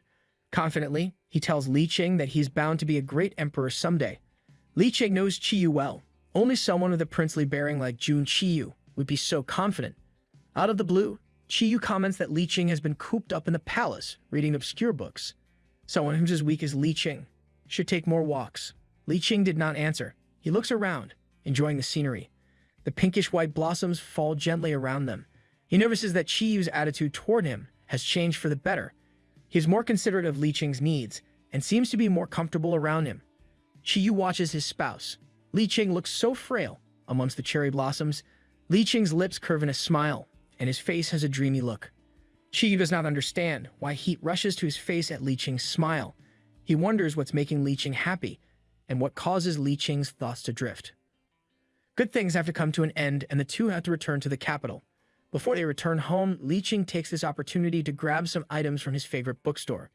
Chiyu complains that Li Qing would take upon himself to look for books and ink treasures when he could order the servants to do it for him. Li Qing tells him that he'll be finished soon, and it's no trouble for him since he can do it himself. As Li Qing looks for the book that helps put people's minds at ease, a stranger approaches him respectfully, bowing at him. Li Qing notes how unusual it is for someone to enter the bookstore at this time. It is more unusual for a barbarian to come visit and pay him respect. Alarm bells ring in Li Qing's head when he notices that the barbarian enters his personal space and whispers cryptically in his ear. Quietly, the barbarian asks him if he knows what his real fate is. Is this barbarian some sort of soothsayer or fortune teller? Before Li Qing could ask him what he meant, the barbarian walked away from Li Qing's bafflement. Chiyu, who finally got impatient after waiting, approaches Li Qing. He tells Li Qing that they have to return, so that they can eat and Li Qing can take his medicine. He's really just hungry, but it's a big change, as he's now considerate about Li Qing's health, still thinking about the strange barbarian. Li Qing tells Chiyu that he found the books he needs, and they should return. Chiyu looks at him like he wants to say something. They return to the mansion and start to review the memorials. Li Qing gives Chiyu some suggestions on how to write the memorials and what questions to ask the emperor. Chiyu wonders why Li Qing would read the memorials so closely. Li Qing's eyes are not so good, so he needs to read the memorials close to the candlelight. Chiyu watches him closely. Li Qing's profile is illuminated by the candlelight, and the warm glow accentuates his beautiful features. Suddenly, Li Qing asks Chiyu what he thinks about his suggestions. Chiyu jolts in surprise as he was not listening, so he just tells Li Qing to do whatever he thinks is best. Chiyu observes that he can't help but look at Li Qing. He clenches his fist as he musters the resolve to tell Li Qing what he's been thinking. He grabs the memorials from Li Qing's hand, which makes Li Qing worry. Unexpectedly, he tells Li Qing that they should not divorce. Is Chiyu turning a new leaf as he finally realized what a treasure Li Qing is? Silence hangs in the air after Chiyu's sudden declaration. Li Qing drops the brush he's been holding. His brain could not believe that Chiyu would utter such words. There's no way that Chiyu would suggest that they stay together when he's been adamant about divorce, deciding that he must have been hallucinating. Li Qing changes the topic and comments on the messy state of their table. Chiyu lets out an exclamation of disbelief. Li Qing continues to look down, not wanting to meet his gaze. Li Qing scolds himself for being weak. A kind gesture from Chiyu makes him melt. Chiyu breaks the silence between them and makes it clear that he is not in love with Li Qing. Chiyu decides that being together is not so bad, and that they have been getting along. Li Qing visibly deflates upon hearing this, so Chiyu lifts up Li Qing's chin to make Li Qing look at him. Chiyu explains that even if he divorces Li Qing, the emperor will find a suitable wife for him. Rather than have a stranger become his spouse, it is better to have Li Qing beside him. Li Qing's eyes widened. He looks like he got slapped by the cold, bitter truth in the face. Poor Li Qing. Li Qing pushes Chiyu's hands away, telling him that he understands. Li Qing is obviously disappointed. However, he's used to it. Divorce is sorry behind. As much as he wants to be with Chiyu, he does not want to be someone he has to endure. He asks Chiyu if there's someone he likes or if he's been in love. Chiyu can't think of anyone he wants to be with and is annoyed that Li Qing is asking these questions. He can't help but think that Li Qing is up to something again. He gets up, dismissing Li Qing's questions. Li Qing apologizes for his forwardness. Chiyu leaves, but not before telling Li Qing that he would be back to transcribe the memorials. Left alone in the study, Li Qing reflects on his actions. He admits to pushing Chiyu's buttons and being too intrusive. You're his husband, and he just asked you to stay in a loveless marriage. It's just right for you to know where you actually stand and what to expect. He knows that he made Chiyu angry. He thinks that Qiyu probably thinks he's being ignorant. All this stress made Li Qing's nose bleed. Drops of the red liquid stain the memorial, and no matter how much he rubs off the blood, it just won't come off. Li Qing looks at the bloodstains worriedly, a reminder that he does not have long to live. All this stress is not good for Li Qing. He should be resting, instead of helping that good-for-nothing Qiyu. The next day, Qiyu was told by the emperor to stay after the court meetings. He asks his emperor father why he was told to stay. Instead of answering, Emperor Jun Shuan Xiao asks him what he's been up to. Qiyu answers that he has been diligent in his studies and has been returning home early to review the memorials after the court sessions. The emperor asks him if the task has been so difficult that it has affected his health. The emperor tells him that there are bloodstains on the memorials, which makes him worried about Qiyu's health. Qiyu wonders what the emperor is talking about. Wrong answer. His baffled look made the emperor realize that Qiyu had been deceiving him. Jun Shuan Xiao throws the memorial at Qiyu. The jig is up. The emperor rages at Qiyu in disappointment. He can't believe that he saw someone so irresponsible, making someone else review and write the proposals. Wasn't Qiyu supposed to transcribe the memorials? You must have submitted the one Li Qing wrote. You only have yourself to blame for that one. Before Qiyu could string some words of apology, Emperor Jun Shuan Xiao continued with his tirade. He scolds his son for being arrogant and neglectful of his duties. Rumors have been circulating that he is unfit to become the emperor's heir. The emperor regrets being too lenient with him. The emperor thinks back to the time that Qiyu returned home with a slave. He knew that he should have set his foot down. To Qiyu's horror, the emperor makes a decision. He declares that the slave, who knew her, will be executed. That's a little too harsh. Why not make Qiyu do some hard labor or make him memorize some boring script instead? Or throw him out into the wild and live his life as a poor person? That should teach him. Qiyu heatedly shouts back in protest. He reasons that who knew her has nothing to do with his actions, and it's a harsh punishment to bestow on anyone. Emperor Jun Shuan Xiao does not trust who knew her, and does not believe that the slave has no ill will against them. Qiyu wonders if Song Li Qing has something to do with this. He's the only one who knows that Qiyu has not been reviewing the memorials on his own. He suspects that Li Qing told the emperor to cause trouble for who knew her and to control Qiyu. Hiding behind the emperor's power, Li Qing wants to elevate his own position so that Qiyu will not be able to divorce him. Qiyu decides that no matter how much the emperor wants to force him, he will not stay with Li Qing. Just when things are getting better for these two, things happen that take them 100 steps back. Qiyu returns to the mansion, and a Unique announces his presence. It's apparent on his face that his morning did not go well, and Li Qing approaches him with hesitation. He looks at Li Qing coldly and slaps his hand. His slap leaves a red bruise on Li Qing's delicate hand. The poor crown princess looks at Li Qing's back, wondering what happened to set his husband off. From the sidelines, a Unique announces that the emperor orders the punishment of the slave, who knew her. Who knew her will receive 50 strikes as punishment, and he orders the crown prince and crown princess to watch. That's just cruel. Approaching the allotted seats, Li Qing asks Qiyu what's going on. Qiyu is already seated and maliciously blames Li Qing. The Unique asks Li Qing to take his seat, as the emperor wanted who knew her to kneel in front of Li Qing while being punished. Jun Shuan Xiao, you're not doing Li Qing any favor. You're actually making it worse for him. The emperor wanted to make who knew her realize where his place is and to show respect to Li Qing. Who knew her struggles against the people holding him. He finds it unfair as he has not done anything wrong. He begs Qiyu to save him. The servants slapped him to shut him up. Li Qing still does not understand what's going on and sits there dumbfounded, fear etched on his face. Qiyu tells him to watch. He vows to make Li Qing suffer, who knew her's humiliation tenfold. Who knew her begs and begs, but his words seem to fall on deaf ears. The Unique accuses him of bewitching the crown prince, leading him astray. The emperor wanted to execute him, but decided to be more lenient due to the crown prince's feelings. The emperor wanted him to know his place and be respectful to his betters. This shakes who knew her to the core. There's only one person who'd wish him harm, and it's none other than the crown princess, Li Qing. Who knew her screams, blaming his misfortune on Li Qing. He suspects that Li Qing got jealous because Qiyu favors him. He tells Li Qing that he should have killed him instead, rather than made the emperor do the deed for him. These words further implicate Li Qing.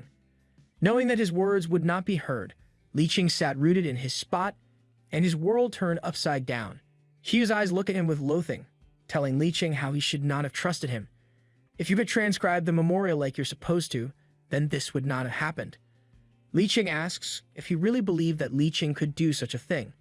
Qiyu can't think of anyone else who would tell the emperor that he has been making Li Qing review the memorials. Li Qing has all the reasons to punish who knew her, but does not have the guts to do it himself. So, he made the emperor do it. Li Qing looks down in disappointment. Qiyu should know that Li Qing would never do such a thing. Qiyu looks away while snidely, commenting that Li Qing's heart does not match his appearance. The eunuch announces that the punishment has been carried out. Who knew her falls to the hard ground, looking pitiful. I feel bad for who knew her. The eunuch bows to Qiyu, wishing that the crown prince does not vent his anger on him. He was only doing his job, and he could not go against the emperor's wishes. Qiyu tells him to leave, briskly walking towards who knew her to help him. Li Qing looks at the couple. A stranger from the outside is looking in. Qiyu looks at him with deep-seated hatred. Carrying who knew her in his arms, he announces that he will never set foot in Li Qing's mansion again. Since Li Qing wanted to be the crown princess so much, he can live alone in the main courtyard, all by himself. He looks down at Li Qing in disdain, sarcastically asking if he's happy. Before Li Qing could defend himself, Qiyu turned his back, not wanting to listen to what Li Qing had to say. Li Qing stays in his seat, still in a daze. It was only when Shi Yaodi invited him to come inside did he leave his seat. With wobbling steps, he enters the pavilion. When Shi Yaodi enters the room, she finds her master huddled against the wall, his arms wrapped around his knees. His body is shaking. With sympathy, she calls out to him, and he looks up to her, with tears running down his cheeks. Li Qing tells her that he wants to go home. She asks him what he means as he is home. Like a lost child, Li Qing tells her that this is not home. I feel sorry for who knew her, but Li Qing has nothing to do with his punishment. Li Qing tells Shi Yaodi to pack his things. He wants to take a breather and go home to his parents' house. He does not have very long to live, so he wants to take this opportunity to go home and properly say goodbye to his parents. Yes, dear, take a breather. Maybe your parents can convince you to divorce his sorry ass. In Who Knew Her's pavilion, the sound of laughter can be heard outside. Qiyu compliments Who Knew Her's clever ideas. The two play around in merriment, not minding the third person who enters the room. Li Qing approaches the couple, intending to ask Qiyu to accompany him to his parents' house. It would be weird if he showed up without his husband, and they might worry that things are not going well. Just go home without Qiyu. It would be worse when they saw his sour face. Qiyu looks at him in annoyance. He asks Li Qing why he came, and flat out tells him that there's no way he'd forgive him even if he begs. Without a beat, Li Qing answers that he knows. Qiyu wonders if Li Qing is not taking his threats seriously. Li Qing explains that he wants Qiyu to accompany him to his parents' home to celebrate the Mid-Autumn Festival. Hearing that Li Qing's course of action was to run to his parents, rather than apologize to Who Knew Her, Qiyu got more mad at him. Li Qing explains that he wants to spend time with his parents and assures them that he is well. His father just got back from the barracks, and Li Qing has not had the chance to spend time with him since his return. Qiyu looks at Li Qing like he's the scummiest of scums. He realized that Li Qing wanted them to pretend to be a happy couple. He suspects that Li Qing just wanted to complain to his parents when he's not looking. He does not trust Li Qing to be honest. Li Qing then tells him that he will have to go by himself and prepares to leave. Guilt twists in Qiyu's heart. He does not understand why he feels this way, but looking at Li Qing's retreating back, he feels a twinge of sadness. He stops Li Qing from leaving, telling him that Li Qing could meet his parents during the emperor's birthday. Li Qing looks at him, hopefully. Stepping forward, Qiyu tells Li Qing that he could go under certain conditions. It depends on what Li Qing could do just to see his parents. No, don't make him suffer more than he already has. Just let him go home. Li Qing asks him what he has to do. He offers to review Qiyu's memorials for him. Qiyu agrees, but Who Knew Her suddenly interjects and maliciously suggests that he wanted to eat some pine nuts. Since Qiyu is easily manipulated, he cruelly tells Li Qing to peel some pine nuts for Who Knew Her. He does not expect Li Qing to agree, and just wants Li Qing to beg. To his surprise, Li Qing agrees and walks over to Who Knew Her's table. To add to Li Qing's humiliation, he tells him to kneel while peeling the nuts. He wants Li Qing to show his true face. A prideful person would never stoop to kneel in front of a slave. Li Qing still for a moment, and Qiyu mocks him for wanting to back out. However, Li Qing reaches for the pine nuts and tells him that he will do it. He'll do whatever it takes to see his father again. He's dying, and just wants to see his parents for the last time. Have some mercy, Chiyu. Stop bullying him. Li Qing's hands are soft and are not good at peeling nuts. Hu Nu teases him for being too slow and too weak. Chiyu observes him and wonders how someone like Li Qing could endure the humiliation. Li Qing continues to peel the nuts until night falls. The hard nuts cause his hand to bleed. Oh no, Li Qing has a blood disease, which makes him bleed a lot when wounded. This is not good for him. Red stains the nuts he's been peeling. Hu Nu eggs him on, maliciously making him peel more nuts to make Li Qing suffer more. Finally having enough, Chiyu makes him stop saying that there's no way he'd eat contaminated food, calling Li Qing useless and mocking him for not being able to do anything right. Li Qing reminds him that he promised to attend the emperor's birthday with him. Chiyu agrees, and Li Qing thanks him politely. This time, instead of addressing him as Chiyu, Li Qing addressed him as Your Highness. The formality leaves a bitter taste in Chiyu's mouth. Li Qing's coldness unsettles him. Something has changed in Li Qing, and Chiyu does not like it. He does not like it at all. Hu Nu observes that Chiyu is acting weird. Turning Chiyu's attention back to him, he massages his shoulders and sweetly asks Chiyu if he feels sorry for Li Qing. Chiyu complains that Li Qing never addressed him as Your Highness. He always addresses him by his name. Hu Nu tells him that Li Qing has finally learned where his place is. However, Chiyu is not convinced. The way Li Qing addresses him is now cold. On the day of the emperor's birthday, Li Qing and Chiyu share a carriage to the venue. He points out the tassel that Li Qing has been wearing, effectively mocking him for wearing something old and cheap. Seeing Li Qing wear the tassel he gave him when they were kind, Chiyu becomes assured that Li Qing still has feelings for him, and that his sudden coldness is but a facade. Li Qing looks down at the tassel, his mind elsewhere. Chiyu asks him why he would continue to wear something so cheap when there are so many jeweled tassels available for him. Li Qing's father might think that Chiyu is mistreating his son and making him wear something too old and cheap. When he is about to accuse Li Qing of making him look bad, Li Qing interrupts him, telling him that he won't wear it again. Chiyu can't believe his ears. He's had enough of you. It is a lavish affair befitting the emperor's birthday. From the sidelines, Prince Lo Lan observes that Li Qing has lost some weight. Annoyed that Prince Lo Lan has been eyeing his husband, Chiyu calls his attention, covertly asking if there is something wrong with his eyes, and if he has not been receiving proper nourishment. Prince Lo Lan asks if Li Qing has been working so hard that he has become sick. Chiyu wanted to hide the fact that Li Qing is not well, but Prince Lo Lan obviously wanted everyone to know. In a long-winded speech, he tells Prince Lo Lan to mind his own business and to focus on the birthday celebrant instead. He asks Prince Lo Lan if he still has feelings for Li Qing. Prince Lo Lan assures him that he wouldn't dare. He simply finds it strange that the two do not seem to get along well. He observes that Chiyu must be too fickle to lose interest in his husband within 3 months of marriage. Chiyu slams his hands on the table in anger. Li Qing sits quietly beside him, but is worried that the banquet will be ruined. He does not want to miss the chance to have a talk with his father. He picks up some sweets with his chopsticks and feeds them to Chiyu, acting like a doting wife. Chiyu jumps down on it like a child who wants to make his rival jealous. Li Qing explains that he was just not feeling well and has caught a cold due to the changing season. He politely thanks Prince Lo Lan for worrying about him and assures him that he and Chiyu are getting along well as a couple. Prince Lo Lan does not want to back down.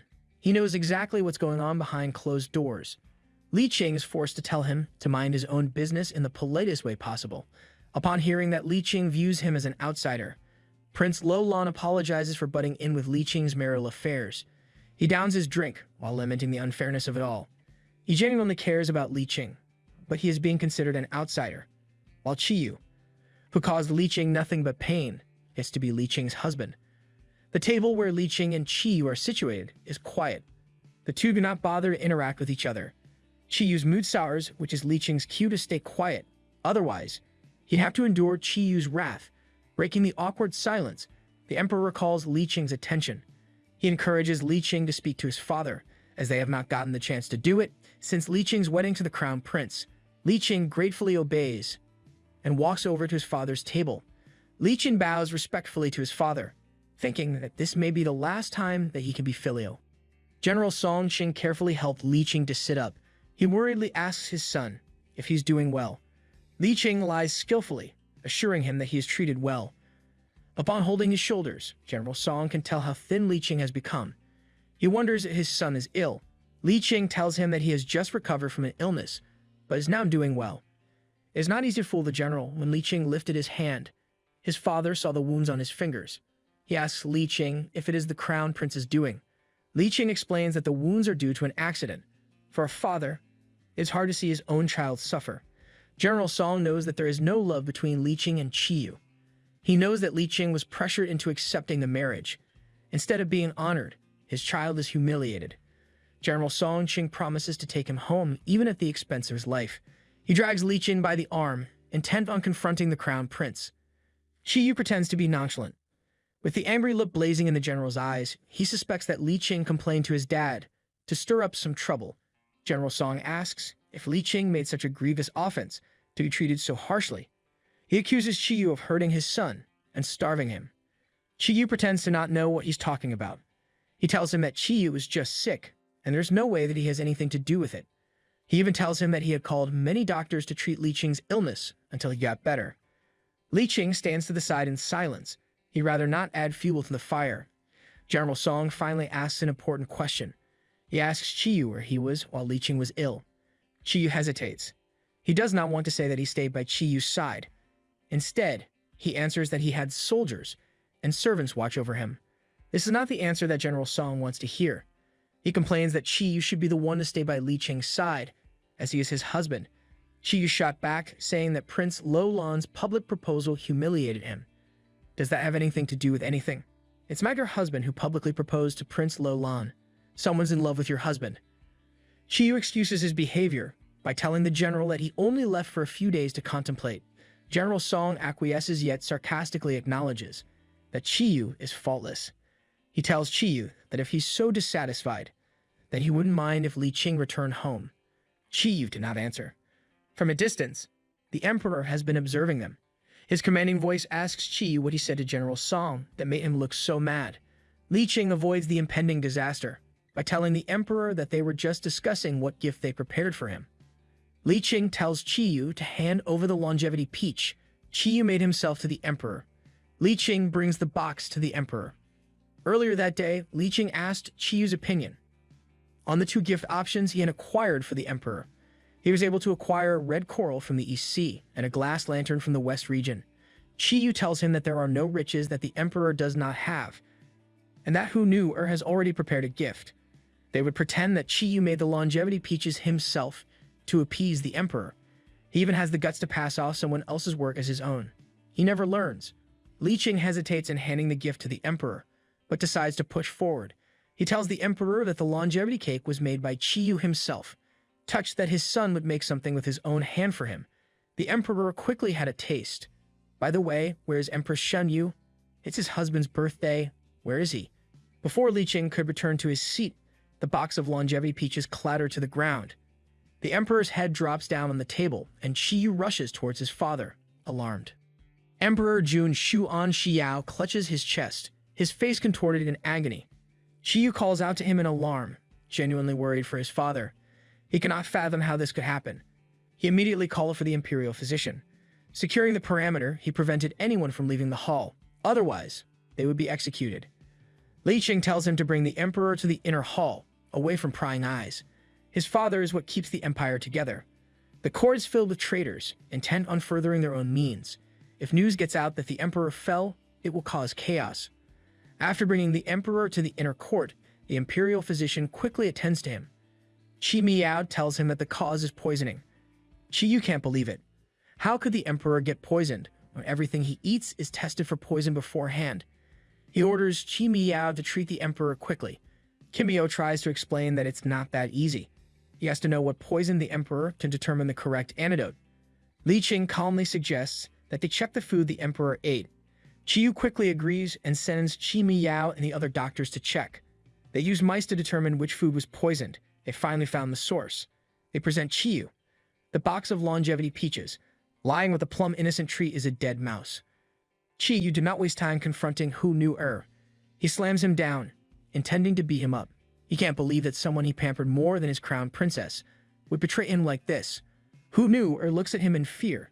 Qiyu lets him go to allow him to confess. He asks Hu Nu-er why he poisoned the emperor father. Hu Nu-er acts like he does not know. He swears that he never wanted to bring harm to the emperor. Chi Yu tells him that the longevity peaches he made were poisoned. Hu Nu looks at him in bewilderment. He reminds Chi Yu that he watched Hu Nu make the peaches. To prove that he did not do it, Hu Nu ate the remaining peaches from the same batch he baked that morning. Hu Nu ate all the peaches until the tray was empty.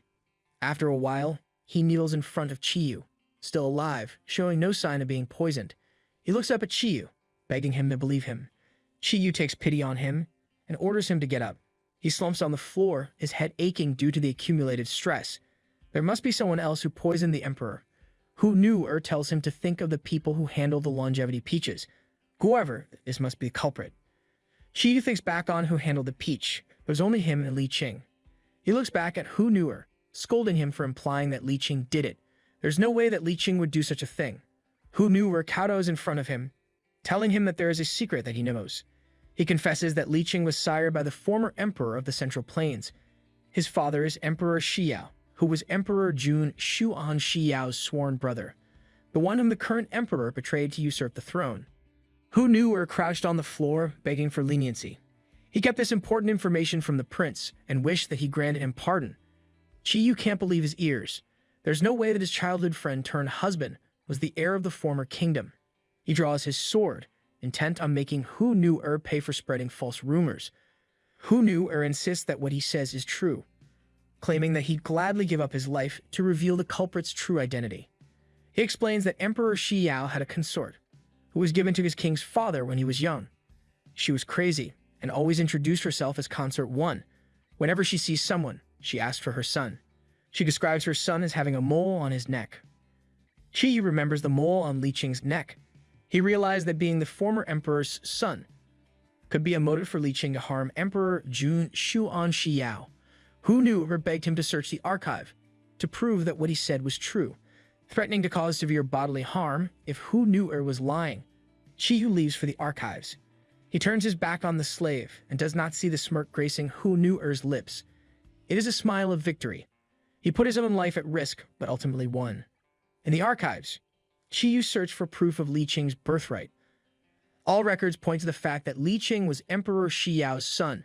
As he turns his head to a forgotten corner of the archive, he sees a painting showing the former emperor in all his glory. He can see Li Qing's features on the fallen emperor's face. It cannot be denied that Li Qing is the heir of the fallen empire. Chi Yu's face controls anger. Li Qing will pay. In Emperor Jun Xuan Xiao's chambers, Li Qing rinsed the washcloth like a diligent son-in-law. He is so absorbed with the task that he does not see Chi Yu approaching him from behind. As Li Qing wrings the cloth in his hands, Chi Yu grabs his bandaged hands, stopping him.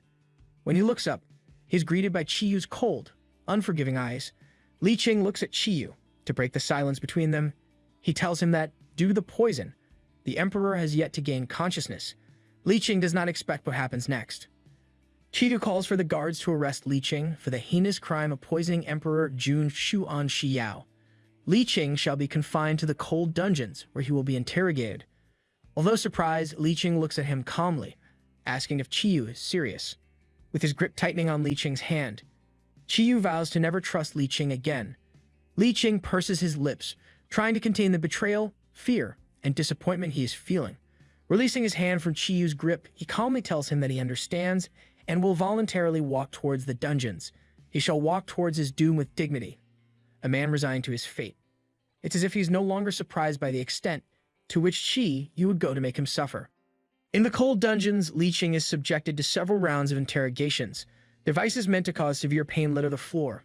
One of the guards warns him that all the things that he will be subjected to are by the crown prince's order.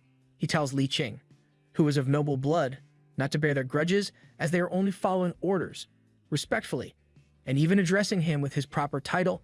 The guards tell Li Qing that they will go easy on him if he signs a confession admitting to orchestrating the emperor's poisoning. Exhausted from the pain he had to endure, Li Qing tells them repeatedly that he has no cause to harm the emperor. He calmly tells them that he will not confess. The guards commend Li Qing's stubbornness, but he has a task to do. He orders the other guards to bring in more devices to punish Li Qing. A contraction made of 6 thin bamboos connected by thin ropes was placed in Li Qing's hand. Each finger was trapped in the thin wood. Panic gripped Li Qing's heart when he recognized what the contraction was for. He politely asked the guard to change it, as he needed his hands to write. He is a scholar and was even awarded the prestigious recognition of Tan Hualong. Tan Hualong is the third honor to receive after passing the imperial exam. The guard tells Li Qing that he would feel bad if he ruined Li Qing's hands, as he's heard of Li Qing's talents in writing. He tells Li Qing that if he wishes to receive a different punishment, then he must first sign the confession. With fear etched on his face, Li Qing resigns to his fate. Quietly, he tells the guard that he needs to confess to what he did not do, and then he no longer wants his hands. As if trying to convince himself, Li Qing screams that he no longer wants them. He screams some more, as the guard crushes the talented hands that many could only dream to have. The head guard comments that Li Qing may look weak, but his pride is admirable.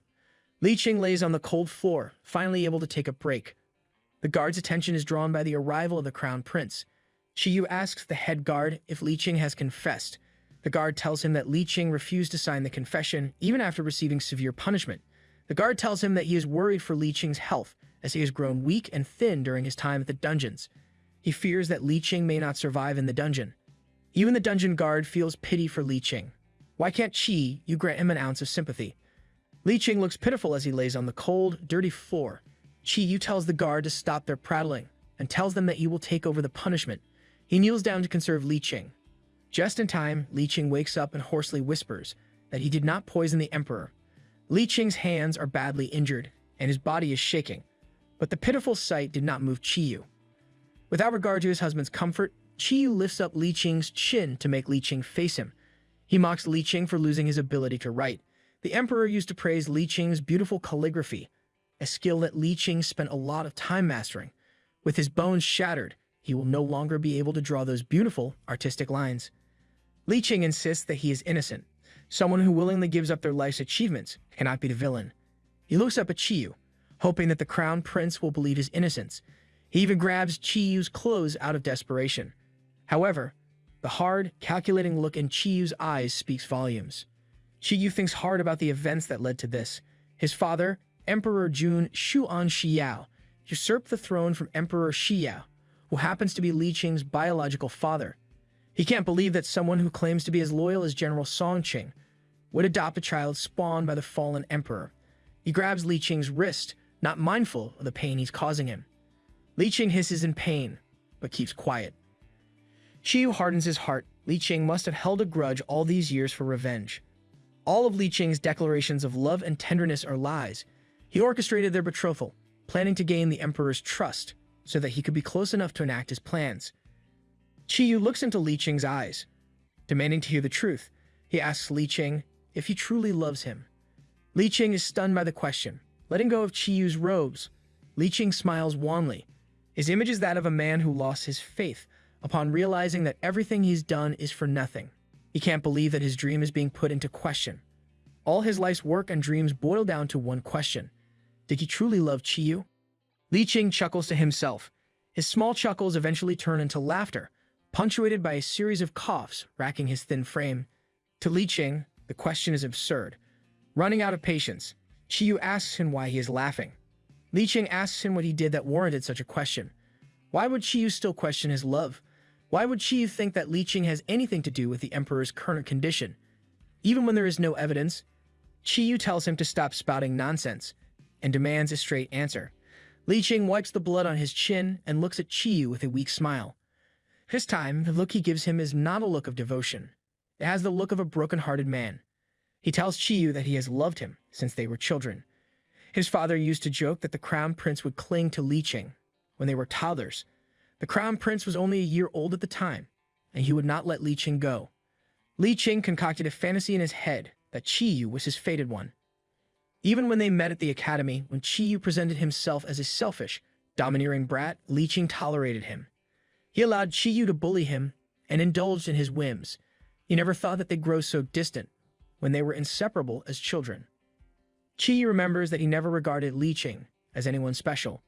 Li Qing was a good friend that Qiyu could take advantage of. He wonders if Li Qing harbored feelings for him then.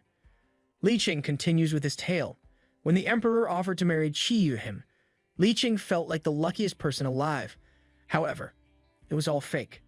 He never thought that he'd achieved the two things he'd strived to have all his life: the honor of passing the imperial exam with flying colors, and marrying the one he loves. He never thought that he deserved such blessings.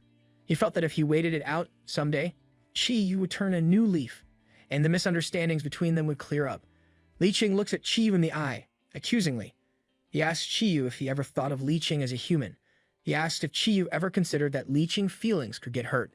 Li Qing finally realized that he placed his love on the wrong person. Love shouldn't be this hard. He regrets loving the wrong man. With his body weak, he beckons Chi-yu closer, promising to tell him the truth. Chi-yu complies, intending to get this ordeal over with. Li Qing whispers the words that will set him free. He does not love Chi-yu anymore. He repeats these words like a prayer, each sentence rising an octave, cementing the fact that he, Song Li Qing, is no longer Chi-yu's plaything. Chi-yu sits up, stunned. He can't believe what he's hearing. His love for him was constant all his life. To hear him say it, a part of him felt cold and empty. Li Qing falls to the floor, his face buried on the makeshift bed of straws. Without a care for his pitiful husband slumped on the floor, Chi-yu shakes off the emptiness he's feeling. He convinces himself that it should not matter whether his traitor loves him or not. He coldly asks Li Qing if he just fell out of love at this moment or if he just lost the will to continue his pretentious act. Either way, Chi-yu believes that Li Qing unwittingly revealed his true self. He asks Li Qing how he could repay the emperor in such a way. The emperor bestowed the title of Tan Hualong on Li Qing, recognizing his talents and even making him crown princess. Li Qing does not answer. He probably thinks it's pointless or he's just too tired to argue. Chi-yu asks Li Qing if he's finally satisfied, now that the emperor is in a coma. Irritated by Li Qing's silence, Li Qing demands that he answer.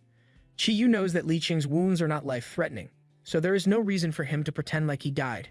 Standing up, Chi-yu walks over to the furnace and grabs an iron poker, its ends blazing yellow from the fire. Brandishing the hot iron in front of Li Qing, Chi-yu demands to know what poison Li Qing used. Shakily, Li Qing repeats that he did not poison the emperor. Unfortunately, Chi-yu does not believe him. He warns Li Qing that if he does not tell the truth, then Chi-yu will not hesitate to brand his skin with a hot iron. It will leave a mark that even when healed, would brand Li Qing as Chi-yu's possession, demeaning him to be less than human. Chi-yu silently prays that Li Qing will admit the crimes so that he can go easier on Li Qing. However, Li Qing insists that it was not him. Resolve reflects in his eyes as he grabs the implement from Chi-yu's hand and scorches his flesh with a hot iron. Li Qing screams while Chi-yu looks at him in shock. Li Qing branded himself, effectively making himself the slave of the Jun Empire. Slumped, Chi-yu holds him up by his arms, insisting that he did not truly intend to cause Li Qing harm. He only wanted Li Qing to confess. He hears Li Qing murmuring some words, but it was so quiet that he did not hear them. For the 100th time that day, Li Qing tells him that he did not do it, tucking Li Qing's head under his chin. He coos at him soothingly. After giving Chi-yu a false sense of security, Li Qing bites him harshly. Chi-yu angrily pushes him away, demanding that Li Qing stop being so stubborn. He will give Li Qing one last chance. Wanting to get back at Li Qing, he reminds him that he has General Song's life in his hands. Li Qing's eyes widen at the mention of his father. He subserviently crawls towards Chi-yu, begging him to spare his father. General Song has been loyal to the emperor and has won war after war in the country of Jingo. His father does not deserve the harsh treatment. Chi-yu tells Li Qing that he imprisoned all 373 people residing in the Song mansion, including the servants. Only execution awaits those who harm the emperor, and Li Qing's family and servants are going to be considered accomplices. Li Qing shakes visibly upon hearing this. Song Qing did not do anything wrong. The kind general raised Li Qing since he was a toddler and does not deserve to have his reputation dragged down to the mud and executed. Li Qing realized that the noose of death is inescapable. He wonders what he ever did to deserve this fate. Chi-yu tells Li Qing that his despair is apparent, when Song Qing is only Li Qing's adoptive father. The emperor is Chi-yu's biological father, therefore, Chi-yu would do anything for him. Li Qing begs Chi-yu to wait and listen. Chi-yu looks down on him, a little surprised at Li Qing's sudden compliance. Swallowing his pride, Li Qing confesses to poisoning the emperor. He slams his forehead to the ground to kowtow, insisting that it was him who poisoned the emperor, and that the Song family has nothing to do with his plans. As the mastermind, Li Qing insists that he alone should endure the punishment. His father should be spared, and he would beg Chi-yu to let his family go. Chi-yu coldly tells him that General Song's execution is due in 3 days. Chi-yu will spare him if Li Qing tells him which poison he used. Li Qing does not answer. Chi leaves the dungeons as Li Qing continues to call out his name. In Chi mansion, a unique begs Chi to complete reviewing the memorials. With the Emperor in a coma, the court needs directions, and they rely on Chi to fill in the role. Chi understands what needs to be done and assures the unique that he will get to it. Chi deflates at the number of memorials stacked on his desk. He remembers Li Qing urging him to take the memorials seriously, no matter how inconsequential they may seem. Even the little people deserve his attention. Take, for example, the relief funds that Chi decided to provide to the provinces that were attacked by pirates. The relief funds may seem like small amounts of funds for Chi, but for the people, they may be the difference between life and death. Li Qing urges Chi to consider each request with patience. They may seem like a bunch of boring words to Chi, but these little matters make up the country's economy. Chi waves off the image of Li Qing from his head. He lets out an exclamation of frustration. Even in his head, Li Qing would nag, and it annoyed him. He knows what to do. Chi diligently studies the memorials. Unconsciously, he falls back to his old habit of asking Li Qing what he thinks about certain topics. When he looks at where Li Qing usually sits, he finds the chair empty. Loneliness washes over Chi. Li Qing is no longer with him. He forgot that he sent Li Qing to prison. How could you forget? You were just mocking him that morning. Chi refuses to budge. Li Qing is not the only scholar in the world. Li Qing is nothing special, and he could get someone else to replace him. Chi convinces himself that he does not need Li Qing. He could be an effective and just crow prince. He thinks back on what Li Qing told him in the dungeons, Li Qing's confession that he no longer loves Chi. These words are like knives sinking into his heart. Chi slams his fist on the table, annoyed that Li Qing's words are haunting him like a ghost. A hooded figure passes through the darkened hallway of the dungeons. The head guard explains that he would not dare allow this figure to enter if he did not have the Emperor's token. The hooded figure thanks the man before entering the cage and imprisoning Li Qing. This mysterious figure is none other than Prince Lo Lan. At the sight of Li Qing's prone figure on the cold ground, Prince Lo Lan immediately rushes to help him. Bemoaning how such things could happen to someone as kind as Li Qing, Prince Lo Lan helps him up. Li Qing is too weak to hold himself up. He assures Li Qing that he is there for him and to no longer fear. I'm really rooting for Prince Lo Lan. Take him away. Far, far away from Chi. There is no spot on Li Qing's body that is not covered with bruises or wounds. He shivers from the cold. Prince Lo Lan hugs him to keep him warm, even holding his hands to warm them. Li Qing refuses, as his hands are in pain. These words alarm Prince Lo Lan. Li Qing's hands are swelling. It is obvious that the hands have suffered internal injuries, possibly broken bones. Li Qing admits that he won't be able to write anymore. It's as if a floodgate has opened and Li Qing allows his tears to flow. The warm glow from the torches illuminates the side of Prince Lo Lan's place as a thought crosses his mind. Without a care to the wind and to any consequence that would befall him, Prince Lo Lan asks Li Qing if he would come with him to his country. In the desert country of Lo Lan, Li Qing can live out the rest of his life in peace. Prince Lo Lan describes the place to Li Qing to convince him to come. There is a hidden oasis during the summer, and when winter comes, the ground turns into a flower field. He asks Li Qing if he's ever seen a wonderful place before. Li Qing shivers as he answers, his words filled with regret. He never left the capital, and he regrets that he never traveled far to see such beautiful sights. He may never get the chance to. Prince Lo Lan insisted that they leave the capital together. Li Qing grabs his sleeves as he tells him the truth. They could never leave the palace, resigning to the fate that awaits him. Li Qing tells him that he can't leave. Chi raided his family home, imprisoned his father, and he begs Prince Lo Lan to save his family. With hesitation, Prince Lo Lan agrees. Li Qing explains that the longevity peaches were from Who Knew Er. It smells weird, which Li Qing finds unusual. The scent is close to sandalwood, but Li Qing can tell that it's something else. He asks that Prince Lo Lan find out what it is. Prince Lo Lan seems to recognize the scent that Li Qing described, with the possible culprit being Who Knew Er. Prince Lo Lan's suspicions might be true. Prince Lo Lan immediately left to find Dr. Chi Miao. He asks if he has the box of longevity peaches. Thankfully, Chi Miao has access to all the evidence found at the banquet. Prince Lo Lan lifts up the food box that used to contain the poison longevity peaches. Prince Lo Lan lifts up the box close to his face and takes a sniff. The box has a subtle scent similar to sandalwood. Chi Miao asks if there's something wrong with the food box. Prince Lo Lan's face hardens, just as Li Qing said. The The box has a suspicious scent. He needs to handle this with caution. As much as he wants to be the one to defend Li Qing, he knows that his involvement will do more harm than good. He asks Qi Miao to move closer so that he can hear him out. He tells Qi Miao that Li Qing was imprisoned in the water dungeons, and his life hangs in the balance of life and death. Prince Lo Lan leans closer as he whispers the words that can save the one he loves. Finally, the Emperor wakes. Dr. Qi Miao assures the Emperor that he's no longer at death's door. As long as the Emperor takes the calming fraught that Qi Miao prescribes him, he will be as good as new. Qi Yu thanks the good doctor. To reward him for his hard work, he will promote Qi Miao to become head of the Imperial Hospital. On top of the promotion, he will receive 100 taels of gold. Qi Miao kneels towards him in gratitude. However, it is not fame and fortune that Qi Miao is after. He only has one request. There is an important matter that he wants to bring to their attention. Qi Yu asks if it is about the poison. Qi was surprised that the doctor was able to deduce the poison that Li Qing used. As much as he wants to know which it is, he'd rather not hear anything related to Li Qing. Qi Miao explains that he researched poisons intensively and found that the poison used on the Emperor is called a Milan fragrance. Its scent is similar to that of sandalwood. When used in a sandalwood box, most people would not notice its presence. The toxin in Milan fragrance is not lethal. However, when mixed with alcohol, its toxicity amplifies. Emperor Jun Xuan Xiao comments that Mila fragrance is a traitorous poison to use, and its effects are unpredictable. It was unheard of. Qi Miao answers that although the Emperor is knowledgeable, it is not unusual that he has never heard of the Milan fragrance, as it is not native to their country.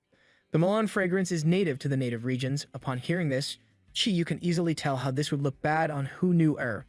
In denial, he refuses to believe that Hu Nu-er would want to cause him harm. Hu Nu-er has never lied to him.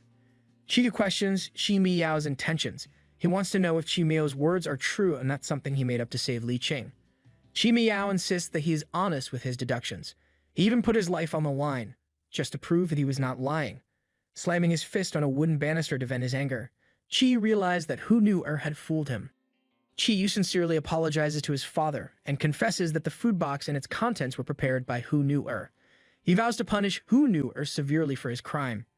Emperor Jun Xuan Xiao is not surprised. He knew that the slave could not be trusted. With his country besieged by Qi Yu, a fallen prince who had to live as a slave, could never have pure intentions toward his conqueror. As a gracious emperor who has endured the worst, he excuses his son's oversight and just wants Qi Yu to learn from his mistake.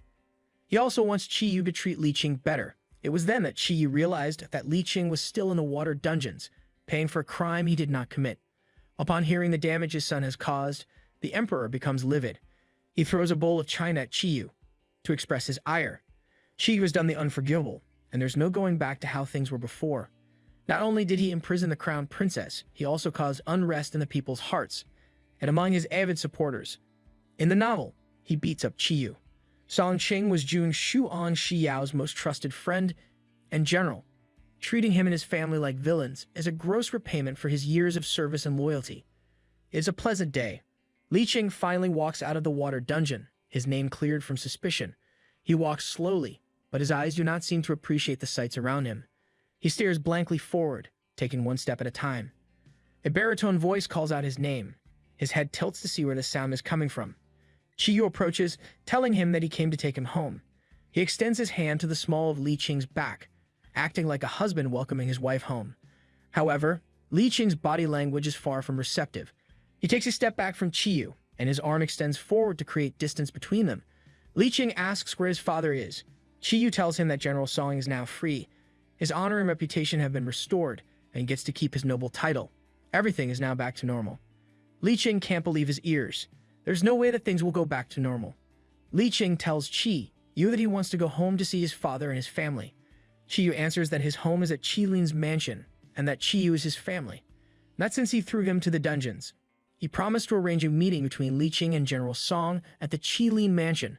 Realizing that Qi Yu would insist on keeping him in the mansion, Li Qing tried one more time to express his wish to go home. Qi Yu tries to coax him into coming home by acting like a puppy who has been waiting for its master's return. He admits that he wronged Li Qing for not listening to his pleas and for making him suffer. He insists that he only did all that because he cares for Li Qing.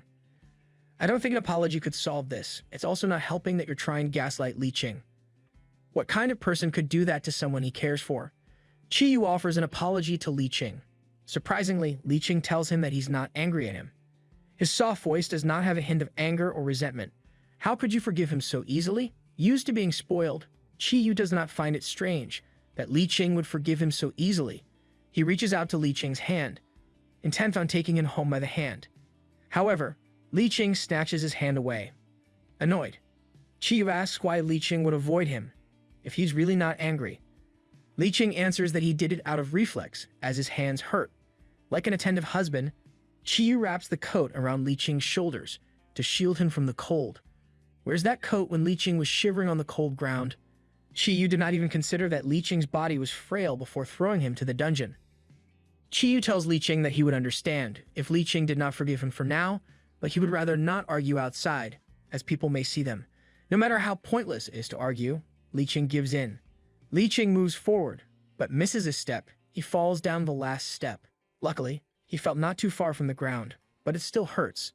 It was then that Chiyu realized that Li Qing's eyes could not focus on anything. Li Qing waves off his concern. He tells Chiyu that he has gone blind. Chiyu worries that the punishments Li Qing endured caused him to lose his sight. Chiyu finally grasps how much damage the punishment has caused. Li Qing will never be able to read or write. However, Li Qing seems so nonchalant and indifferent. In a tone similar to one talking about the most mundane things, Li Qing tells him that he is simply having a relapse from an old illness. Chiyu can be assured that he is not at fault. Li Qing explains that he used to cry a lot, and that it has damaged his eyesight. How could you go blind from too much crying? Chiyu asks Li Qing why he never told him this before. Li Qing answers that Chiyu might find his weakness disgusting. Guilt twists in Chiyu's heart, but he pushes it down in favor of getting Li Qing home. He tells Li Qing that he has already summoned Chi Miao to their home so that he can treat Li Qing. Unable to bear the awkward atmosphere between them, Chiyu lifts up Li Qing's bridal style in his arms. He promised to take Li Qing to see his father as soon as he got better. Chiyu froze for a moment when he realized something. When Li Qing notices that they have not moved from their spit, he asks Chiyu if he finds him too heavy. Chiyu utters a word, but he can't bring himself to say what he noticed. Li Qing is not at all heavy. In fact, he is far too light for a man his age. As if trying to assure himself and ease his guilt, Chiyu tells Li Qing that everything is all right and that he's taking Li Qing home. In the Qili mansion, Chi Miao attentively cares for Li Qing. After checking Li Qing's pulse and seeing the extent of his childhood friend's injury, he wishes to be the subject of Li Qing's blood disease, but Li Qing stops him. Li Qing refuses to let anyone else know about his illness. Chi Miao insists that Chiyu should know, so that he can treat Li Qing better. Li Qing does not see the point of telling Chiyu. This is Li Qing's way of rebelling against Chiyu. He does not think Chiyu deserves to know. Before Chi Miao could protest further, Chiyu entered the room. Chiyu immediately asks if Li Qing's hands will heal and if he can regain his sight. Chi Miao answers that with time, the damage to Li Qing's hands will heal, and his sight will recover after enough rest. What he can't say to Chiyu is that Li Qing does not have the luxury of time. Chiyu's mood lifts up, and he sits beside Li Qing to share the good news with him. He assured Li Qing that he would be able to read and write again. Chi Miao bids the couple farewell, promising to come back with some medicine. He lies through his teeth as he tells Chiyu that Li Qing will be able to go back to how he used to be. Without looking at Chi Miao, Chiyu waves him away, promising to reward him when Li Qing gets better. He tells Li Qing to get better, so that he can help Chiyu with the memorials. Rolling my eyes here, it always has to be about Chiyu. Chiyu washes a cloth in a basin to help Li Qing clean up. When he lifts up Li Qing's sleeve, he sees the burn marks left by the iron rod. Li Qing seems to have a third-degree burn. This type of burn destroys the outer layer of skin and the entire layer beneath. It's nasty and very painful. Chiyu asks Li Qing if the burn hurts. Li Qing answers honestly, but his expression seems to say that he's numb from the pain. Not wanting to tolerate Chiyu's presence more than he has to, Li Qing tells him that he wants to rest. Stating that Li Qing is treating him coldly, Chiyu insists that Li Qing forgive him soon, as he has already apologized and admitted his wrongs. Growing up as a pampered and spoiled prince, Chiyu hates being ignored. However, Li Qing does not care and continues to ignore him. Realizing that he deserves this treatment, he tucks the blanket around Li Qing. He promised to wait until Li Qing came around. Li Qing wakes up in a cold sweat. He was having a nightmare.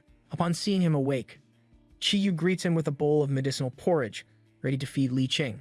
However, Li Qing does not have an appetite and asks Shiyu to eat alone. Shiyu sets the bowl down, standing over Li Qing in a menacing way.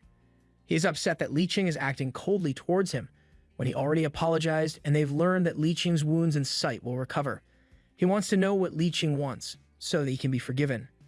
Li Qing tells him that he does not want to be compensated.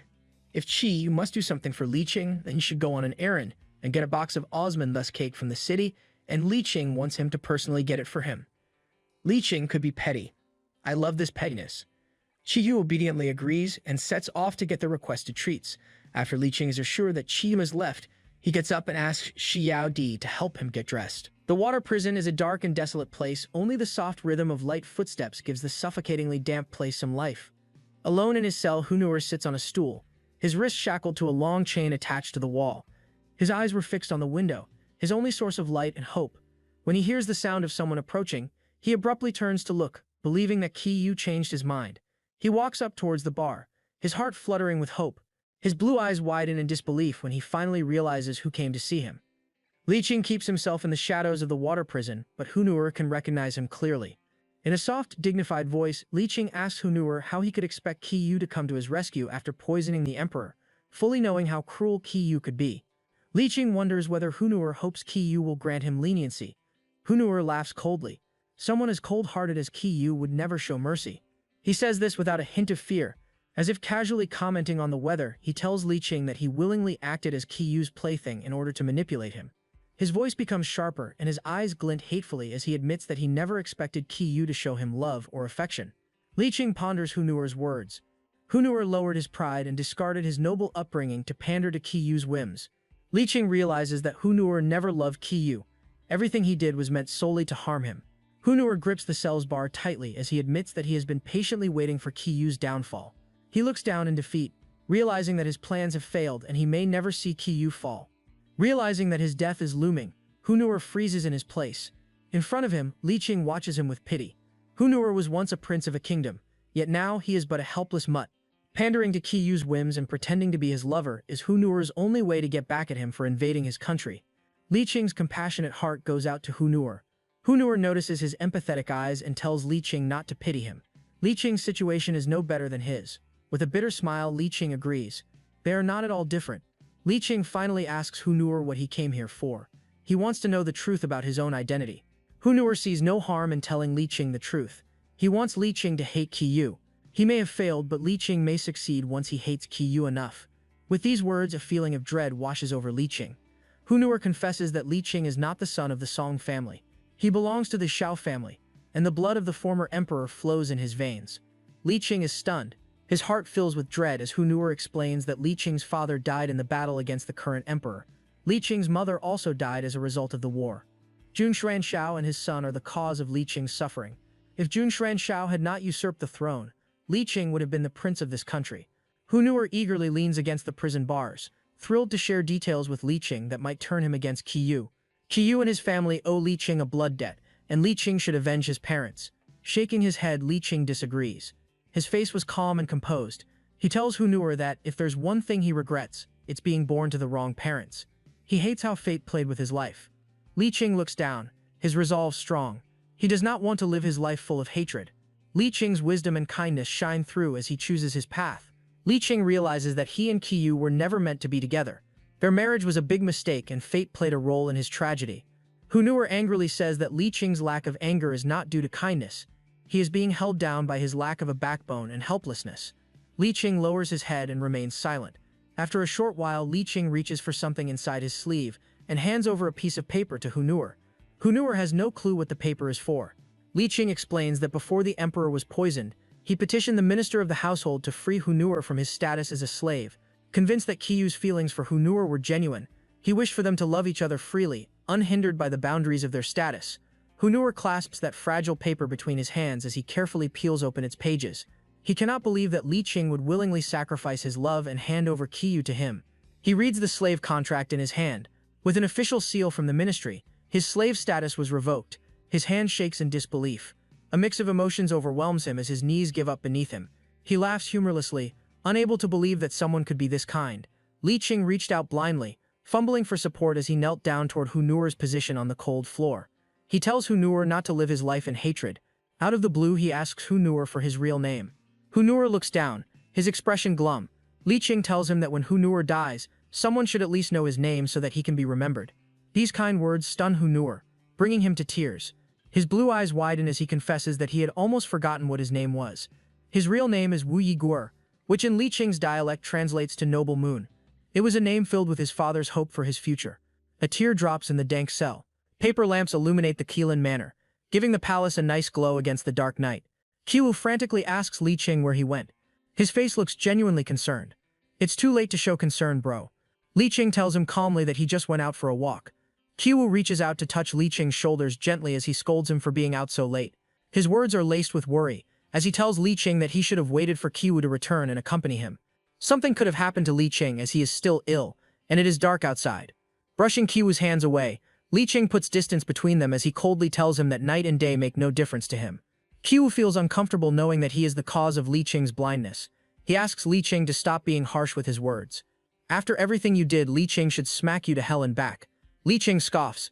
He tells Qiwu that if he wants someone to simper pleasing words to him, he should go to someone like Hunur. He should leave Li Qing alone.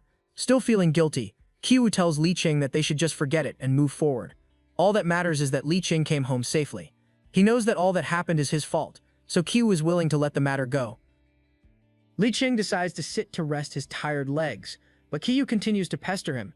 Qiwu asks him if he wants to eat osmanthus cake. He bought it personally for Li Qing, hoping that it would quell Li Qing's anger at him. Li Qing flat out tells him he does not want them. Li Qing did not only reject the osmanthus out of spite, he also had no appetite for food, whether savory or sweet. Everything makes him feel queasy. Stunned, Qiwu moves a bit too fast, but before he could get any closer, Li Qing decides to just eat one cake so he would stop bothering him. Qiwu sits on the chair beside Li Qing, watching him take a bite of the osmanthus cake. Nibbling on the piece of cake, Li Qing feels nauseous. Watching Li Qing eat gives Qiwu a sense of ease, assured that Li Qing has not changed. He reaches out to Li Qing, asking him if he purposely left a crumb by the side of his mouth for Qiwu to lick. Li Qing's eyes widen in surprise as Qiwu leaned down to lick the crumb off his face. Not the time, bro. Read the room. Finally coming to his senses, Li Qing pushes Qiwu off him. He wipes the crumb with the back of his severely bandaged hand. Acting like a spoiled child, Qiwu insists that since he did what Li Qing asked, they should put the past behind them. There's not enough osmanthus cake in the world to make up for what Qiwu did. Qiwu suddenly reaches out to Li Qing, grabbing him by the back of his neck. He forces his poor crown princess onto the lounge as Li Qing struggles against him in protest. Li Qing lets out a sharp cry of pain as Qiwu looms above him. Qiwu takes this chance to lean down on Li Qing, attempting to undress him. Li Qing panics and he quickly grabs the lapels of his robe. He tells Qiwu to wait. Qiwu asks Li Qing to forgive him and forget about everything that happened. He even tells him that he is willing to forgive Li Qing and set aside his past prejudices, so that they could start over. He scolds Li Qing for being fixated on their previous misunderstandings. The nerve of this guy. Li Qing is shocked by Qiwu's words. If Qiwu had uttered these words before everything he did, before Li Qing's heart went numb and before he had known about his lineage, Li Qing would have fallen for it, but it's too late and there's no use thinking about what could have been. Still holding on to his collar, Li Qing sits up and asks Qiwu why. Qiwu confesses that he is starting to like Li Qing. Taken aback, Li Qing pauses. Qiwu's words are like ice to his already cold heart. Rising up from his seat, Li Qing wants to distance himself from Qiwu. Qiwu looks up at him clearly clueless. As he scratches his head in disbelief, Li Qing walks away fumbling around blindly. Restless, Qiwu tells him that the emperor is right. Li Qing is the perfect spouse for him. Li Qing ignores him as he prepares for bed. Li Qing bows his head in resignation. Li Qing as he contemplates how shallow Qiwu's love is. Before long, Qiwu would come to understand that no one would wait for him to grow up. Like a parent chastising a child, Li Qing tells Qiwu to go to bed early so that he will not miss the morning court session the next day. In the master's chambers, Li Qing and Qiwu lie down together in their matrimonial bed. Their outer robes hang neatly on top of each other on the side of the bed. Qiwu hugs Li Qing from behind, reminding him that he promised not to leave him. To placate him, Li Qing acknowledges that he did make that promise. Finally assured, Qiwu closes his eyes, believing that Li Qing would not dare leave him. Li Qing stays silent. Contrary to Qiwu, his eyes opened in quiet defiance. He vows to break the promise, assuring himself that he could switch off his feelings. It shouldn't be too hard. At the break of dawn in the Qilin Manor, before the light of the paper lanterns is extinguished, the master of the house prepares to leave. Someone explains that they asked the tailors to make the clothes more luxurious. Patting down the lapels of the clothes, the voice asks Keelan whether he likes them and how they fit him. Keelan moves a bit to test the fit of his clothes as he smiles in satisfaction. He answers that the clothes fit perfectly, and asks how they knew about his preferences. Li Qing tells Keelan that he taught Zhao Di how to make his favorite snacks and that he should ask her to make them for him in the future. Keelan whines that the snacks would not taste as good if Li Qing did not make them himself. Li Qing coldly reminds him that he cannot make them for him anymore. Keelan approaches him, his hand reaching towards the frazzled Li Qing. He confidently tells Li Qing not to worry and that his eyes and hands will heal soon. His face looks almost innocent as he utters those words. The picture of a man who always had his way with the world. He turns around to leave, telling Li Qing to wait for his return. Li Qing stands up abruptly, calling out to Keelan. Keelan asks if there's anything else he wants to say.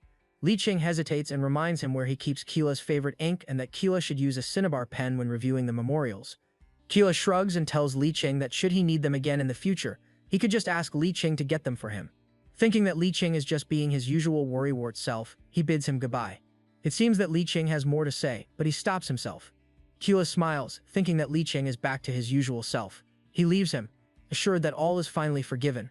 As the sun rises higher in the sky, its rays beam down on Keelan Manor. Li Qing orders Zhao Di to bring the charcoal brazier to the courtyard and to call for people to help them carry his clothes chest. Although surprised by her master's request, Zhao Di does as she is told. The fire in the charcoal brazier pans out angrily.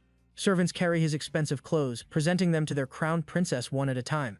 Zhao Di exclaims as Li Qing throws one expensive robe into the flames. Li Qing coldly replies that these clothes are no longer of any use. Zhao Di is even more alarmed when Li Qing pulls an item out of his sleeve. She pleads with him not to burn it, as she knows Li Qing treasures it. Her master has always kept the item at the bottom of his chest. Li Qing holds out the pouch containing a jade and a lock of intertwined hair. The jade has Li Qing's and Qiyu's names carved in it, and the intertwined locks are his and Qiyu's baby hair. Li Qing looks at the items sadly. He tells Zhao Di that he does not want to keep these items, as he and Qiyu were never meant for each other. He drops the items into the fire, admitting that he no longer hates Qiyu, but he no longer loves him either. He wants to burn everything he owns in the manor, so that no trace of him will be left for Qiyu to hold onto. Li Qing reaches down to his belt and asks Zhao Di whether the tassel Qiyu gave him has completely faded. Zhao Di honestly tells him that the tassel has lost all its colors. Li Qing is glad to hear that the tassel no longer has its vibrant color. Without hesitation, he drops the tassel to burn with the rest of his things. Letting go of the tassel feels like letting go of all his feelings. His love for Qiyu started when he gave him the tassel as a keepsake. It was then that he started to obsess over Qiyu and care for him deeply. He stands in front of the fire, feeling the cleansing properties of the flames as the tassel turns to soothe. He turns to Zhao Di to ask her to get a carriage for him. Zhao Di asks him where he wants to go. His voice is steady as he tells her that he will go to court and ask for a divorce. The court of Dajing's kingdom is a sight to behold. The walls and pillars are gilded in gold, a blatant show of opulence. The emperor sits at the top of the dais while the crown prince stands on a platform below the throne. The ministers stand in neat rows as they deliver reports on the status of their kingdoms. A minister reports that the Huren tribe has been causing trouble, and the emperor's soldiers have been sent to deal with the bandits and protect the people. Although it was a noble endeavor, the minister advises that the emperor should send an inspector to oversee the river channels. Emperor Jun Chuanshao observes that his son is finally taking the court seriously. He seems to be listening intently to the minister's reports. The emperor asks him why he's being quiet today. Humbled, Qiyu admits that he was overwhelmed when he had to stand in the emperor's place when he was poisoned. He finally realizes that it is important to be well-versed in current affairs and that he should study more in order to become a better heir for the kingdom. He turns to the ministers and acknowledges that they are all important to the empire and apologizes for his past mistakes. The ministers bow, daring not to accept his apology, and tell him that, being the son of heaven, he is not at fault. What a bunch of yes-men. Emperor Jun Shainshao smiles in satisfaction at his son's self-reflection. He tells Qiyu to defer to Li Qing for advice. Li Qing is calm and his intelligence is admirable. Qiyu would definitely learn from Li Qing. This is exactly why your son started to rebel. Li Qing is the kind of cousin that Asian kids hate to have. Qiyu finally sees the wisdom in his father's words and agrees. He even tells him he wants to study again for a year and bring Li Qing with him as his study companion. The emperor is pleased that Qiyu finally understands his effort. He tells him that using Li Qing as a study companion is a waste of his potential, and tells Qiyu to ask Li Qing what he wants first. The emperor observes that Qiyu speaks warmly of Li Qing, but is worried about how Li Qing feels. He hopes that the two have reconciled and are on good terms again. Qiyu waives the emperor's concern and is assured that Li Qing will follow him everywhere. A resounding noise reverberates throughout the walls of the hall. Qiyu finds it odd and wonders who would dare use the drum of grievances. A eunuch comes forward in a rush, announcing that it was the crown princess who struck the drum. Both Qiyu and the emperor are surprised. Qiyu does not understand why Li Qing would strike the drum, and the emperor orders the eunuch to let him in. Accompanied by Xiao Di, Li Qing walks the halls with his head held high amidst the inquisitive stares of the ministers. With Xiao Di's support, he climbs up the dais. As he steps on the platform where Qiyu stands, Qiyu approaches him to ask why he came. Li Qing did not acknowledge him and quietly knelt before the emperor. Emperor Junsheng Xiao chastises him for ringing the drum of grievances, which is reserved for complaints of injustice and critical matters. Even as the crown princess, he may face punishment if his reasoning is not justified. He asks Li Qing what he came here for. Without hesitating, Li Qing announces that he wants a divorce. The weight of his words fills the hall. Qiyu looks stunned while the emperor stays composed. In a placating manner, he acknowledges that Li Qing did suffer in Qiyu's hands, but presses that Qiyu has changed his mind and is willing to work it out. He urges Li Qing to take back his words. A minister chimes in, telling Li Qing that he must be crazy. Everyone dreams of becoming part of the imperial family, yet Li Qing is willing to throw it all away. They gossip amongst themselves, wondering why Li Qing would want a divorce. Qiyu's voice rings across the hall. He angrily asks Li Qing why he would want to divorce him. Why do you think? He can't believe that Li Qing would actually want to leave him. Qiyu won't let him go. Li Qing bows his head, explaining that he is unsuitable to stand beside the prince. Their marriage was a mistake since the very beginning, and now that he has lost his love for him, he wants to separate amicably. When they married, the world rejoiced. But everything turned sour, and he had to announce their divorce through the drum of grievances. With both hands, he presents the divorce document he personally drafted to the emperor, hoping that his wish will be granted. He came prepared. A hand grabs the divorce papers. It was Qiyu. He does not believe that this is happening, and he rips the paper apart. He throws the pieces at Li Qing, demanding that Li Qing explain himself clearly. Otherwise, he won't let him get away. Li Qing did not respond. He did not even look at Qiyu. Lowering his hand, he tells Qiyu that even with the divorce papers torn, he would not be able to undo what has happened. Qiyu denies this, and tells Li Qing that he would not agree to the divorce. He is upset that Li Qing did not even consult him first. Li Qing finally looks up towards him, reminding him that Qiyu had always wanted to separate, so why is he whining now? Qiyu admits that he neglected Li Qing before but has now decided to accept him. He asks why he would want to leave. Qiyu tells him that Li Qing would always belong to him. Li Qing has his mark on him, a mark that he could never wash off. Li Qing wonders what he meant. Li Qing lifts up his left sleeve and asks Qiyu if he was referring to the imperial stamp the hot rod left behind on his skin. Alarmed, Qiyu asks him what he plans to do. Li Qing shows off the brand on his shoulder, and with his resolve final, he announces that he and Qiyu will now part ways, inviting everyone in the hall to bear witness. He draws a knife from his belt as he states his name. Sweat beads on Qiyu's face, his body frozen in place as he helplessly calls out Li Qing's name. Without hesitation, Li Qing uses the knife to remove the mark on his arm while announcing his separation from Qiyu. Qiyu tries to stop him, but it is too late. The knife clatters to the ground. Qiyu is rooted on the spot as Li Qing slumps down in pain. Writhing in pain, Li Qing tells him that the mark is gone, and there is nothing left of Qiyu on him.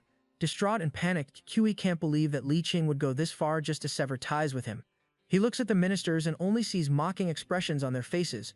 Driven by shame, he announces that Li Qing is not the one to break their marriage. Qiyu is the one breaking up with him.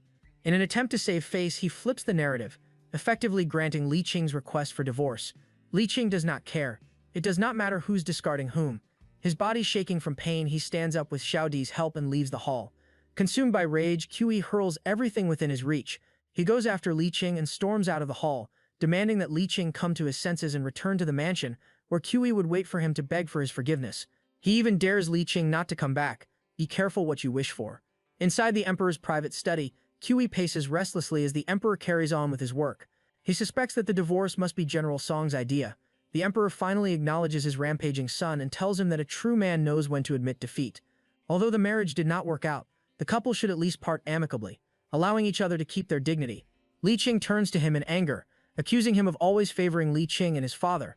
Before he could continue his rant, the emperor told him that he was in favor of the Song family because it was Qiyu who was in the wrong.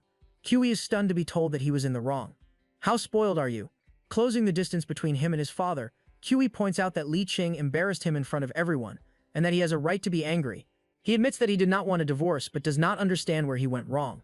Emperor Xin Zhao points out everything he did wrong, including humiliating Li Qing for favoring a slave, implicating General Song, and imprisoning the Song family and their servants.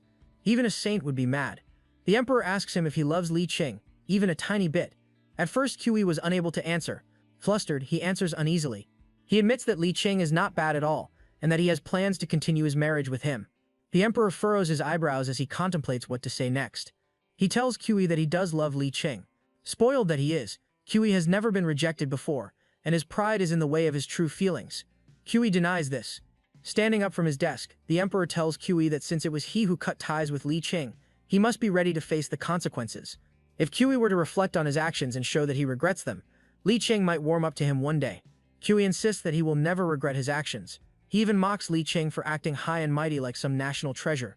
If Li Qing does not want him, then he'd better stay as far away as possible. Qiui does not care for someone who bears the blood of the previous dynasty. He suspects that Li Qing is as malicious as his birth father.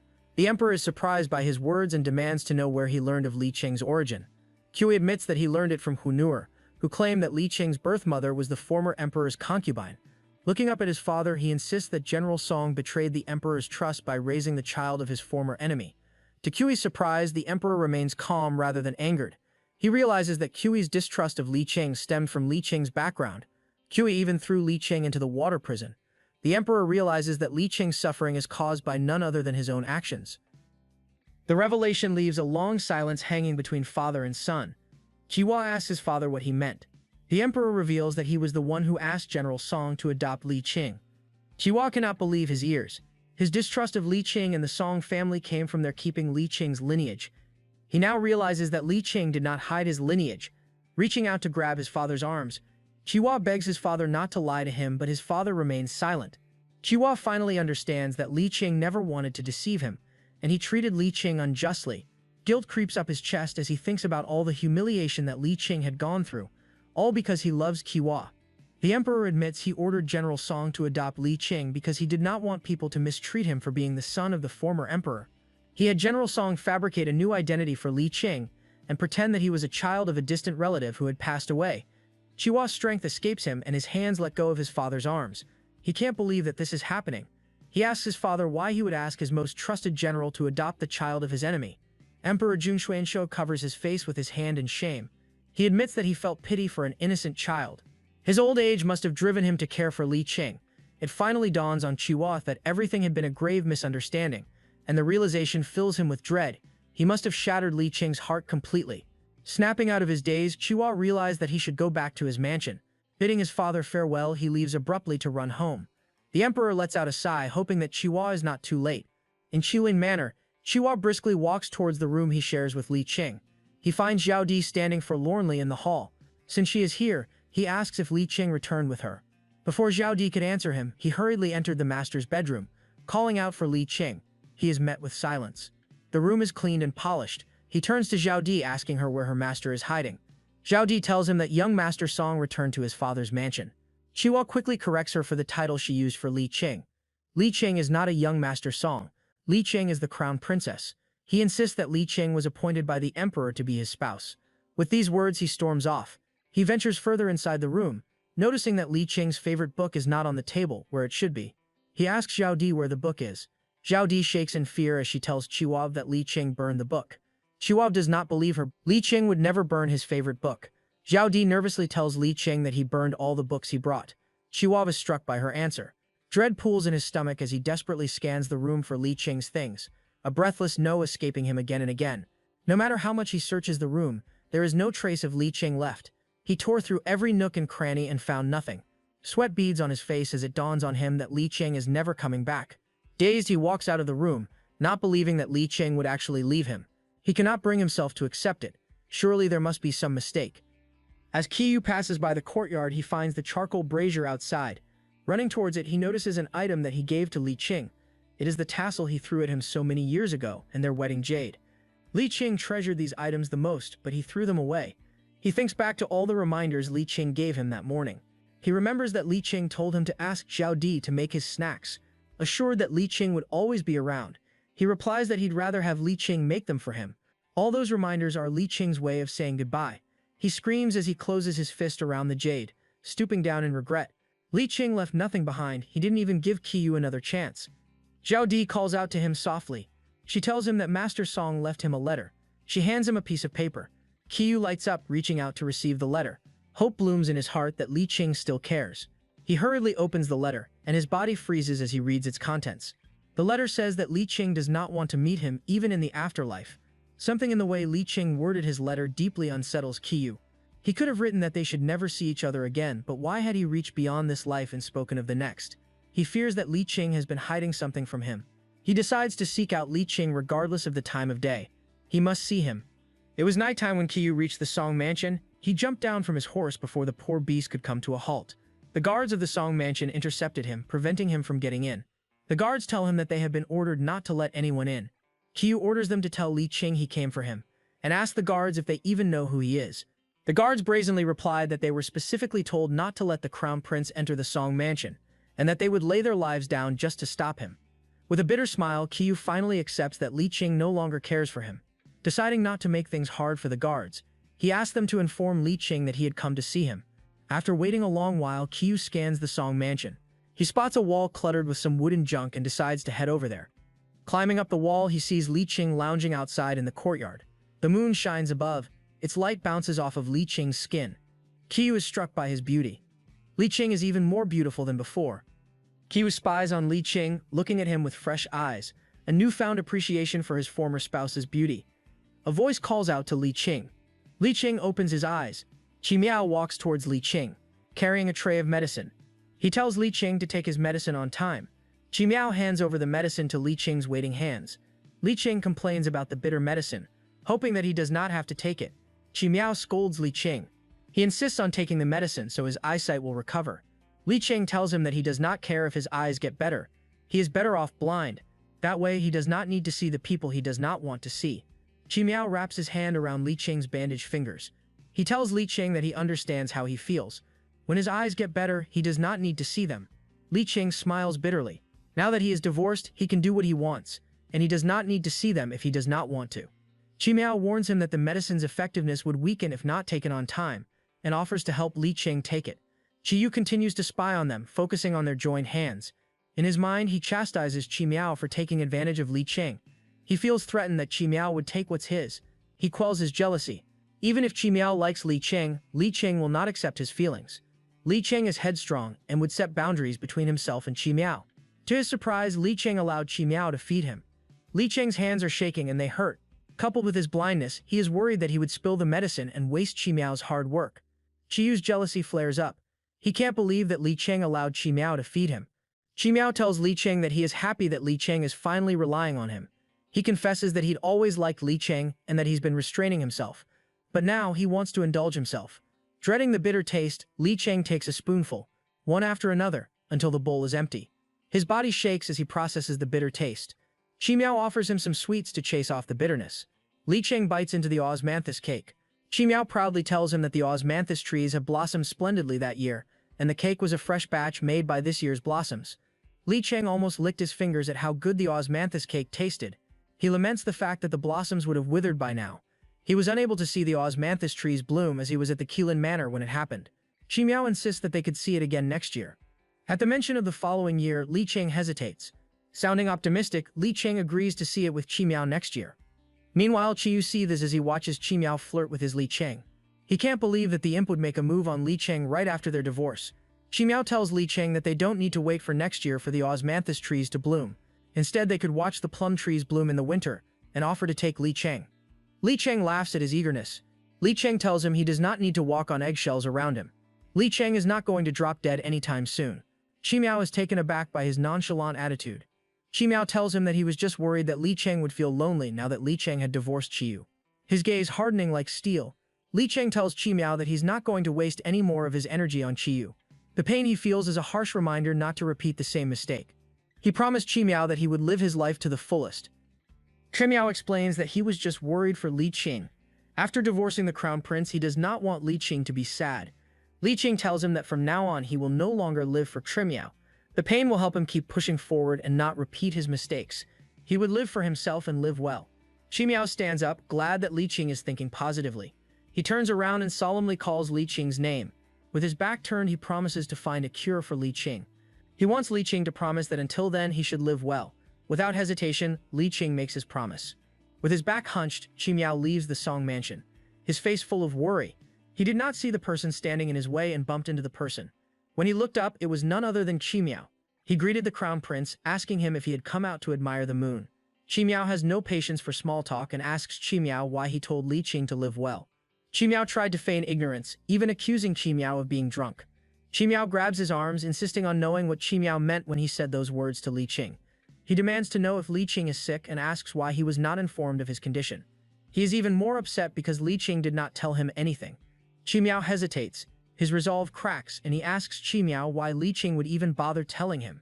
Chi Miao asks him who he is to Li Qing. Chi Miao shyly answers that he is Li Qing's partner. Chi Miao mocks him. As Li Qing's life partner, the one he dedicated most of his life to, Chi Miao makes for a lousy partner. He asks Chi Miao how he never noticed that Li Qing was sick, given that they were together daily and at night. He asks Chi Miao why he needs an outsider to tell him what's happening. Chi Miao answers that he didn't know. He was under the impression that Li Qing was just frail. Chi Miao tells him that he did not know because he never loved Li Qing. He never spared him a single thought. Otherwise, he would have noticed that his wounds did not heal as fast and his energy was not as good as before. Chi Miao takes a step forward, while Chi Miao takes a step back. Chi Miao asks him how Chi Miao did not notice how Li Qing's body has thinned over time. Chi Miao blames Chi Miao for tormenting Li Qing to the point that Li Qing looks deathly. Chi Miao is stunned at this revelation. He admits that he is in the wrong and that all of this is his doing. He begs Chi Miao to tell him what is wrong with Li Qing. He tells Chi Miao that he can find the best physicians and obtain the expensive herbs to heal Li Qing, even though he knows there is no cure for the blood-draining disease. Chi Miao tells him that the only reason Li Qing is still with them is because of Prince Lulan's help. Prince Lulan gave his remaining life-saving pills to Li Qing. He tells Chi Miao that the best way he could help is to leave Li Qing alone. Chi Miao feels his world turn upside down. He thinks back to what Li Qing said in the letter. He never wanted to see Chi Miao again, not even in the afterlife. In the Imperial Palace path, a eunuch announces that the Emperor is waiting for the crown princess near the dragon railing. He cautions Li Qing to be careful with his steps. The path is uneven, and he holds Li Qing's hand as he leads him to where the Emperor is. Li Qing tells the eunuch to address him by his name. Li Qing is upset that he is forced to leave the Song Manor forever. The Emperor is an important person, and if he summons you, you need to come running. The eunuch apologized for forgetting to address him correctly. He claims he has been rooting for Li Qing and the Crown Prince all along, believing they are well suited to each other. He tells Li Qing that the Crown Prince has been heartbroken since the day he left. The Crown Prince looks work-weary and tired during the morning court meetings, and his usual arrogant self looks downtrodden. Li Qing couldn't care less. He tells the eunuch that Qi Yu will get over it and return to his old self. The two continued their way towards the Emperor in silence. Finally, the eunuch announces that they have reached the Imperial Garden, where the Emperor is waiting for Li Qing. Li Qing announces his presence and greets the Emperor. The Emperor kindly tells him that he need not be formal with him. After all, he's still ill. He politely asks Li Qing to sit. The Emperor asks Li Qing if he has calmed down after hiding in General Song's mansion for the past 3 days. He asks Li Qing if he still wants to divorce Qiu. Li Qing assures him that his mind has not changed. The Emperor understands that nothing he says on Qiu's behalf would help him get Li Qing back. His son has completely broken Li Qing's heart. He knows that Li Qing is not an impulsive person and respects his decision. He promises not to force them to stay together, a promise Li Qing is thankful for. Li Qing thanks the Emperor and feels relieved that the Emperor is not angered by his antics and would not retaliate against his father. The Emperor assured him that he need not be grateful. After all, it was the Crown Prince who wronged him. To make up for his past grievances, the Emperor promises him a position in court. This is his way of amending Qiu's past mistakes. Li Qing bows in thanks. The Emperor gives Li Qing a look that suggests he has more to say, but he hesitates. Finally, he opens his mouth to ask a question. He wanted to know whether Li Qing is distancing himself from Qiu only because he's lost all feelings for him, or because of his true identity. Li Qing looks up in shock. He did not know that the Emperor knew about his lineage. The Emperor admits that he knew all along. He tells Li Qing that he is indeed the son of the former Emperor. Li Qing asks him if the Emperor really thinks that he and Qiu could be together now that his past has been revealed. Even if he and Qiu get back together, Li Qing can no longer look at him like he used to. He will always resent him, and Qiu would be wary of him. The Emperor assures him that Li Qing is not one to carry grudges. Hunura did tell Li Qing the truth about his past, but he omitted one thing. The Emperor admits that he ordered General Song to adopt Li Qing and create a new identity for him. He wants Li Qing to live freely. The revelation stuns Li Qing. This is the first time he learned of the truth. As the last descendant of the former Emperor, it would have been beneficial for Emperor Jun Xuanshao to eliminate him. Yet he let Li Qing live. All the resentment he feels escapes Li Qing, as he lowers his head and apologizes to the Emperor, addressing him as father. Li Qing thinks that he should at least refer to Jun Xuanshao as Father Emperor one last time to convey his gratitude, even when he and Qiyu are divorced. The Emperor notes that this is the only time Li Qing addressed him as Father Emperor, and it would also be the last. Before Li Qing could leave the Imperial Garden, he heard a voice calling out to him. Qiyu rams after him, telling him that it was a surprise to see him. Li Qing would not let Qiyu fool him. He knows that Qiyu knew the Emperor had summoned him, and waited deliberately to ambush him. Qiyu complains that Li Qing never wanted to see him, no matter how many times he visited the general's mansion. As a result, he had to resort to this sneaky method. Li Qing is unmoved by his words. He tells Qiyu that now that they've met, Qiyu should step aside and let him pass. Qiyu grabs Li Qing's arm. In desperation, he asks Li Qing whether Qiyu's words are true. He wanted to know if Li Qing had a blood disease, and why Li Qing never told him about it. Li Qing tells him that it was not his intention to hide anything from Qiyu. He just did not think that Qiyu would care. He would not mourn him if Li Qing died in secret. He brushes off Qiyu's hold on his arm as if brushing off dirt. Li Qing pointed out that Qiyu did not even notice Li Qing slowly dying in front of him. Qiyu does not want to hear it. The thought of Li Qing dying brings pain to his heart. Li Qing tells him to stop acting like he cares, just because Li Qing is dying. He does not want Qiyu's pity. Qiyu tells him that it is not out of pity. He really does not want to lose Li Qing. Li Qing is momentarily stunned by Qiyu's words. Qiyu tells him that whether Li Qing hates him or not, he does not want him to lose his life. He would rather Li Qing hate him and turn on him than never see him again. Li Qing feels conflicted. He thought that he had finally strengthened his resolve to stop loving Qiyu, but just a few words of comfort from him shook his resolve. Li Qing steps aside to face Qiyu. He tells him that he is very happy now that they're divorced. If Qiyu wants Li Qing to live a fulfilled life, the best thing he could do for him is to leave him alone. With those words, Li Qing turns to leave. Qiyu grits his teeth and takes one step forward. He hugs Li Qing from behind. It's been a long time since he was able to hug Li Qing like this. It feels good to have him in his arms again. Li Qing demands that Qiyu let him go, but the arms caging him do not budge, no matter how much he struggles. Qiyu begs him not to leave. He begs that Li Qing forget about the divorce and get back together. He tells Li Qing that he has now realized his mistake. He regrets everything he did and is willing to make it up to Li Qing. Li Qing does not waver. If all the wounds of this world could be healed with one apology, then forgiveness would come far too cheaply. Qiyu tells him that he would allow Li Qing to hit him. He'd accept it willingly if it is the price he has to pay. Li Qing tells him that he is far too fickle. When Li Qing was in love with him, he did everything to drive him away. Now that Li Qing wants to leave, he pesters him, making lofty promises. He tells Qiyu that people do not revolve around him. These words stun Qiyu. As a son of heaven, the world follows his every whim. Qiyu reminds Li Qing of their wedding night. That night he made things difficult for Li Qing, and Li Qing had to beg on his knees to get him to return to their chambers. He tells Li Qing that he bought red candles and papered the walls with the double happiness sign. Wants a do-over of their wedding night. This time he wants to follow the proper rituals and share a wedding wine with Li Qing. He asks Li Qing if they could start over again. Li Qing looks at him with a blank face. He tells Qiyu that all this is pointless. Stepping towards the carriage and further away from Qiyu, Li Qing bows that he will not marry again.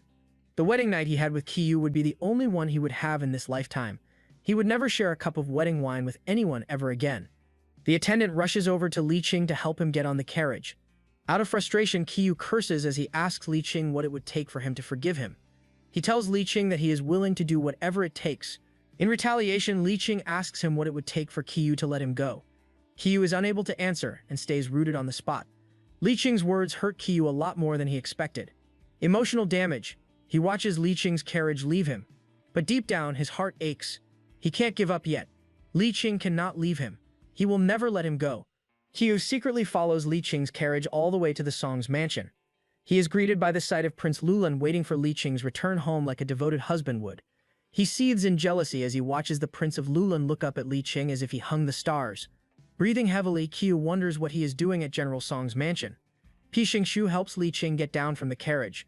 Yup, what a gentleman. So unlike someone we know, Pi Xingshu inquires about his visit to the palace and is genuinely worried that he has to answer to the Emperor's summons even when he is not yet feeling well. Li Qing tells him that he saw Jun Qiyu at the palace. Pi Xingshu asks him whether Jun Qiyu orchestrated their meeting and whether he threatened Li Qing. Li Qing tells him that Qiyu came to see him to finally admit that he was wrong. Pi Xingshu scoffed disbelievingly. He jokingly tells Li Wing that someone like Qiyu would never admit a mistake. When Li Qing did not respond, he asked him whether his heart had softened in response to a simple apology. There's no way that Qiyu could repent enough to make up for everything he did. He does not believe that a person's nature can change overnight. and he even quotes a line from a book. He cautions Li Qing not to let himself be deceived. Li Qing smiles at Pei Xingxu and assures him that he would not be swayed by Qiu's crocodile tears. He invites Pei Xingxu to join him at the mansion. Pei Xingxu agrees. A voice calls out to Li Qing from behind. Li Qing can't believe that Qiu followed him all the way from the palace. Pei Xingxu quickly steps in front of Li Qing to defend him. Qiu quickly confronts Pei Xingxu to ask him what he's doing. Pei Xingxu tells him that his presence is unwelcome and that he is a danger to Li Qing. Li Qing is better off without him. Qiu insists that Pei Xingxu has no right to speak for Li Qing. Pei Xingxu steps towards him, reminding him that Li Qing is now free to choose whoever he wants. As a man, Pei Xingxu can freely defend the person he admires. He asks Qiu what right he has to challenge Pei Xingxu. Qiu retorts that even if Li Qing and he are separated, he won't allow Pei Xingxu to take advantage of Li Qing, and he won't allow Pei Xingxu to hover around Li Qing. Who's been taking advantage? Pei Xingxu shoots back that Qiu also does not have the right to speak on Li Qing's behalf. Qiu did not like Pei Xingxu's reply and started to call him names, even remarking that the Prince of Lulan is despicable and shameless. Li Qing stands to the side as the interaction between the two men turns dangerous.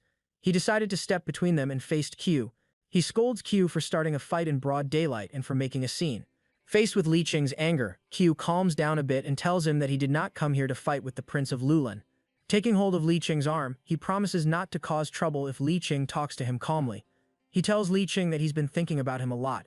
He does not want Li Qing to leave him. Li Qing shakes off the hand holding his arm. He turns to Pei Xingxu and extends his hand to hold his arm. He invites the prince to come inside the Song Mansion. Li Qing's hand on Pei Xingxu's arm makes Qiu seethe in jealousy. Pei Xingxu is frozen on the spot as he feels Li Qing's hand in his. It's been a long time since they last saw each other, and now Li Qing is willing to hold his hand. Qiu cannot take this sight. He tells Li Qing that he cannot treat him this way. Li Qing tells him that they are no more than strangers. It is no longer Qiu's business who Li Qing associates with. Li Qing drops the bomb and tells Qiu that he made a decision to be with Pei Xingxu. Turning to the Prince of Lulan, Li Qing asks him to double down on what he said. Tucking his hand in Xingxu's arm, Li Qing silently begs Xingxu to go along with his act. Xingxu understood. Li Qing is only doing this to get rid of Qiu. He holds Li Qing's bandaged hand tenderly, as he confirms that he and Li Qing have decided to be together. The sight of Li Qing and Pei Xingxu standing close together makes them look every bit like a real couple, a sight Qiu cannot bear. He grabs Li Qing's shoulder as he tries to shake the truth out of him. He asks Li Qing when they decided to be together. He reminds Li Qing that he told him that there was nothing going on between him and Pei Xingxu. It was only 3 days ago that Li Qing left the Qilin Manor, so how could he move on so fast? Li Qing flinches in pain as Qiu shakes him. Pei Xingxu grabs Qiu's arm. He tells Qiu that Li Qing is still not feeling well and that his reckless behavior is harming him. He shoves Qiu off of Li Qing. He tells Qiu that he pursued Li Qing because he fell in love with him at first sight. He reminds him of that fateful day when he asked for Li Qing's hand in front of everyone. Qiu stumbles back. Pei Xingxu yells at him, telling him to vent his anger at him instead of Li Qing. Li Qing turns to Qiu and tells him he is being unfair. While married, Qiu has been flirting with Hunura in front of Li Qing. Yet now that they are separated, he shames Li Qing for finding another lover. Li Qing does not care what Qiu calls him or thinks of him. Now that they are no longer together, Qiu has no right to judge him. Qiu feels hollow. He takes a moment to think things over. Li Qing was never a flirt. He is far too dignified to frolic with other men while married. Deciding to believe that Li Qing has been faithful to him, he realized that Li Qing was only doing this to get even with him and to drive him away. He promises Li Qing that he will change and will never flirt with Hunura or anyone else. A moment passes by as he waits for Li Qing's response. Finally, Li Qing scoffs, telling Qiu that he's tired. Li Qing turns around, knowing that this conversation is not going anywhere. Until now, Qiu remains clueless.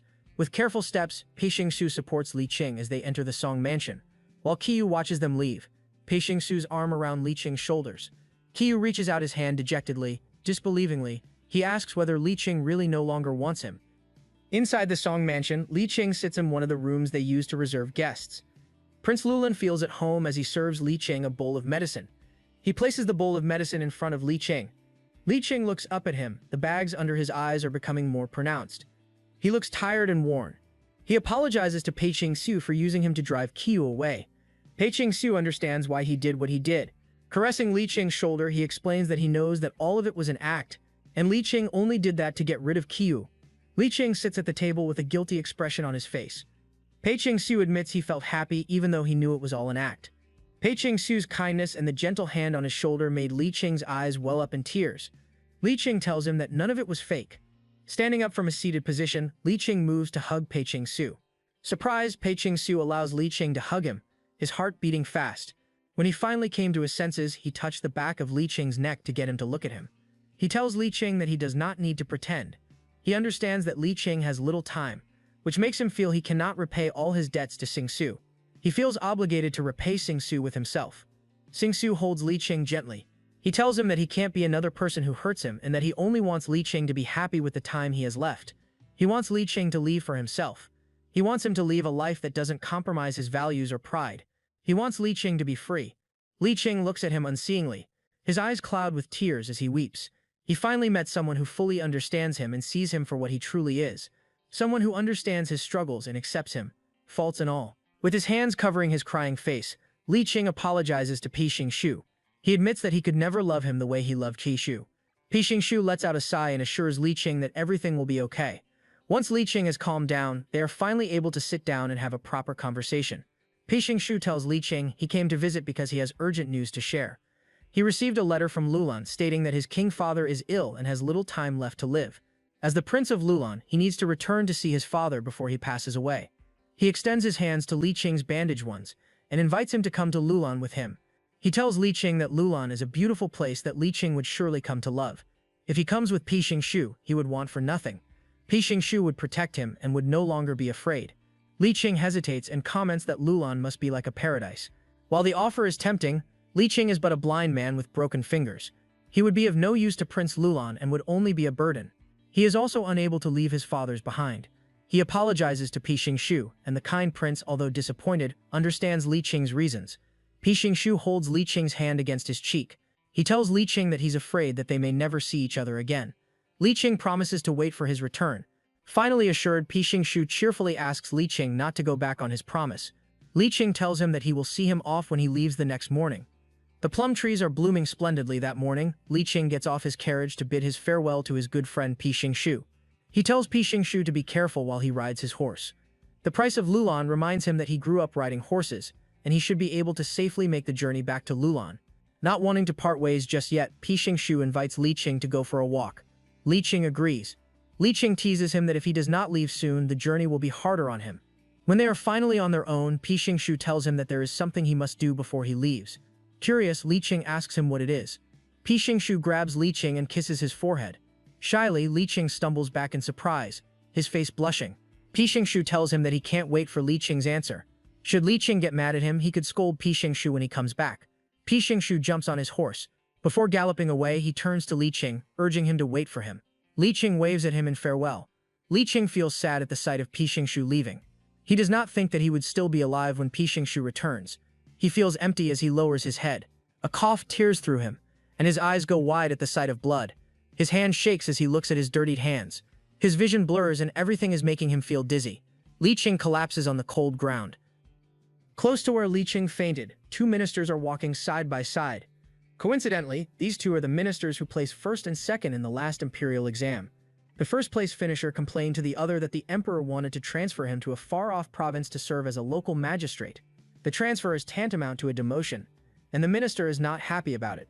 He suspects that the emperor intends to hand over his job to Song Li Qing. The second-place finisher agrees that what the emperor wanted is unfair. Song Li Qing, who only placed third in the imperial exam and was discarded by the royal family, is no match for the first-placer. He does not understand why the emperor would bother with him when even the crown prince no longer wants him. The first-placer gestures for him to be quiet. Li Qing is the son of General Song and is well-connected. Clearly, nepotism is at play. They should be careful with their words and anyone could be listening. Suddenly, the first-placer stops in his tracks, surprised by what he's seeing. A figure lay sprawled across their path. The man lay motionless, his fingers littered with bandages as if every finger had been injured. They moved closer to observe the body. They even thought that the man was deceased and had been murdered and unceremoniously dumped in the forest. When they moved the body to better see the face of the victim, they were surprised to see that it was Song Li Qing. If not for the dried blood on his lips, it would look as if Li Qing were only sleeping. The second-placer wonders out loud why Li Qing is unconscious in the forest. The other places his hand against Li Qing's nose and tells the other that Li Qing is still breathing. As Li Qing is still alive, they could just inform a member of the Song family to pick up Li Qing. Before he could move to get help, the first-placer tells him to stop. A devious idea started to play in his mind. Thinking about his current predicament at court, He can no longer rely on currying favors from others. He decides to take matters into his own hands. As the emperor wanted to replace him with Li Qing, he could keep his position if Li Qing were gone. His position would no longer be threatened, and he could stay in the capital. Not wanting to be involved in murder, the other tells him that he does not want to be a part of it. A servant of the Song family could be looking for Li Qing, and they may run into them by chance. The other tells him that there is nothing to fear. He's had enough of Li Qing upstaging them. Li Qing always attracts the royal family's attention, and is praised by many, even though it is obvious that he is far more talented than they are. If they allowed Li Qing to live, they would always be in his shadow. He reasons that fate rewards those who persevere and are brave, enticing the other to be an accomplice to his schemes. He promises that if he becomes successful, he'll help the second placer succeed too. The second placer hesitates for a short while, but the call of a good future is far too tempting. He agrees. Underneath the plum flowers, Li Qing continues to sleep, unaware of the malicious intent of the two men, only a few steps away from him. When night finally cloaked everything in darkness, the two sneaked into a mortuary. The accomplice sought assurance from the other, afraid that they would be discovered. The one who masterminded the crime that they are about to do assures him that no one visits this unholy place. If anyone discovers Li Qing, it would be far too late. Li Qing would have succumbed to the illness, and the only thing that would be left behind would be his bones. The mastermind assures him that they did not kill Li Qing, so nothing could be traced back to them. It was the perfect crime. There is nothing to be afraid of. Finally, the two leave the mortuary, leaving Li Qing behind in the darkness. When the next day came, it was like any other morning. Flowers continue to bloom, birds continue to sing. But for Qiyu, it was the morning that he woke up knowing that Li Qing no longer wanted him. Xiaodi waits for him beside his bed, surprised that he does not want to attend court. She insists that young Master Song wants him to be a wise king, and tries to coax him into attending court to fulfill that wish. Qiyu does not care. He sinks further into the expansive bed, his eyes swollen. He replies that Li Qing has left him and does not want to do anything with him. So it does not matter if he becomes a wise king or not. He tells her that Li Qing said that he wants to be with the Prince of Lulan, and asks Xiaodi if Li Qing was lying. He justifies that Li Qing must have said what he said to get rid of Qiyu. Xiaodi is at a loss for words and stays quiet. With his hand resting on a sealed jar of wine, Qiyu tells Xiaodi that he saw Li Qing hold hands with another man. He tells her that she had no idea how much it hurts him. Suddenly, Qiyu sits up. Like a madman, he announces that he can't allow it to happen. He grabs his outer robe and swiftly puts it on. He decided not to give up on Li Qing. He will not stop until Li Qing forgives him. Even when Li Qing curses at him, no matter how many times Li Qing rejects him, he will not let Li Qing go. Taking a step towards the moon door, Qiyu leaves the manor to yet again pester Li Qing. At the entrance of the general's mansion, a servant paces restlessly, his eyes scanning every direction in a desperate search. Qiyu jumps off his horse, making a beeline for the poor servant. Qiyu grabs the servant by the collar and demands to know why everyone belonging to the Song mansion have left. The servant tells him that everyone is searching for the Li Qing. Qiyu cannot believe his ears. The servant tells him that they have been searching for Li Qing all day. He went out in the morning and traveled to the outskirts of the city, and should be back by noon. However, the servants who were escorting him came back without him, and reported him missing. There was no sign of their young master. The only thing left behind is a pool of blood on the forest floor. Qiyu shakes the poor servant, asking why no one was with him when Li Qing is in poor health. He asks the servant where Li Qing is, demanding to know if he returned to the city on his own, or if he was abducted. He asks if someone else was in the forest. The servant shivers in fear as Qiyu assaults him. The servant answers that there were only 2 ministers who entered the forest. Qiyu remembers that Li Qing does not get along well with the 2 top-ranked ministers. Qiyu immediately made a beeline towards his horse. Once on top of his horse, Qiyu decides to find the 2 ministers. The top-ranked minister can't help but feel restless. Pacing back and forth in his courtyard, he bites his fingernails while he tries to assure himself that he will not get caught. The mortuary is well hidden. Even if anyone found him, they would not find Li Qing alive, as his body is far too weak. There's no way that he would survive. A loud knock on the door startles him. Suddenly, the door opens with a bang, and Qiyu lunges straight at him. Qiyu looms at him imposingly as he reaches for his sword. The top-ranked official greets him fearfully, intent on getting the information he needs. Qiyu warns him that he will only be given one chance.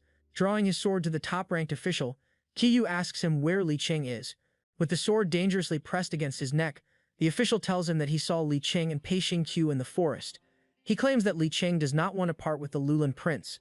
He tells him that Li Qing was so upset he spat blood, with sweat dripping down his forehead. His eyes widen in fear as the sword draws nearer. The official tells him that he saw the Lulan prince and Li Qing shared a loving embrace. Pei Xingqiu tells Li Qing he does not want to be away from him, and proposes they elope. Shaking in fear, he continues with his lies. He tells Q that Li Qing agreed to come with Pei Xingqiu, and that Li Qing got on Pei Xingqiu's horse and rode into the sunset with him. He vows that he is telling the truth. Q's heart sinks at hearing that Li Qing eloped with the Lulan prince. His face morphs from that of a formidable man to one whose world has collapsed around him. With his heart breaking, he looks years older. He can't believe that Li Qing actually left him for Pei Xingqiu.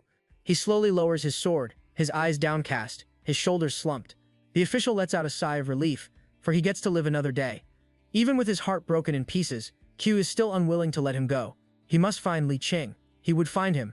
Whether it be in Lulan or at the end of the world, he will find Li Qing. Q sets out to look for his wayward ex-husband. On his journey to the western regions, he decided to spend the night at a mortuary. Dread looms in this god-forsaken place as crows circle the unholy place. While his horse grazes on the grass outside the gloomy building, he patiently waits for the horse to catch its much-needed rest. His eyes wander towards the dark, desolate building as if something inside is beckoning him. Inside, candles illuminate an open casket. He moves to investigate the casket, but his horse finally stands up straight, signaling it is done eating. Kiyu thanks the horse for its hard work, but they must leave. Mounting his horse, Kiyu leaves the mortuary, accompanied by his men, not knowing that Li Qing is just within reach. As the hour grows bleak, suspicious-looking people enter the mortuary. Two men work together as they carry a tightly wrapped bundle made of woven straw. The bundle is heavy, and they both support it from both ends. One of them addresses the other as Master Lu, and asks if he would really leave his wife in this dingy place. Urging Master Lu to be more compassionate, he suggests that he could send his wife back to her family, so she could return to where she was born and rest in peace. The other man, presumably, Master Lu, answers that the woman does not deserve peace. He was kind enough not to throw her dead body to the dogs. They shoved the large bundle into the only open casket. It was then revealed that the tightly wrapped bundle contained the corpse of a woman. The other tells Master Lu that his suspicions about his wife's infidelity were unfounded. She even jumped into the river, just to prove her innocence. Master Lu is unmoved. He does not believe that she is innocent. She did it to keep the other man's identity a secret. No one knows who sired the child growing in her belly. Master Lu no longer wants to listen to the other man. He tells the other to hurry as the mortuary is filled with negative energy. Inside the casket, the corpse of the dead woman lies on top of Li Qing. With the added weight on top of him, Li Qing feels warmth. Water keeps dripping somewhere, rhythmically breaking the sound of silence. Li Qing starts to squirm, his face contorting in pain. The water continues to drip, disturbing Li Qing's deep slumber. The sound echoes in the dark room. 2 weeks later, the scene unfolds in a bustling marketplace. Camels walk through the stone-paved street, carrying goods on their backs. Several people in long robes and head coverings walk around inspecting the goods offered by different stalls. Accompanied by 2 attendants, Kiyu rides his horses to the center of the marketplace. Finally reaching his destination, he wastes no time in getting off his horse, leaving the tasks of taking care of them to the attendants of this palace. He enters the palace like he owns the place. He finds Pi Xingqiu kneeling before a closed wooden casket. Uncaring about the solemnity of the scene, he strides towards the grieving man and demands to know where Li Qing is. Pi Xingqiu turns towards surprised. He asks what Kiyu is doing in Lulan and why he came all the way to the western region to look for Li Qing. Kiyu glances around, hoping that he will catch sight of the one he is looking for. He asks the Lulan prince where Li Qing is, demanding that he see him. Pi Xingqiu is baffled, not understanding what's going on. He tells Kiyu that he left Li Qing in the Jing Kingdom's capital, and asks how Li Qing could be missing. Kiyu is surprised by Pi Xingqiu's answer. He finally realizes that Li Qing is not in Lulan. If not in Lulan, he asks himself, where is Li Qing? The open courtyard of the Lulan Palace is a sight to behold with its beautifully crafted pillars and mosaic floors. In its center stand 2 men who hold the future of 2 kingdoms. Kiyu does not waste time on pleasantries as he asks the Prince of Lulan where Li Qing could be if he is not in Lulan.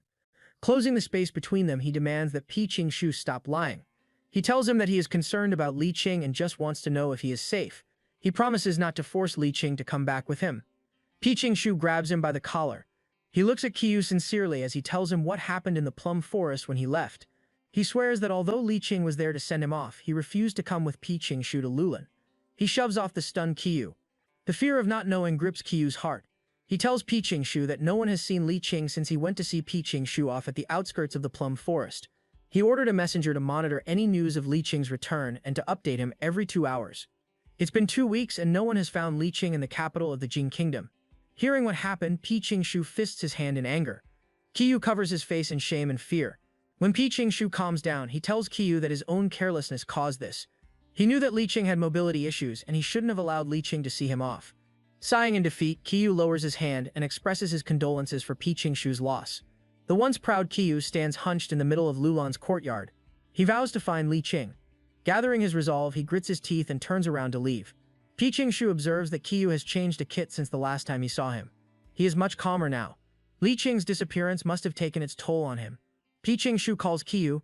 He promises that if Qiyu could find Li Qing, he would stay away. He would never leave Lulan ever again. Qiyu stops to listen to what Pi Qingshu has to say. Not believing his ears, he turns to the Lulan prince and asks him if he plans to become Lulan's king and give up his love for Li Qing. Pi Qingshu tells him that as long as Li Qing lives, he would want for nothing. He demands that Qiyu promise to take care of Li Qing and make up for everything he did to him. Qiyu does not hesitate.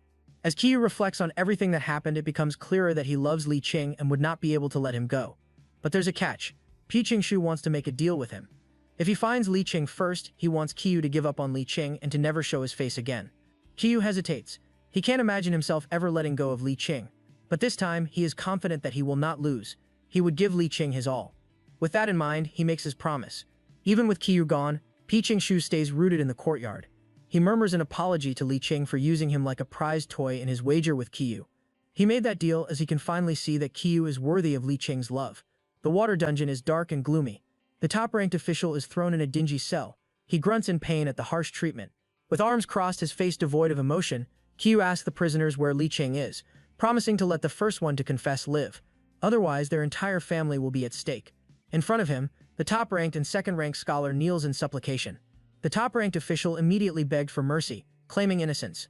Realizing that he could get blamed, the second-ranked official scolds him and immediately confesses to implicating him. The two squabble, trying to implicate the other, and escape punishment. As they fight each other, the truth slowly reveals itself.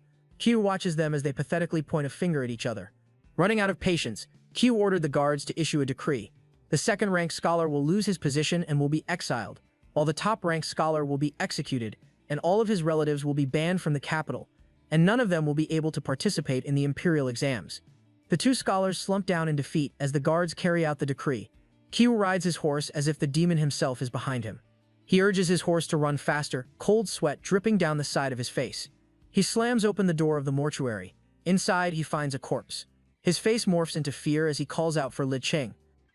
Qiyu runs towards the only open casket in the mortuary. He shakily lifts up the straw mat, revealing a rotten corpse. Qiyu scans the casket with dread. Instead of Li Qing, he finds the body of a woman, with her hands holding on to her bloodied belly. He stumbles back, frantically searching the casket. Li Qing is not there. His emotions finally reach their peak, and he screamed, slapping his head with his hand. He tries to keep his focus. He blames himself for not checking the casket when they pass by this place on their way to Lulan. He would have found Li Qing then. Hope escapes him as he kneels on the ground in front of the open casket. A fog envelops a whole village. Despite the dreary atmosphere, people continue to run their errands, going where they need to go. The people flocked around a message announcement promising a reward of 100,000 talos. One of the villagers remarks that the reward is for anyone who finds the crown princess. A wealthy-looking man comments that the crown prince must deeply love the crown princess. Behind him, a beggar makes his way towards the sign. A wooden staff taps on the uneven pavement, hitting the foot of the wealthy man. The wealthy man turns towards the beggar to scold him. The beggar apologized promptly and left without a word. The wealthy man pats himself down, getting rid of any filth that the beggar must have passed on to him. Finding a spot, the beggar sits on the ground. He removes the cloak covering his face. The beggar is none other than Li Qing. A calligrapher spots him and notices that Li Qing is no ordinary beggar. His voice and appearance say otherwise, and he feels pity for him. Li Qing answers that he is indeed down on his luck. The calligrapher notes his refined demeanor and correctly assumes that Li Qing is educated. He offers Li Qing money if Li Qing can write something beautiful for him. Li Qing asks for food instead, fearing that money would only get stolen. The calligrapher readily agrees. Li Qing accepts the paper and brush, relishing the feel of the materials in his hands. It's been a while since he wrote anything. He relishes the feeling of having a brush in his hand as it smoothly glides against the paper. The man is pleased by his penmanship, noting that Li Qing must not be an ordinary person. True to his promise, he hands Li Qing some food and bids him farewell. Turning to a dank alley, Li Qing used his wooden staff to find his way back.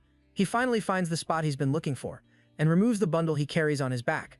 Li Qing opens the bundle and looks at the face of a beautiful baby. Murmuring to himself, he notes that the child must be hungry, and that its father finally has some food to feed it. The baby enthusiastically drinks the goat's milk. When the baby finished feeding, Li Qing set the pannier aside. He reveals that the baby was the child of the woman who was thrown on top of him in the open casket. She gave birth before succumbing to death. To thank her for saving him, Li Qing decided to raise her child like his own. The baby is healthy. Even through the harsh travel under the sun and rain, the baby survived. Li Qing fears that he will run out of food to feed the baby. He plans to travel to Lulan. Once there, he would be able to travel farther, making it easier for him and the baby. The checkpoints that Qiyu set up around the borders make it harder for Li Qing to move around. Li Qing wonders what he should do. Coming out of the alley, he comes across a wealthy-looking man tending to his horse. The man takes a quick glance at Li Qing. He notices that Li Qing seems to be a norther. Even covered in dirt, he notices that Li Qing has a beautiful face. He asks Li Qing if he wants to trade his calligraphy for food. Awkwardly, Li Qing tells him that he could write well and would be happy to write him some prose. With the coming new year, the calligraphy would bring him luck. The man admires Li Qing's face and brushes a lock of hair off his face. Li Qing is surprised at being touched. The man finally lets go, chuckling. He tells Li Qing that he looks far too young to be a master and doubts his skill. Offended, Li Qing no longer wants to sell his calligraphy. The man stops Li Qing from leaving. He tells Li Qing that the baby could use the food he would give him. The baby would not survive long without food. The man introduces himself as Wooder Shan and states that he came from Lulan. He tells Li Qing that he is a businessman who has trouble reading the writings from the Central Plains. As a result, he has lost a lot of money. He offers to pay Li Qing if he teaches him Central Plains letters. He tells Li Qing that he has many camels that could produce milk the little one could drink. He also claims that camel milk is superior to cow's milk. Li Qing considers his options. He remembers that Pei Xingshu once told him that the Lulan people are kind and honest. The man seems kind and his baby Guansheng would not survive on steamed buns. Li Qing asks Wooder Shan if he could help him cross the border. Wooder Shan assures him that he is well connected and would have no problem crossing between the Jing Kingdom and Lulan. Thinking that this is his best option, Li Qing agrees. Wooder Shan eagerly leads the way. Li Qing leaves the dank village and joins Wooder Shan's caravan. On their way across the pass, Li Qing peeks at the caravan's window, feeling the warmth of the sun against his skin. His thoughts wander to Qiyu. He wonders what Qiyu felt when he first arrived in the desert and could see only sand for miles. He wonders if Qiyu was as sad as Li Qing is feeling now. Gratefully, he is happy to have experienced the places Qiyu has been to. He could smell the things Qiyu smelt and he could hear the sounds Qiyu heard. He wonders if Qiyu was confused when he first heard the dialect of the western regions. He wonders if Qiyu felt alienated. When Qiyu first fought, Li Qing wondered if he was scared. All these experiences make Li Qing feel he is getting closer to Qiyu, while at the same time the distance between them is getting wider. In the capital of Lulan, Wooder Shan takes Li Qing to his lavish home. He tells Li Qing that he lives alone in this house and there are only servants around. He holds Guansheng in his arms when he invites Li Qing to stay in his home. The man seems to be sincere. He passes Guansheng to his servant, asking him to give Guansheng some camel milk. The servant readily agrees. He then turns to Li Qing and with a mischievous glint in his eyes, offers to have a hot bath prepared for him. The journey to Lulan was long and arduous, and Li Qing could benefit from a bath. Li Qing thanks him. Steam rises from the wooden bathtub. Li Qing removes his clothes, preparing to relax and to finally freshen up. When he is ready, he steps into the tub and finally sinks chest deep into the warm water. He lets out a sigh of relief as he finally feels clean. A blush creeps up to his face as he enjoys himself. Suddenly, a hand shoots up from behind him, tapping his shoulder. Li Qing is startled and asks who sneaked into the bath with him. Wooder Shan stands before Li Qing, his hands shaking in anticipation. He offers to wash Li Qing's back for him. Li Qing feels uncomfortable and places his arms in front of him to protect his modesty. He tells Wooder Shan to leave. Wooder Shan tries to put him at ease, explaining that due to the limited water supply in Lulan, only royalty and noblemen have the luxury of bathing regularly. It is common for men to bathe together and wash each other's backs. This guy quickly went from a harmless teddy bear to a sleazy, ugly monster. Li Qing abruptly stands up, announcing that he is done bathing. Wooder Shan stops him. His creepy face looms over Li Qing as he tells him he was unable to bathe properly. Li Qing slaps his hand away, asking him what he wanted. Now that he has a good look at Li Qing, Wooder Shan is stunned by his beauty. He giggles, his body shaking in delight as he reaches out to touch Li Qing's face. He was right all along. The beggar he picked up on the side of the road is a one-of-a-kind beauty. He tells Li Qing that he should be used to people wanting him for his beauty. Li Qing takes a step back and tells him to stop. He turns around to leave the bathroom when suddenly, Wooder Shan grabs his chest from behind. He manipulatively reminds Li Qing that he saved him and helped him cross the border. He even let Li Qing into his house and helped the baby from getting hungry. He coerced Li Qing into repaying him by giving him his body. Dread pools in Li Qing's stomach as Wooder Shan leans down to sniff the back of his neck. He tells him he wants to bed Li Qing to enjoy the pleasures the Crown Prince of Jing used to enjoy. This is Wooder Shan's 1 in a million chance to sleep with a Crown Princess, a chance that not everyone gets to have. Li Qing blames himself for trusting Wooder Shan. Who would have thought that Wooder Shan would be able to figure out Li Qing's identity? Li Cheng tries to protest, burying his face in the crook of his arm. When Li Cheng stopped struggling, Wu Vershan told him to lift up his head. Suddenly, Li Cheng spits blood in Wu Vershan's face.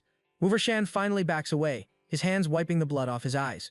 Li Cheng tells him he has a highly contagious disease, which is also why the Crown Prince of Jing divorced him. Satisfied that Wu Vershan has finally backed down, Li Cheng wipes the blood from around his mouth. He tells Wu Vershan to wait for him to recover. Fearing Li Cheng's disease, Wu Vershan tells Li Cheng that he'll have someone investigate if it's true that the Crown Prince abandoned Li Cheng. He turns around to leave, telling Li Cheng that he would regret it if he were lying all along. Wary that he might come back, Li Cheng waited for him to leave. It is only when he could no longer feel his presence that Li Cheng let out a sigh of relief. Hunching his shoulders, Li Cheng regrets what he got himself into. For now, Wu Vershan fears contracting the disease from Li Cheng. But Li Cheng would not be able to fool him for so long. He would learn the truth one day. Abandoning any more attempts to get clean, Li Cheng grabs a robe. Now that he is out of the capital, he is alone and is a nobody. Everything he learned from books means nothing in this barbaric place. His thoughts wander to Qiyu, realizing that this savage place forced Qiyu to be crass and savage. Li Cheng wonders how someone like Li Cheng could survive the brutalness of the desert. If it were Qiyu, he would surely thrive in such a place. Li Cheng shakes in fear. A sudden longing for Qiyu overcomes him. He scolds himself for thinking of Qiyu at the first sight of danger. Ironically, Qiyu is the person who caused him the most pain. Li Cheng has been missing for several days. Even if Qiyu feels guilty for everything he has done to him, he would surely forget about Li Cheng. Meanwhile, in the village at the border of the Jing Kingdom, the search for Li Cheng becomes more rampant. Qiyu is beside himself, grabbing anyone who resembles Li Cheng even a tiny bit. The innocent man who was grabbed fearfully tells him that he has never committed any crime. Qiyu apologizes for mistaking him. Leaving the innocent man alone, Qiyu continues his search. Fog envelops the sleepy village as the weather turns for the worse, but it is not enough to deter Qiyu. Pushing forward, he wonders where Li Cheng has gone. Qiyu stands in the middle of the foggy village, wishing that Li Cheng would send him at least one message. Even if he never shows himself to Qiyu, Qiyu would be satisfied just to know that he's okay. He promises himself that he will not bother Li Cheng again once he is assured of Li Cheng's safety. One of his soldiers urges him to return to the capital, as there is no way that the weak son of the Song family could survive this long. Qiyu does not reply, making the soldier anxious. Finally, Qiyu turns to him coldly, making the soldier flinch. "Run for your life." The soldier quickly apologized, fearing for his life. Sweat poured profusely from his pores as he waited for his life to end. Suddenly, Qiyu turns away. He tells the soldier that he does not blame the man for thinking that way. Qiyu remembers how Li Cheng always used to tell him what a brute he is, and scolds him for always punishing his men. Qiyu decides to follow Li Cheng's advice from now on. Stunned, the soldier notes how much the Crown Prince has changed. Back then, the Crown Prince would not hesitate to strike down anyone who questioned him. When Qiyu turned back to address him, the soldier panicked. Qiyu tells him that he is wrong. Li Cheng should not be referred to as the son of the Song family. The soldier should address him as the Crown Princess, master of Qilin Manor. He warns the soldier not to mistake the title. The soldier quickly agreed. He assures Qiyu that once Li Cheng is sighted, the spies will surely alert them. He tells Qiyu to return to the capital, as he has run himself ragged over the past few days. Qiyu refuses, resolute in his belief that Li Cheng is alive. He can tell that Li Cheng is somewhere out there waiting for him to find him. Realizing that this place does not harbor Li Cheng, he decides to head to the capital of Lulan. The quiet of the room is disturbed by the sound of slamming doors. Li Cheng sits on the lavish couch while cradling Guangsheng in his arms. Wu Ershan strides over to where he sits, announcing that he received the report from his intel. It was confirmed that Li Cheng is the missing crown princess of the Jing Kingdom. He asks why the crown prince offered a handsome reward for anyone who would return Li Cheng to him. Li Cheng tells him that the crown prince is not enamored of him, and that the baby is what he is after. He tells Wu Ershan that the baby is the crown prince's illegitimate son. He concocts a story claiming he kidnapped the baby to make the prince anxious. Wu Ershan believes him easily. To him, it makes sense that the crown prince wants to protect his bloodline. Launching on the sofa, he asks Li Cheng why he dared to take the crown prince's son. He is glad that he kept the baby safe. Otherwise, the king of Lulan would surely sacrifice him and his family to keep the crown prince of Jing from waging war on them. Li Cheng passionately tells him that he did it to get back at QQ for cheating on him and siring a son with someone else. As revenge, he kidnapped the baby to make QQ search until the end of the world and feel what it's like to be in pain. If Li Cheng raises the baby, he would make him hate QQ and manipulate him into taking revenge on his behalf. It would be satisfying to have father and son fight each other. Wu Ershan looks impressed by Li Cheng's manipulative idea. He feels fortunate that he has yet to harm the child, otherwise he would be in big trouble. Self-preservation tells him to turn Li Cheng in, but a part of him is unwilling to part with this beauty. Standing up, Wu Ershan tells Li Cheng that the crown prince of Jing will be glad if Wu Ershan returns his child to him, and he will receive the 10,000 tiles promised. Stooping down, he tells Li Qing that he will make things easy for him. Once Li Qing recovers, he may take him on as a male pet. Li Qing looks away from him in disgust. Although glad that Wu'ershan believes his story, Li Qing is disappointed that Wu'ershan did not hand him over to the authorities.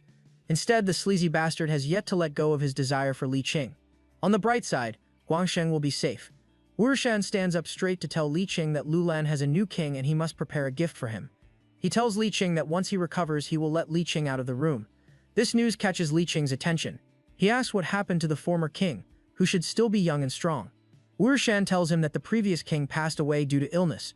The crown prince will take the throne, and Wu'ershan was invited to the grand ceremony. He would be able to rub elbows with royalty, and the new king may favor him if he wins him over with his gifts. He could even become part of the nobility. Li Qing tells him that the new king of Lulan admires Chinese calligraphy and art. He suggests that Wu'ershan find authentic art from famous artists. Li Qing knows that there are no other princes in Lulan, so it must be Pei Xingxiu who would ascend the throne. Wu'ershan turns to him suspiciously and asks him how he knows this information. Li Qing replies that he heard it from the crown prince of Jing. He heard that Pei Xingxiu collected art during his stay in the capital of Jing. To honor him, the crown prince of Jing gifted him a painting, which Pei Xingxiu liked so much. Wu'ershan is impressed. Li Qing mocks him for not knowing his king's preferences. Wu'ershan has no idea where to find authentic works by Chinese masters in the short time he has before the ceremony. Surely others would prepare Chinese calligraphy and art for the new king, and his need to stand out. Li Qing shrugs, telling him to take his problem elsewhere. I think Wu'ershan needs a balm for his burn. Wu'ershan remembers that Li Qing is a good calligrapher and asks him to create a counterfeit. Astonished, Li Qing remarks that Wu'ershan is being recklessly brave. Someone might spot the counterfeit. Li Qing admits that he used to be able to create a perfect copy, but with his blindness, he may not be able to forge a convincing one. Wu'ershan scoffs. He believes that the new king is young and would have no idea how to spot a fake. He orders Li Qing to create the fake piece. Li Qing lets out a sigh of exasperation and agrees to make the piece. Smiling with narrowed eyes, Wu'ershan rubs his hands conspiratorially. A sudden realization hits him. He asks why Li Qing would willingly help him. Slamming his hand down on the sofa, he leans down on Li Qing, asking him why he would want to help. Wu'ershan demands to know why Li Qing would willingly help. Li Qing lets out a sigh of exasperation. He tells Wu'ershan that since he's already with him, he has no other choice but to cooperate. At this point, his options are slim. Wu'ershan's home cannot compare to the Qilin Manor, but it is lavish enough and is better than walking around in filth and hunger. Fighting Wu'ershan would do him no good. Wu'ershan is satisfied with this answer. He orders Li Qing to get to writing and prepare the gift for the new king. Glad that things are going his way, he turns away from Li Qing, promising half-heartedly to treat him well. Li Qing places Guangsheng on the sofa, hoping the baby will sleep well. Now that there is no one around, his eyes turned into a steely gaze. With the shuffling of paper, Li Qing prepares to write. He writes beautifully, every stroke perfection. There is little chance that his plan would work. He could only hope that Pei Xingxiu would recognize his penmanship. The day of the enthronement ceremony finally arrives. A herald announces that the wealthy businessman Wu'ershan has arrived with gifts, including tales of gold, silver, jewelry, silks, rare treasures, and an authentic work of calligraphy by the artist Liu Sheng. Pei Xingxiu sits on the throne, taking on the role of the new king of Lulan. Wu'ershan kneels before him in respect. Pei Xingxiu knows Wu'ershan's family background. Wu'ershan's family used to be part of the nobility, but after committing crimes, they lost their title and were banished. Now that 100 years have passed, they are now absolved of their crimes and may join the ranks of nobility. Wu'ershan thanks him for his generosity. The new king of Lulan quickly orders that the calligraphy of Liu Sheng be brought to him. Opening the scroll, he tells Wu'ershan that he collects calligraphy from the Central Plains and is appreciative that the businessman would cater to his preference. Wu'ershan glances at the new king nervously, wondering if he would be able to spot a fake or if he was just pretending to be knowledgeable and cultured. The king of Lulan looks up from the scroll, a faint smile grazing his lips. He tells Wu'ershan that the piece is a fake. Wu'ershan insists that he bought the piece from a trusted source and spent a lot of money to acquire it. Afraid that the king would punish him, he bows down, claiming that he is ignorant of calligraphy and did not intend to present a fake to the king. Pei Xingxiu sets the piece aside. He tells Wu'ershan that he does not blame him and that he knows it was an honest mistake. The piece was well written and the one who made it must have been an overlooked master himself. The counterfeit is almost a perfect copy of the original. He tells him that he would gladly accept the gift. Concluding the banquet, he dismisses Wu'ershan and everyone who attended the ceremony. Once alone, Pei Xingxiu ponders how mentally and physically exhausting it is to hold court. His father was gracious and refined. Comparing himself to his father, Pei Xingxiu sees himself unfit to be king. He only wanted to live life freely. His musing was interrupted by a herald announcing the presence of the crown prince of the Jing kingdom. Sitting upright, Pei Xingshu ordered the herald to let Ka Yu in. Unlike before, there is a quiet dignity in the way Ka Yu walks. His presence intimidates Pei Xingshu, and he can clearly see how different Ka Yu is from before. Ka Yu has changed. The brute who used to wear his emotions on his sleeves is now walking towards him. His emotions contained. His strides were long and confident. His presence is strong and mysterious. He is someone suitable to become emperor. Pei Xingshu compares himself to Ka Yu and sees himself lacking. When Ka Yu finally stops in front of him, he asks him if he is still searching for Li Qing. Ka Yu tells him that he will not stop until he finds Li Qing. Not forgetting his manners this time, he greets Pei Xingshu for ascending the throne. However, he did not come bearing gifts. Pei Xingshu does not mind. In fact, he'd rather not see Ka Yu.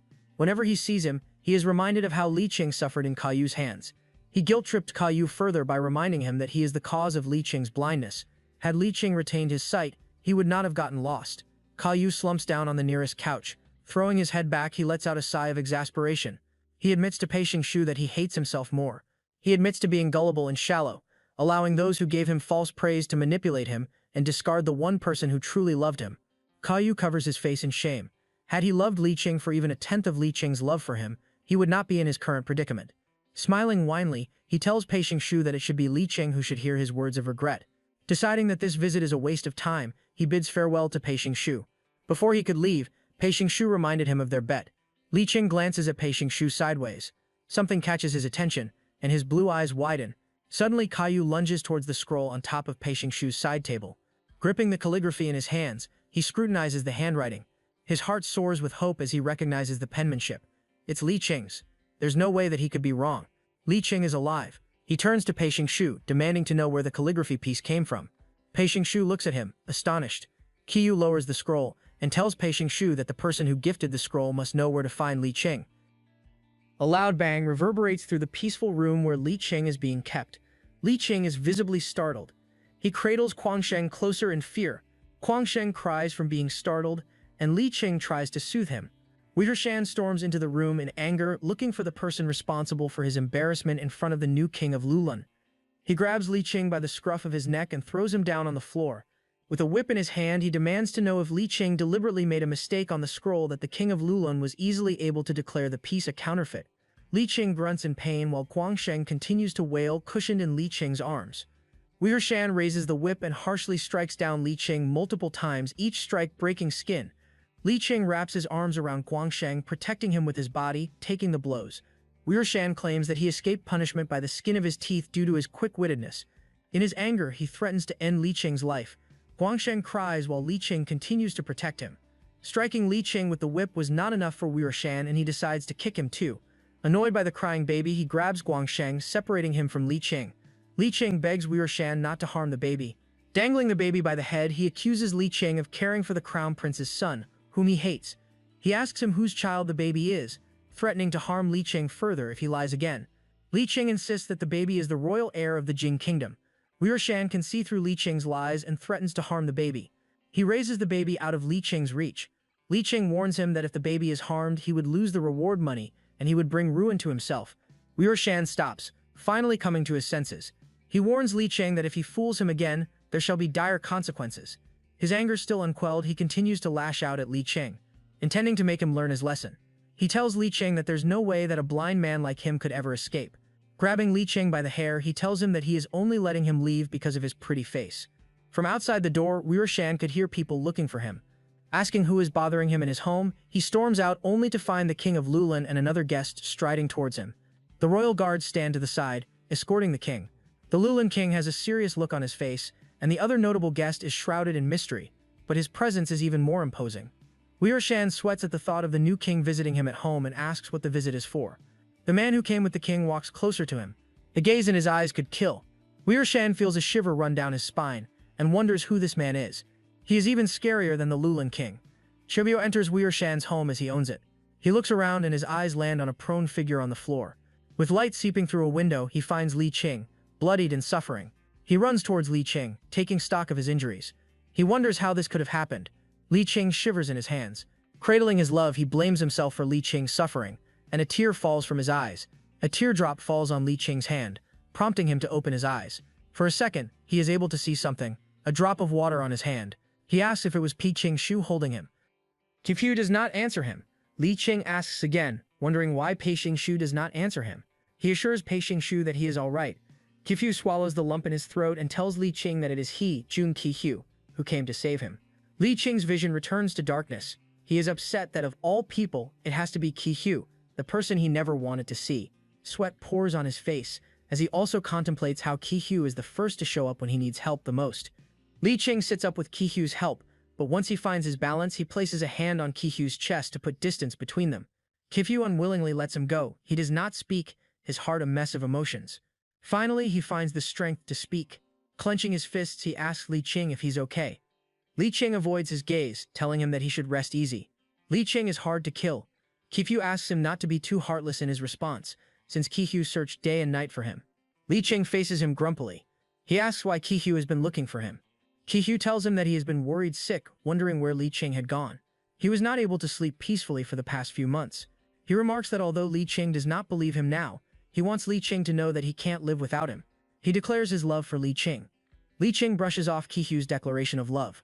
He coldly thanks Li Qing for saving his life, and tells him he has nothing to offer in return for his kind gesture. Qihu adamantly tells him that he never wanted Li Qing to repay him. Li Qing answers that he would be glad to call it quits between them, and all debts are now erased. These words dampen Qihu's mood. Meanwhile, Wudershan observes the two as they try to make sense of the situation. He discerns that the man is the formidable crown prince of the Jing kingdom. Upon observing the two, he noticed that Li Qing truly hates the man. Finally finding his chance, Wudershan dramatically addresses the crown prince of Jing, claiming that he was about to turn in Li Qing. He explains that Li Qing kidnapped the illegitimate child of Jun Qihu and even plans to manipulate Qihu's son to assassinate him one day. He acted like a man of honor, claiming that Li Qing's plans repulsed him and that he wanted to punish him on Qihu's behalf. Qihu, who is already in a dark mood, stands up to face him. There is a sinister look in his face, promising to make life hell for anyone who crosses him. Coldly, he asks Wudershan if he truly harmed Li Qing on Qihu's behalf. Wudershan proudly admits that he did it for Qihu. He claimed that he saved Li Qing at the border of the Jing kingdom out of the goodness of his heart. Li Qing even offered himself up to him willingly, promising to fulfill Wudershan's dirty desires. Without pausing, he tells Qihu that Li Qing tried to seduce him, and that he took him in out of pity, claiming that he is a victim of Li Qing's manipulation. Sticking to his narrative, he tells Qihu that he has been taking care of Qihu's son for him, and has a plan to return him to the Jing kingdom, to reunite with his birth father. Qihu stands up very slowly, his movements calculated. He looks down at the kneeling Wudershan, his face devoid of emotion. Coldly, he tells Wudershan that he should reward him, his hand reaching for the hilt of his sword. Wudershan's head remains bowed, otherwise he would have seen the expression on Qihu's face. He pretends he wasn't expecting a reward, but he doesn't so much as mention the 10,000 taels award. Qihu asks him if he was the cause of Li Qing's wounds. Wudershan rises from his prone position, proudly admitting that he intended to beat up Li Qing within an inch of his life. Wudershan just shot himself in the foot twice. Qihu lets out a humorless chuckle, the expression on his face unreadable. Coldly, he tells Wudershan that he shall grant him 10,000 taels of gold for finding the one he is looking for. Raising his sword, he tells Wudershan to enjoy the 10,000 gold reward in the afterlife. Qihu's sword swings down to everyone's horror. Wudershan's head drops on the floor. Pi Xingxiu and the servants bear witness to the violence. Pi Xingxiu scolds Qihu for not hesitating to end one's life. Qihu shakes his sword to rid it of blood. Sheathing his bloody sword, he tells Pi Xingxiu that causing harm to Li Qing is enough to warrant a death sentence. Running his mouth with all the filthy things he said about Li Qing guarantees him death more times than one could count. Pi Xingxiu understands where he is coming from, but reminds Qihu that he is in another country's territory, and Pi Xingxiu has recently awarded the man a noble title. Proper due process should have been carried out. With his sword in place, his face splattered with Wudershan's blood, Qihu tells him that he was not able to wait. Li Qing shakes from where he is slumped on the floor. He notes that Qihu has not changed at all. He is as reckless and impulsive as ever. With shaking legs, he tries to stand up, calling for Xingxiu. Pi Xingxiu quickly ran to him, apologizing for being late. Tears of joy ran down his face at hearing Pi Xingxiu's voice. Pi Xingxiu could no longer help himself. He hugs Li Qing tightly, happy that he's alive. Qihu startles at the sight. He turns towards the two men hugging, his face looking dangerous. Pei Xingxiu apologizes to Li Qing for failing to realize he had been trapped in Lulin, and for not protecting him from harm. Li Qing answers that he's okay, he's happy as long as he gets to see Pei Xingxiu. Pei Xingxiu sweetly tells Li Qing that had he been more vigilant, he could have prevented Li Qing from enduring such hardship in Lulin. Off to their side, Qiyu seethes with jealousy. Oh no, That look spells trouble. You guys know he just decapitated someone, right? Li Qing used to sweetly call Qiyu by his given name, but it is Paik Xingshu who gets the old sweet treatment. Jealousy eats at his black heart as he watches his ex-husband and rival flirt with each other. The two lovebirds finally parted. Paik Xingshu asks Li Qing how he came to Lulan on his own. Li Qing tells them that he will tell them the story later. Meanwhile, Qiyu tries to guide Li Qing, but Li Qing ignores him as he makes his way to a bundle on the floor. The bundle cocoons a baby, whom Li Qing carefully picks up from the floor. He shows them to the two royals and introduces the baby as Guangsheng, a baby from the woman who saved his life in the casket. He presents the baby to Paik Xingshu and asks him to describe the baby's appearance. Paik Xingshu readily obliges, telling him that the baby resembles Li Qing. Li Qing is surprised by this answer and asks Paik Xingshu if he likes the baby. Paik Xingshu answers that he likes whatever Li Qing likes. Taking a cloak from a maid, Paik Xingshu tells Li Qing that they should head over to the palace to treat Li Qing's wounds. He throws the cloak over Li Qing's shoulder and escorts him out. Qiyu feels out of place from where he stands as he watches Li Qing hold a baby. With Paik Xingshu hovering over Li Qing, the three look like a happy family. The image displeases Qiyu. Even if Li Qing is cold to him, he refuses to back down. Paik Xingshu assigns Li Qing the most lavish guest room his palace could offer. 3 servants are assigned to ensure his comfort. Paik Xingshu attends to Li Qing's every need, even tucking him into the expansive bed. Finally, Li Qing falls asleep. Assured that Li Qing is safe, Paik Xingshu leaves the room to allow him to rest. He finds Qiyu outside the room. Qiyu asks if Li Qing has fallen asleep. Even with Paik Xingshu's affirmative answer, Qiyu wants to go in and check. Paik Xingshu blocks him. This action annoys Qiyu. Just because Li Qing trusts him, Paik Xingshu has been acting like Li Qing's protector, a role that Qiyu coveted. He believes that Li Qing will forgive him soon. Paik Xingshu insists that Li Qing is physically and emotionally drained, and that Qiyu should let him rest. However, Qiyu insists on being by Li Qing's side. Paik Xingshu stands his ground, insisting that Qiyu would disturb Li Qing's sleep. This reply angers Qiyu. Acting more aggressively, he demands that Paik Xingshu get out of his way. Shoving Paik Xingshu out of the way, he moves towards the door to open it. From behind him, Paik Xingshu reminds him of the bet they made. Qiyu tells him that the deal is off since they both found Li Qing at the same time. Therefore, he did not lose. Paik Xingshu trembles in anger at the perceived unfairness. He insists that he found Wu Zhi'er's house. Qiyu turns to him in challenge. He reminds Paik Xingshu that it was he who recognized Li Qing's handwriting. Therefore, Paik Xingshu should not act as if he won. Paik Xingshu shakes in anger, feeling as if Qiyu has cheated him. Realizing that there's no point in reasoning with Qiyu, he lets out a sigh. Paik Xingshu tells him that they should let Li Qing decide. It is now Qiyu's turn to seethe with anger. Paik Xingshu knows that Li Qing would rather suffer than accept Qiyu's help. Paik Xingshu asks Qiyu if he's scared. Poking at Qiyu's chest, he points out that Qiyu has already lost. He lost Li Qing's love a long time ago, back in that fateful day when Li Qing asked for a divorce in Jing's court. He mocks Qiyu that even if he is the son of heaven, he would not always get what he wants. Qiyu slaps the hand poking him. He tells Paik Xingshu that he would not fall for his provocation. Paik Xingshu realizes that Qiyu is no longer the same person he used to be. He is calmer and more calculated than he was 3 days ago. Qiyu tells him that his demeanor is not the only thing that has changed. He tells Paik Xingshu that he is also willing to give up everything for Li Qing. These words hang heavy between the two men. Qiyu announces that he will change Li Qing's mind and warns Paik Xingshu not to even attempt to take Li Qing away from him. The following morning, Li Qing wakes to Paik Xingshu, asking him if he's feeling better. Li Qing tells him that he is indeed feeling better. Paik Xingshu helps him get up. Glad that Li Qing is getting better, he insists on staying in Lulan to recover soon. Li Qing admits that he likes Lulan. The country is peaceful, with a denser population than the crowded streets of the Jing Kingdom. Paik Xingshu tells him that if Lulan is to Li Qing's liking, then he should stay in Lulan forever. Li Qing tells him that he had planned to stay in Lulan for a while, thinking that Li Qing feels indebted to him. Paik Xingshu insists that he's not making this offer because he loves Li Qing. Paik Xingshu looks at him in earnest. Finally, he drops the question that would change Li Qing's life. He asks Li Qing to marry him. He places Li Qing's hand on his chest to make him feel his sincerity. He asks Li Qing to be his queen and to spend their lives together in peace. He even promises to raise Guangsheng as his own son. Li Qing thinks Paik Xingshu's offer is ideal. However, he's still hung up on Qiyu and isn't ready to open his heart to anyone. Li Qing takes back the hand pressed to Paik Xingshu's chest. He warns Xingshu that he may never love him the way he loved Qiyu. Paik Xingshu does not care. Li Qingshu places his hands over his chest to protect his feelings. He tells Xingshu that love cannot be forced. You can force yourself to care for someone constantly, but that does not always lead to love. He acknowledges that Xingshu's love is true and honest, but Li Qing does not deserve it. Thinking that Li Qing is someone who always puts others' feelings first before his own, Pei Xingshu decides not to force Li Qing further.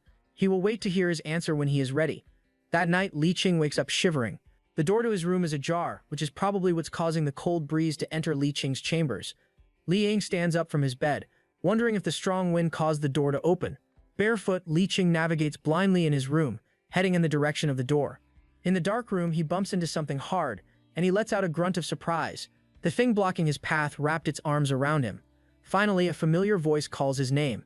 It is Qiyu. Li Qing asks him what he's doing, and Qiyu says he came because he remembers that Li Qing gets cold easily and that the cold nights in the western region are not good for him. Whispering sultry in Li Qing's ears, he tells him that he came to sleep with Li Qing. Li Qing shivers as Qiyu's warm breath hits his ears. He shouts at Qiyu that he does not need him to warm his bed, but Qiyu is undeterred. He lifts up Li Qing and carries him to the expansive bed. He insists that Li Qing needs a bedmate. He jumps on the bed with Li Qing still in his arms. Once settled, Li Qing lies trapped on top of Qiyu. Qiyu tells Li Qing that he wants to keep him warm.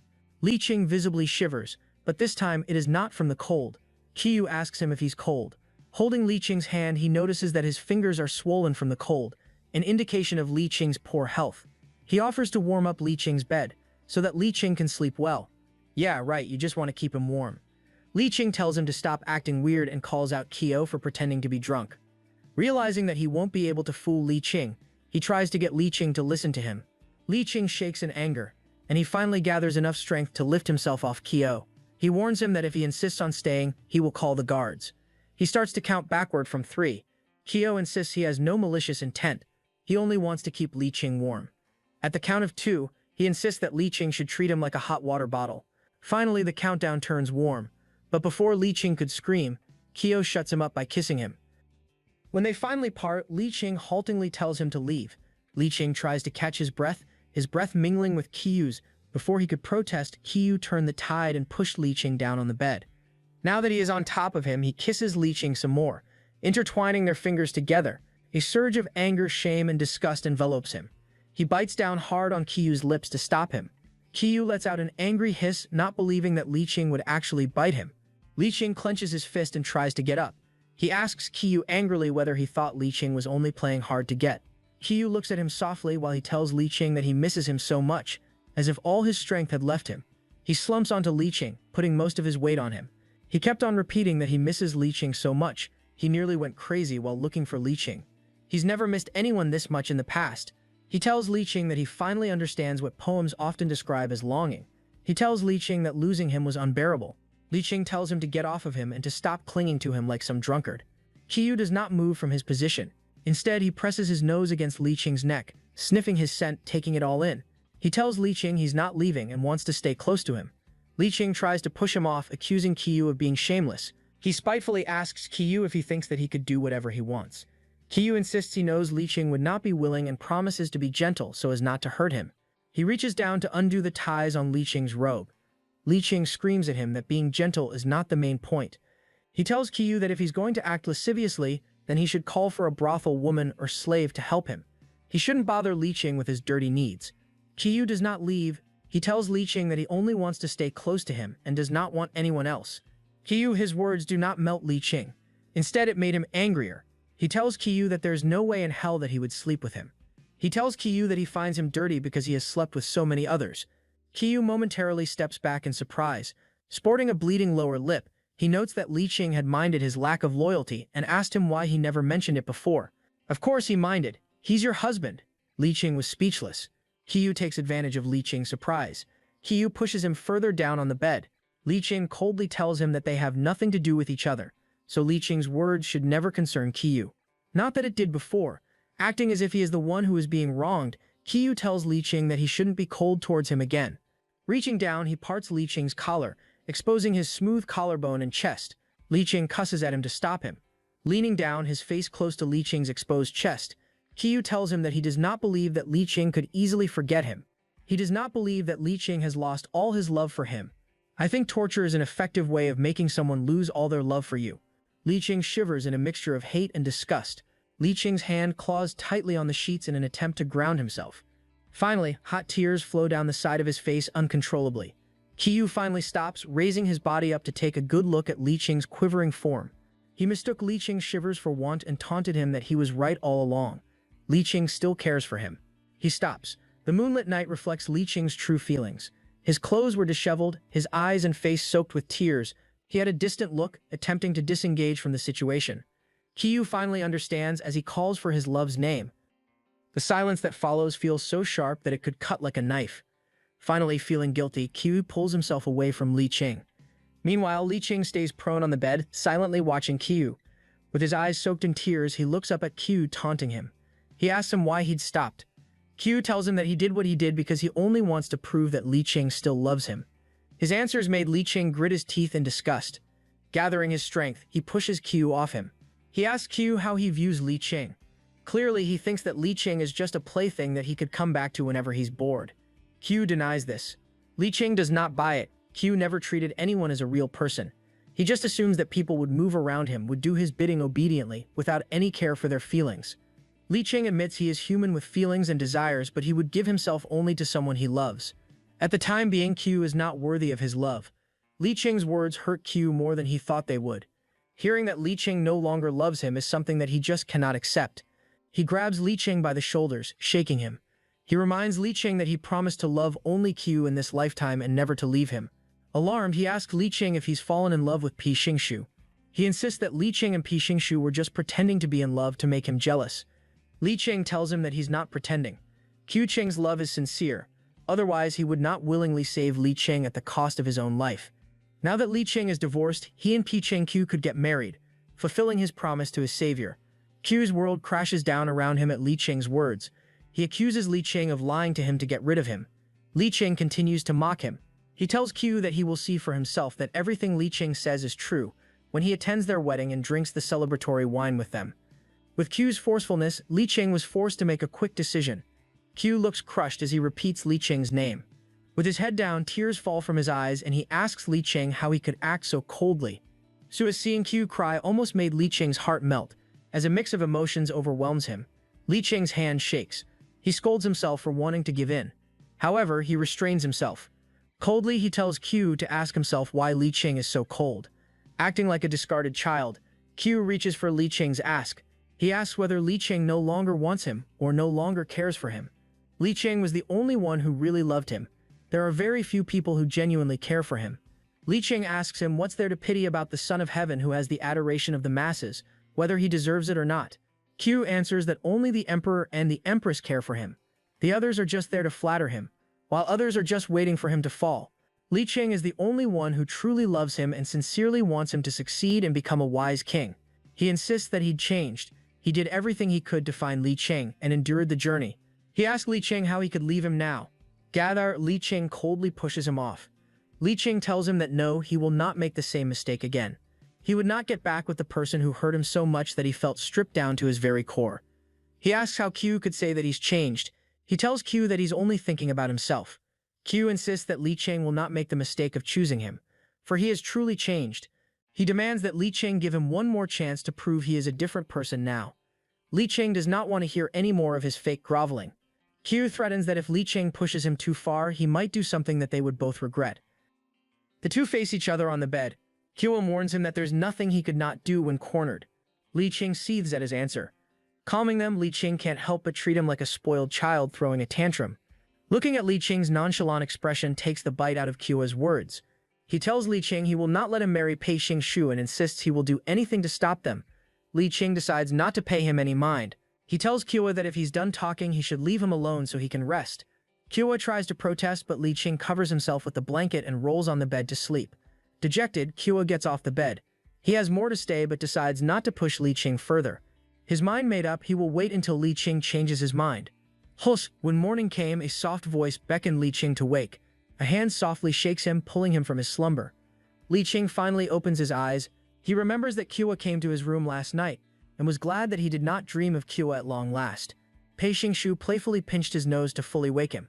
He tells Li Qing that the weather is nice that day, and Li Qing should get out to breathe in some fresh air. Li Qing hides under the covers, insisting that he wants to sleep more. The warm blanket keeps the cold breeze away, and he'd rather bundle in. Pei Xingshu tells him he can sleep in for half an hour. Li Qing negotiates to let him sleep in for 1 hour, but he is no match for Pei Xingshu. Pei Xingshu explains that too much sleep would make Li Qing have a headache. Huddled in the warm bed, Li Qing agrees. Pei Xingshu brings Li Qing to an area with sparsely growing trees. Accompanying them are 6 guards, standing at attention on both sides. Li Qing asks where they are and why there are so many people with them. Pei Xingshu tells him they are near a frozen lake. The lake is the moat around Lulan capital, where kids play on the ice and locals fish. Li Qing is surprised by their way of life. He asks if the fisherman stands on the lake and if the ice is thick enough to support their weight. Pei Xingshu leads him to carefully stand on the ice. Once assured that he would not fall into the water, he stoops down to feel the ice beneath his feet. Looking up, he tells Pei Xingshu that back home the rivers would freeze during winter, but the ice was not thick enough to support people. Anyone who steps on it would fall into the water. When they were young, Jun Kua fell into a hole in the ice. The scared and weak Li Qing could only cry and scream for help.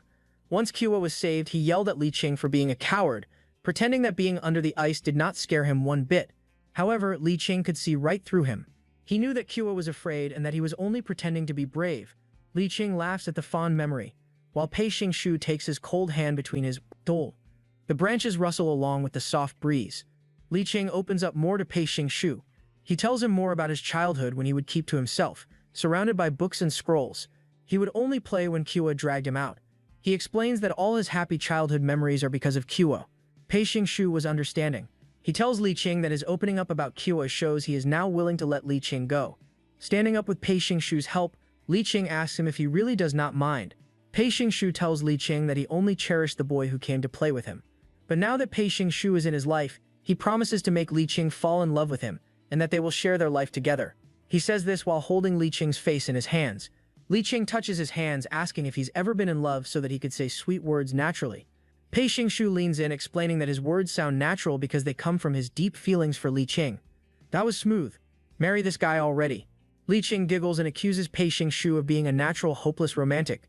He encourages him to write romance books and poems so others can learn from him. Pei Xingshu replies that he could be a teacher of romance and make a mark in history. Li Qing warns him that his suave attitude would be a bad influence on Guangsheng. Pei Xingshu laughs openly at Li Qing's remark. Li Qing holds Pei Xingshu's hands. The gesture makes Pei Xingshu's heart skip a beat, and he holds his breath in anticipation. He utters Li Qing's name as he thinks that this is the first time that Li Qing has held his hand. Li Qing looks at him fondly, asking about their wedding date. Upon hearing Li Qing's words, Pei Xingshu looks like he is about to have a heart attack. Li Qing asks what date they should choose for their wedding. Pei Xingshu cannot believe his ears. He repeats Li Qing's words, trying to grasp whether what he is hearing is real. Looking like a boy who received an Xbox at Christmas, he asks Li Qing if he really wanted to marry him. Li Qing tells him yes. Li Qing's heart is at ease. The decision to marry Pei Xingshu is not an impulsive one, nor was it brought about by his need to take revenge on Qiyu. If there's anyone in the world who's worthy of entrusting his heart and life to, it is none other than Pei Xingshu. Pei Xingshu tries to control his rapidly beating heart and takes a moment to calm down. He covers his face to avoid further embarrassment. His mind automatically shifted into wedding planning mode. He thinks of the Central Plains custom of parents arranging their children's weddings, and the traditions he should observe, including hiring a matchmaker, sending out 3 letters, giving 6 expensive gifts, and choosing a lucky date for the wedding. Li Qing tells him that they could skip all the formalities and get married soon. Li Qing's eagerness to marry him sets alarm bells in Pei Xingshu's ears. His excitement slightly dampened.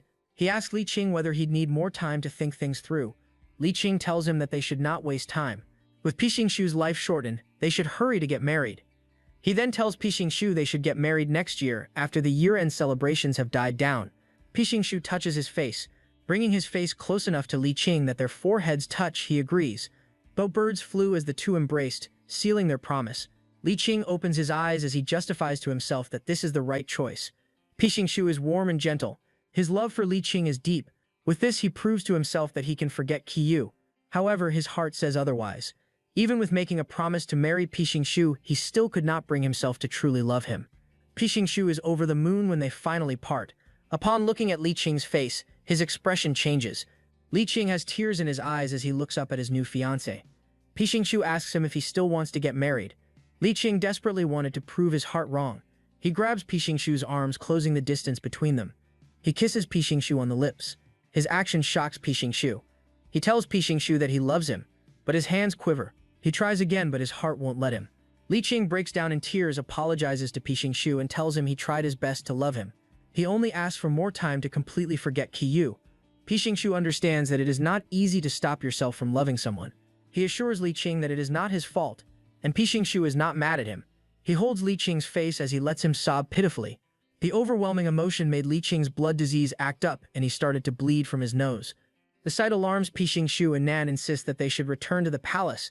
Li Qing assures him that it is not serious, even joking that this is not enough to kill him. Pixingshu scolds him for joking about such things. Before they could reach their carriage, a horse gallops towards them. It is none other than Jun Qiyu. With the agility of someone who grew up on horses, he jumps off his mighty steed. The look on his face could kill. Uh-oh. When Qiyu is in this mood, heads would roll. Literally. He pushes Pixingshu off Li Qing. When he turns to his ex-husband, his expression turns to worry as he looks at the blood flowing freely down his nose. Pixingshu angrily steps forward to challenge him. Before he could get close, Qiyu raised a dagger to his neck. He tells the accompanying guards not to move, otherwise he will harm them. Pixingshu could not believe his eyes. He tells Qiyu that Li Qing's blood disease was triggered, and that they should take him to see a doctor right away. He tells Qiyu to act more reasonably. Li Qing, Qiyu fires back that ordinary doctors would not be able to help Li Qing. He's going to take Li Qing away to find the best cure. Putting the dagger back in his scabbard, he sweetly tells Li Qing that everything will be all right. Pixingshu insists that the only cure is blood castanche, a plant so rare that even with Lulan exerting all resources and deploying many men, only 2 pieces were found. He warns that taking Li Qing in his condition is tantamount to killing him. Qiyu does not listen and runs off with Li Qing into the desert. As the scenery passes by, the sparse trees ominously loom around them, and Qiyu vows to find the blood castanche. He believes that he could do anything. Wiping the blood off Li Qing's nose, he urges his ex-lover to trust him. The barren branches would rustle as they pass by. Li Qing struggles on the horse, trying to get away from the arms holding him hostage.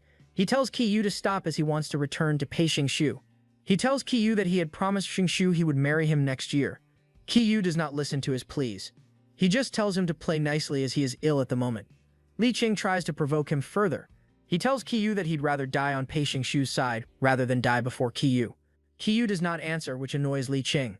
His anger is making his condition worse. Qiyu tells him that he will no longer allow Li Qing to say ominous words. Li Qing finally snaps.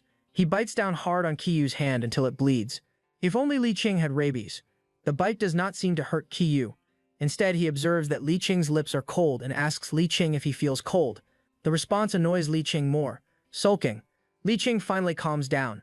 Qiyu bundles up Li Qing in his cloak and tells him to sleep. Li Qing scoffs, believing that Qiyu is only pretending to care. Tui-stai. Qiyu ignores Li Qing's tantrums. His mind made up, he will do anything to make sure that Li Qing lives. Qiyu urged his horse to move faster. In 3 days' time, they reach the desert ruins. Qiyu places the tip of a pannier on Li Qing's mouth to help him hydrate. He apologizes to Li Qing for acting on his own and for taking him to this desolate place. He justifies his action by admitting that he could not watch Li Qing marry Pixingshu.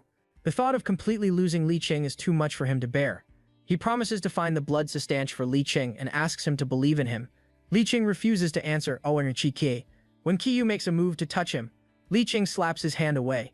However, Qiyu insists that they huddle together to share warmth. Li Qing has had enough of Goling's overbearing attitude and pushes him away. Li Qing stands up in anger. He asks Qiyu if he thinks that Li Qing would take him back after enduring his constant pestering and honeyed words. Qiyu tries to say that it was not his intention, but decides not to continue. He then explains that Li Qing did not give him time to think through what he had done and regret it.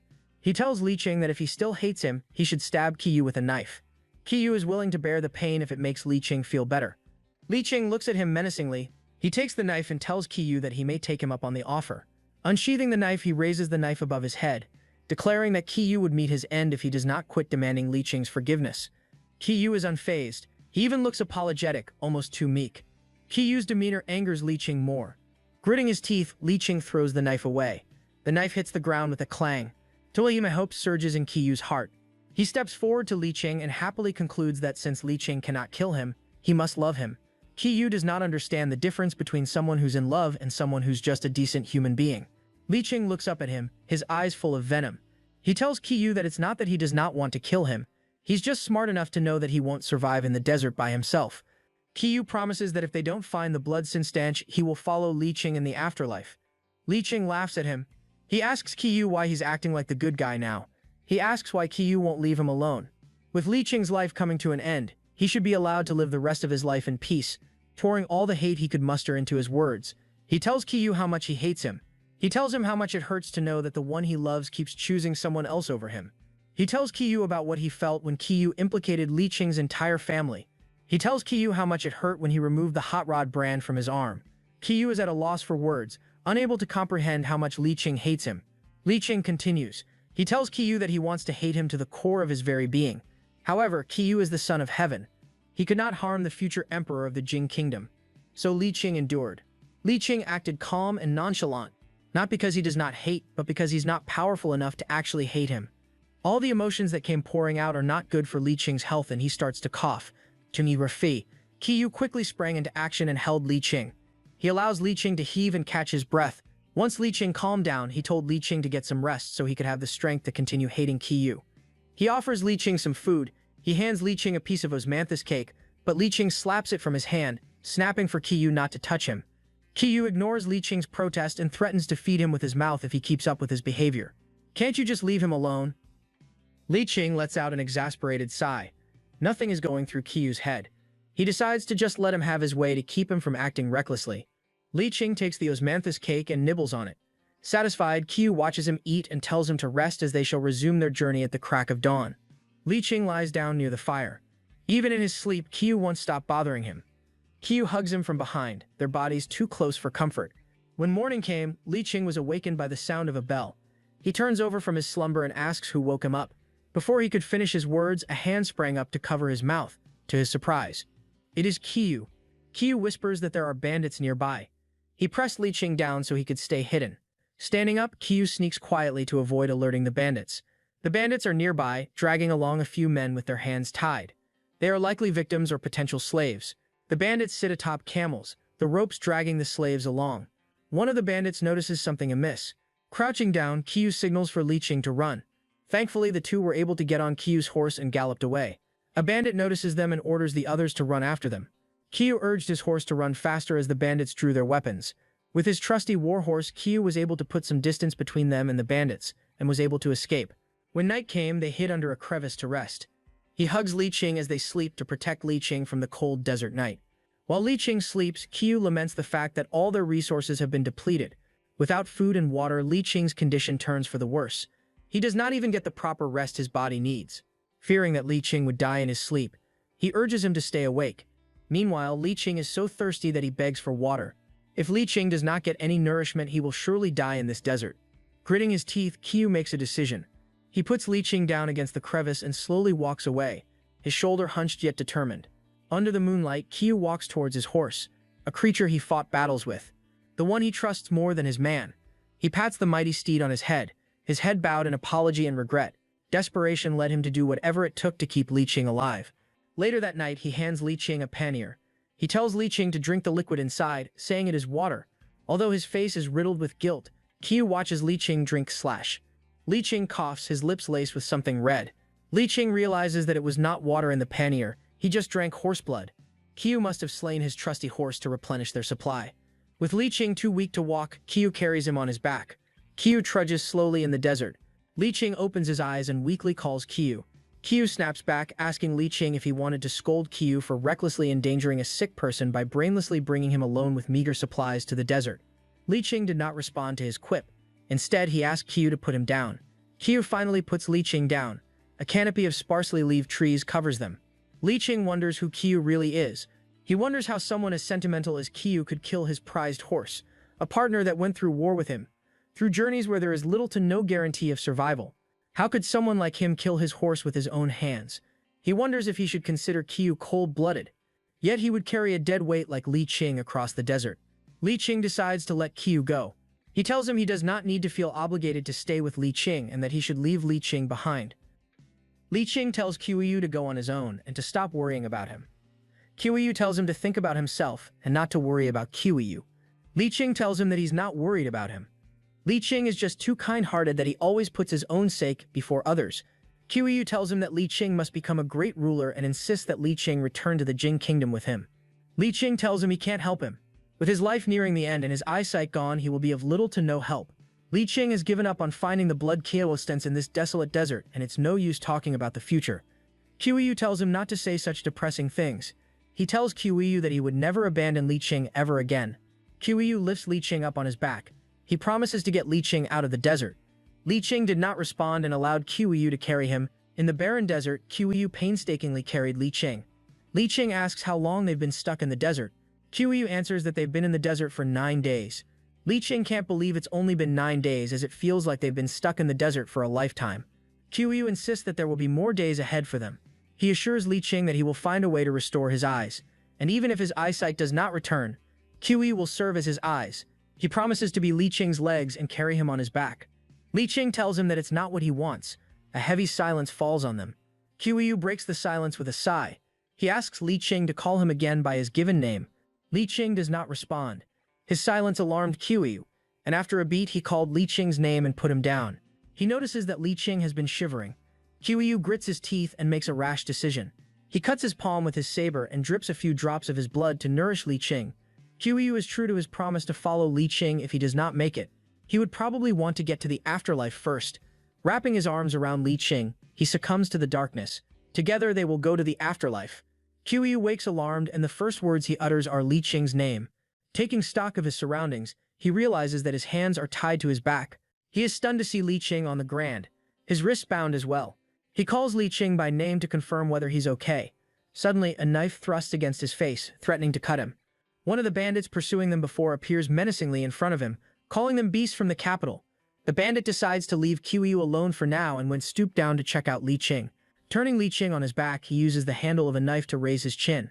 The bandit marvels at Li Qing's beauty, commenting that the crown princess of the Jing Kingdom is indeed beautiful. The other bandits are stunned, confused about how a man could be a crown princess. Baffled by Li Qing's gender, they wonder if he's really a man. Upon closer inspection, they notice that Li Qing lacks ample bosoms, which should make him male. The lead bandit tells them that they could satisfy their curiosity by removing Li Qing's clothes. These words alarm Qiuyu. Boiling with rage, he shouted at the bandits to stop. The bandits lazily looked at him, not at all concerned by Qiuyu's outburst, treating him almost like a child having a tantrum. The lead bandit ignores him. Instead, he tauntingly raises his finger in the air as if having a bright idea. He wonders aloud how the crown prince of the Jing Kingdom would react if they stripped his crown princess in front of him. He wonders what the crown prince will do. Eager to see Li Qing's body, the other bandits grabbed him, shedding the fine robes that modestly covered Li Qing. Li Qing lies weakly on the ground. He has no strength to fight. He closes his eyes, hoping that this nightmare will be over soon. Qiuyu calls out Li Qing's name in desperation and calls for the bandits to stop. His eyes were dark with repressed rage. Finally, having had enough, he screams for them to stop. His bloodshot eyes glare down at the bandits, but alas, he cannot move to save Li Qing from this humiliation. The lead bandit asks Qiuyu if the high and mighty prince of the Jing Kingdom ever thought that he would one day be captured by bandits. The bandit revealed that he was from a country that Qiuyu once invaded. Without remorse, Qiuyu slaughtered everyone in their country and took their women. With Qiuyu in their hands, they are finally able to take their revenge. The bandit raised Li Qing up so Qiuyu could see him. His chest is exposed, his face pitiful and scared. The lead bandit tells Qiuyu that Li Qing would serve as ample payment for the humiliation they suffered. Qiuyu grits his teeth in anger, his face contorted with a rage, his jaw tight. He snarls at the bandit to stop and not touch Li Qing. He swore to make it up to them and asked what they wanted. Qiuyu entices them with lots of money, even offering to make them lords of a land. The other two bandits are visibly moved. The offers are far too tempting. The lead bandits angrily bring them down from their stupor. He warns the others not to fall for Qiyu's lies. To him, Qiuyu is a demon, and all that comes out of his mouth are empty promises. Qiuyu insists that he will keep his word as long as they don't harm Li Qing. He is willing to give them anything. Anything. That one word sparks the bandits' interest. Qiuyu insists there's nothing he can't do. The keyed bandit is amused. His face contorts menacingly as he tells Qiuyu to kneel. Taken aback by his answer, Qiuyu did not expect that of all things the bandit would ask him to do something so humiliating. The lead bandit wanted to test his sincerity and ask Qiuyu to kneel and kowtow before them. Qiuyu realizes the bandits are keeping him alive to humiliate him. The bandit asks him whether Qiuyu ever thought about karma. Qiuyu once raided their country and kidnapped their women. Their fates have been brutal. He asks if Qiuyu ever thought that the same thing could happen to his crown princess, that his crown princess could be humiliated and passed around like the women Qiuyu kidnapped. Qiuyu looks up at them in recognition. If Qiuyu were alone, he would not entertain these bandits at all. He would prefer death over being humiliated. He would kowtow nor beg them. Qiuyu looks at Li Qing, who already suffered so much because of him. He remembers how Li Qing knelt before his pavilion on their wedding night, begging him to join him. Back then, Li Qing set aside his pride and begged Qiuyu to consummate their marriage. He did all that because he loved him. Now that he is on the verge of choosing between love and pride, Qiyu finally understands how much Li Qing loved him. Li Qing endured a lot just to have Qiyu by his side. This time Qiyu vows not to let these bandits humiliate Li Qing. He will not let his pride get in the way. With his head bowed, Qiyu agrees to the bandits' demand. He tells them to untie him so he can kneel and kowtow properly. His answer shocks the lead bandit, but he remains suspicious of Qiyu. He asks Qiyu if he is trying to trick them. Qiyu is a master of martial arts. He could try to escape after he is untied. Qiyu taunts them for being afraid of him, even though there are 3 of them. He points out that if they dare to ask him to bow down, they should be gutsy enough to untie him. The 2 other bandits chant childishly for Qiyu to kneel. The lead bandit raises his hand to silence the other 2 and orders them to only remove the robes wrapped around Qiyu's legs, so they could see if he would follow through with his promise. One of the bandits uses a knife to untie the rope from Qiyu's ankles, while chanting for Qiyu to kneel, demanding that he atone for all the people he killed. Qiyu does not hesitate. He kneels down, his head bowed and his eyes closed. The bandits rejoice at seeing the mighty son of heaven down on his knees. They jeer and laugh jovially. Qiyu bows his head. However, Qiyu is not one to give up easily. Now that his legs are unbound, he squirms and flexes his hands to loosen the rope that binds him from behind. The lead bandit mocks him for having no backbone. He tells Qiyu that he expected more from him, given his terrifying reputation. He could not believe that Qiyu would kneel because of a man. He recounted a quote he heard from the Central Plains. The quote depicts a hero falling for a beauty. He remarks that the crown prince is no exception and laughs. Kumyu looks up at him, but he no longer looks defeated. He is determined and ready to pounce. He successfully loosened the rope binding his wrists and abruptly stood up to attack the lead bandit. Grabbing a handful of dust, he throws it at the bandit's eyes, momentarily blinding him. Before the lead bandit could understand what was going on, Qiyu jumped up high in the air, ready to deliver a blow. He looks down at them menacingly as he bears down on them. This is what they have to suffer through for even daring to hurt Li Qing. To Qiyu, they all deserve to die for what they did.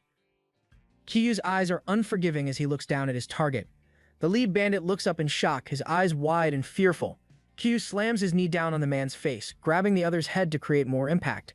The bandit reaches for his sword, but Qiyu would not give him a chance to fight back. Qiyu pushes the bandit down so that he is lying face down on the ground. With Qiyu's body weighing the man down, Qiyu grabs for the man's knife. Manhandling the bandit into an upright position, he raised him by the scruff of his neck, the knife poised to stab the bandit. Qiyu positions himself behind the bandit, the tip of the knife pointed at the bandit's jugular. Tulpwilyu reminds them of a quote from the western regions. The quote warns against provoking a hungry animal, as it would be more vicious than any predator. The lead bandit sweats in fear of what Qiyu would do. Qiyu mocks the bandit for not taking their country's teaching to heart. Qiyu warns the other bandits that he would not hesitate to harm his hostage. The lead bandit orders the others not to move. Now that he's taken the upper hand, Qiyu finally managed to free Li Qing, stealing a horse from the bandits. He ties the lead bandit to the horse, forcing him to run as the horse gallops. Dereltolm, the long journey led to a vast frozen place. The snow-dusted mountains loom ahead of them, underneath cloudy skies. In front of them is a frozen lake, the chill in the air unforgiving. Qiyu announces that they have reached Silly Lake and that the sacred mountain is just ahead. He excitedly asks Li Qing if he could see it. Li Qing looks up, but his eyes do not share the same excitement and hope as Qiyu's. He answers that he could only see the colors of the surroundings and remarks that it would have been a beautiful scene. Qiyu hugs him from behind, telling him that Li Qing would definitely love the view. Li Qing smiles, his chapped lips an indication that his health is going downhill. He asks Qiyu to be his eyes and describe how tall the sacred mountain is. Qiyu answers that the mountain must be 1,000 miles tall. Qiyu notices that Li Qing no longer talks to him in a spiteful tone. He is now calm, almost serene. It must mean that he does not regard Qiyu as the enemy, at least at the moment. A grunt from behind breaks the calm atmosphere, and Qiyu looks back to see the bandits struggling to keep up. Qiyu decides that it is time to get rid of the deadweight. Getting off the horse, he tells Li Qing to wait. Grabbing the bandit by the hair, he tells him that he could not forgive him for harming Li Qing. He harshly pulls the man's hair back, forcing him to look up at him. He tells him that he no longer has a use for him. The bandit begs Qiyu not to kill him. Li Qing calls Qiyu's name gently. Qiyu immediately turns to face him, reminding him that he would never let anyone who harms Li Qing get away. He tells Li Qing that if he lets the bandit go, he will surely come back to take revenge. Li Qing seems unbothered as he hums to himself. He tells Qiyu that there's no need to rush and asks him to spare the bandit's life for now. Qiyu hesitates. Li Qing reasons that they could continue using the bandit as a hostage in case they run into other tribes in the western region. He tells Qiyu that this bandit is part of the royal family of the Yili kingdom and is related to Manhwa. The bandit is shocked by what he heard and demands to know how Li Qing knew. Atop his horse, Li Qing looks down at the bandit calmly. He tells him Manhwa's real name and explains that he heard the other bandits refer to this man by his family name. Yilin. Hanwha shares the same last name, so they must be brothers. The bandit Yilin swears that his brother would never tell anyone his real name, especially not to the crown princess, his mortal enemy. Kyu intervenes by slapping Yilin's face. He tells Yilin that he should shut his trap, as he should be grateful that they are letting him leave. Kyu looks up at Li Qing and tells him he will follow his advice. Lumpoit, they continue with their journey. Meanwhile, Yilin trudged behind them, still tied to the horse. Kyu describes everything he sees to Li Qing, even comparing the place to the heavenly palace. Li Qing replies that since the place is so beautiful, they should stay a while to admire the view. Kyu counters that they should continue with their journey as they are very close to the sacred mountain. He is eager to find the blood Galistanchi as soon as possible. Li Qing asks him what the point is. Kyu falters in his answer, suddenly unsure. He tells Li Qing that since it is a sacred mountain, it must grant their wish. There must be a reason why people worship the mountain. Li Qing shivers, however, it is not due to the cold. He smiles up at Kyu and asks him to stay in the clearing as it is warm. Li Qing insists that a day won't set them back too much and that he would like to enjoy the warm weather. He looks up at Kyu pleadingly and willingly takes his hand. It is the look that Kyu can't resist. Kyu finally agrees. His eagerness is no match for Li Qing's sweet face. Li Qing. When night came, they set up a campfire to keep themselves warm. Kyu turns to Li Qing to ask him if he's feeling better. Li Qing looks down shyly and answers that he is indeed feeling well. Kyu remarks that Li Qing's complexion is better than before. Li Qing is astonished and realizes that he feels refreshed and revitalized. He is normally very sleepy and tired, but now he feels very energetic. Kyu kicks him in delight, telling Li Qing that he was right all along. Coming to the sacred mountain was the right decision. They didn't even need the blood Costanche. Just being near the mountain has already brought them its blessings. Yigo says very too hind to viri which are what to fails. Even with his eyes blind, Li Qing feels that this place is so familiar. A sense of deja vu overcomes him. It's as if he's been here before. He must have lived in these snowy mountains in his past life, and perhaps the sacred mountain is bestowing upon him its blessings. The two sit together in that clearing, admiring the sacred mountain beyond. In that moment, they are back to being friends. Just Li Qing and Kyu sitting side by side. Kyu stands up and tells Li Qing to wait for him while he gets some food and water. Li Qing agrees. Yilin takes this opportunity to speak to the crown princess. He points out that Li Qing and Hanwha must be enemies. Li Qing did not deny it. Yilin asks why Hanwha would tell Li Qing his name if they were enemies. There is no way that Hanwha would reveal his name to an enemy. He would only relay his name to someone he trusts. Li Qing looks at him and answers that Hanwha must have trusted him to some extent. I guess it's one of those times when you know your enemy better than your friends, and you kinda trust them because you know them well. Li Qing contemplates that maybe it's because Hanwha was so lonely. As his life comes to an end, he needed someone to remember his name. He remembers Hanwha slumped in the dank cell, looking defeated. He tells Li Qing that he had nearly forgotten his name. He reveals to Li Qing that his real name is Nikoi Yigor, which translates to Noble Moon in the Central Plains language. The name carries his father's wish for him. Li Qing looks at Yelan and asks for his given name. Yelan answers that his name is Yelan Sujiao. He explains that he was named after the epic guardian of the sacred mountain. Flustered, he tells Li Qing that he only trusts him with his name because Hanwha clearly trusted him. Yelan observes Li Qing and notices that even though he was born into nobility, he is neither haughty nor arrogant. He observes that Li Qing's demeanor is calm and cool yet not indifferent, which makes him feel approachable. Judging Li Qing's appearance, he remarks that Li Qing is indeed the most beautiful person he's ever met. However, his sickness somewhat diminishes his beauty, and he wonders if he would look more radiant once he recovers. With these thoughts, Yelan looks away, blushing. Suddenly, Li Qing's pale body is racked with a fit of coughing, and Yelan asks if he's okay. Li Qing nonchalantly remarks that he must be dying soon. Yelan looks up at him, surprised, put off by Li Qing's indifference to his own mortality. Li Qing looks at him pointedly, explaining that dying is better than being sick all the time. Li Qing observes that he feels a burst of energy today, but he knows it will not last. He wonders if this is the last stroke of energy that people describe when they are close to death. Li Qing wonders if this is the gods' final show of mercy. As the embers die in their makeshift camp, Kyu comes back to tuck Li Qing under his coat. He tells Li Qing to go to bed early. Li Qing complains that he does not feel sleepy and wants to chat with Kyu. Kyu delightedly obliges him, as it is rare for Li Qing to initiate a conversation with him. The two lay side by side underneath the starry sky, cushioned only by wet grass. Li Qing asks him if he remembers the first time they met. Kyu was sure it happened on the first day of the academy, when Li Qing was assigned the seat next to Kyu. Li Qing corrects him. He tells him that he met Kyu for the first time during Kyu's first birthday party. Kyu tells Li Qing that it shouldn't count because they were too young to remember their first encounter. Li Qing reveals that he remembers it very well. Kyu does not believe him. There's no way a 3-year-old would remember what happened at that age. Li Qing explains. He does not remember many things from his youth, but for some reason he remembers the day he met Kyu. He tells Kyu that it was the same day that he was adopted by the Song family. That day he saw a richly dressed toddler crawling on the ground and clinging to him. The toddler would not let him go, even biting him when he resisted. The boy even wet himself and cried. Kyu remarks that his father never told him about wetting his pants that day. Li Qing tells him that it was all to protect his image. Li Qing continues to reminisce. He tells Kyu that he immediately recognized him when they met again at the academy. Kyu asks him why he never told him, and why Li Qing was afraid of him back then. Because you were a bully. Li Qing looked at him as if he were stupid. Li Qing explains that anyone would be scared of Kyu after beating the bullies. Kyu was a menace, and no one was safe from his bullying. Li Qing snickered as he remembered how Kyu's father, Empress Shen Yu, would spank Kyu for misbehaving. Kyu was so embarrassed that he would ask Li Qing to put ointment on his butt whenever his father spanked him.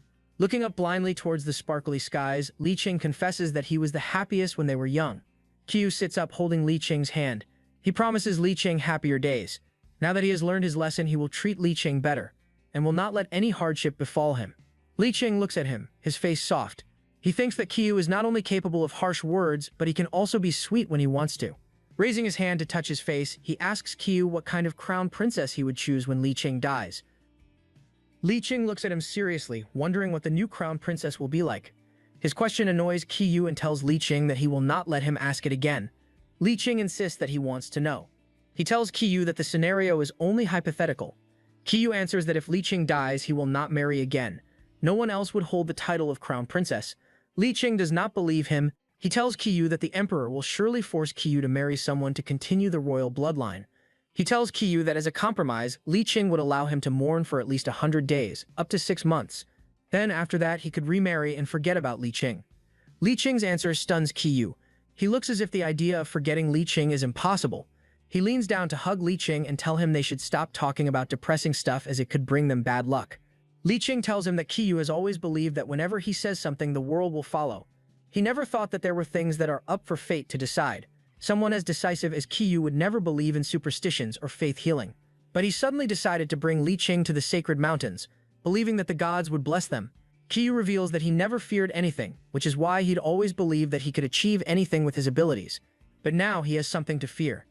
Intrigued, Li Qing asks him what could make Kyu afraid. Kyu blurts out that he is afraid of losing Li Qing. His words shake Li Qing's resolve. Li Qing has been indifferent towards life towards Kyu, but now a part of him wants to hold on. Li Qing raises a hand to gently caress Kyu's hair. He quietly whispers his regret. He wonders why this has to happen just when he was feeling better, and gently hugs Kyu. Kyu did not understand what he said and sat up to ask. Li Qing tells him that it was nothing. Worried that Li Qing would not get enough sleep, Kyu tells him to rest. Li Qing insists that he is not tired and that he wants to talk more. They sit beside each other, chatting about random things like an ordinary couple. The crack of dawn makes itself known as the morning mist gathers. Li Qing turns to Kyu to tell him he does not resent him for taking him to the desert. Instead, Li Qing is happy to have the chance to travel and experience things he only read about in books. It is something he's always wanted to do. Li Qing tells him that given his condition, there was no chance of his traveling to the western regions and declares that he would rank this experience as the second happiest time of his life. Heroes. Li Qing leans on Kyu's chest while Kyu hugs him from behind. Li Qing tells Kyu that he never expected that, even though he hates Kyu, the happiest days of his life are when he is with him. Li Qing tells him that he did not achieve anything remarkable in his life, and his name would not be remembered in history. As a scholar, he would not join the generals in the martial world. If he had died in the capital, he would have felt unsatisfied. He thanks Kyu for taking him here. Dread sinks in Kyu's stomach at Li Qing's ominous words. He tells Li Qing he will take him to many beautiful places. They could travel the world together, climb every mountain, and sail every body of water. He vows to make it happen as long as Li Qing forgives him. He tries to continue talking about their future together, but something gets stuck in his throat, and he cannot form any more words. Li Qing smiles, his face relaxed and calm. He lets out a sigh as if letting go of all his hatred. He tells Kyu that he no longer hates him. Then he asks Kyu when the sun would rise. Kyu gazes towards the horizon, towards the mountain where the sun would rise, and tells Li Qing that it will be very soon. Li Qing tells him he wants to catch some sleep until then, and asks Kyu to wake him so he can see the sunrise. Li Qing shivers and sleepily asks Kyu to describe the sunrise to him if he cannot see it. Kyu agrees and lets Li Qing sleep in his arms. Kyu caresses Li Qing's hair and kisses the top of his head. He finally gets to admire how kind Li Qing is. Li Qing never let anyone down, whether it was his family or even Qiyu, who was once his lover and now his enemy. He could not believe that someone so kind could exist in this world. He whispers to Li Qing that the sun will rise in 15 minutes and looks forward to watching it together. To it feels finally, light filters through the dark night sky. The dark blue dissolves into a lighter hue. The light hits Qiyu's eyes, waking him from his light nap. He excitedly calls Li Qing, urging him to wake, asking if he can see the sunrise. It was a beautiful sight. The orange light peeks through the jagged mountain top, illuminating the crystalline texture of the land. The warmth embraces them and the breezes surround them softly. However, dread sinks into Qiyu's chest. His smile falters as Li Qing does not even stir. Li Qing does not respond and lies in his arms, seemingly sound asleep. Qiyu continues to talk to Li Qing, thinking that Li Qing must have never seen such a magnificent sunrise. Committing everything to memory, he tells Li Qing that he will remember this moment with him so that when Li Qing wakes up, he can describe the sunrise in great detail. From behind, a voice gently addresses Qiyu respectfully. It was Yulin. When Qiyu does not respond, he tries again, this time more gently. Qiyu looks at him, his eyes dull. He tells Yulin not to make any noise, as he would wake Li Qing. Yulin tells him that Li Qing is no longer with them. Qiyu hides his eyes under his bangs, his face dark. Yulin repeats what he said, trying to get Qiyu to face the truth. Qiyu tells him not to talk nonsense. If he continues, Qiyu would not hesitate to kill him. A shiver runs down Yuan's spine, but he bravely insists that Li Qing is no longer breathing, and that Qiyu should take a look. Qiyu angrily tells him to shut his trap. Although scared, Yulin insists that Li Qing is dead and that he is telling the truth. Qiyu is in denial. He does not believe that Li Qing would die. He insists that Li Qing is just sleeping, even as he talks to his beloved, promising to wait for him. Li Qing does not respond. A tear drops on Li Qing's cheek. Qiyu panics and apologizes to Li Qing. He knew that Li Qing liked to keep clean and wiped the tear off Li Qing's face immediately. Qiyu can't help the tears forming in his eyes or the sobs racking his body. He asks himself why he's crying. Covering his eyes with his arm, he wipes the tears off his face. But the tears won't stop. He still denies that Li Qing is dead. He shakes Li Qing awake, begging him to open his eyes, even reminding him of his promise to never leave Qiyu alone. He tells Li Qing that he knows he was wrong, clinging to Li Qing, begging him to notice him, to open his eyes, anything. Li Qing slumps in his arms, unresponsive.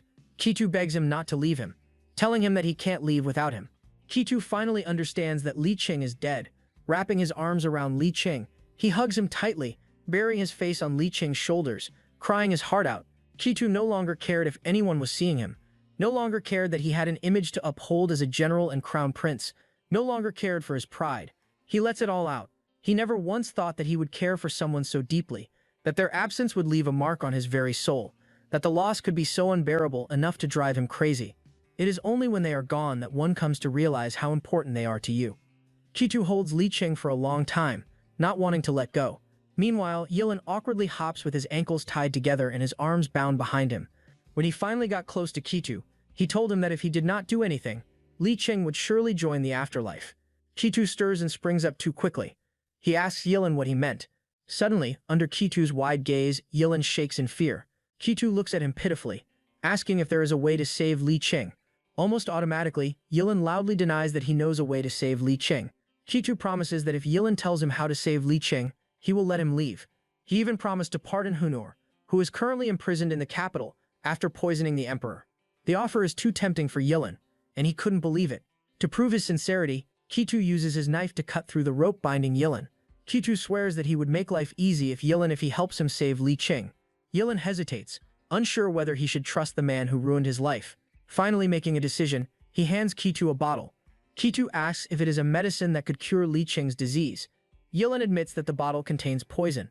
Before Qiyu could react violently, he explained that the poison was different. The person is harmful to people who are alive, but if someone is already dead, it could extend their life for another 3 days. This Manhwa keeps popping up miracle cures. Qiyu wonders if 3 days would be enough time to find the blood Costanchi. Yulin tells him that 3 days should be enough time to carry Li Qing to the sacred mountain. He explains that on the sacred mountain there is a jade platform that, according to legend, could bring the dead back to life. The jade platform will keep them from entering the underworld. The jade platform will nourish their soul and they could live in a half-dead estate for another year. Qiyu does not believe the story, but at this time he has no choice. He is at a point where he would cling to anything, even legends and old wives' tales. He looks at the poison in his hand. Even if the chances of success are slim, he will do it for Li Qing. He opens the bottle, preparing to give it to Li Qing. He suddenly feels suspicious and asks Yilin why he's helping. Yilin answers that he believes that Li Qing is a good person since his brother trusted him.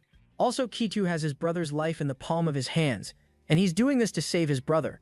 Kitu contemplates his answers for a second.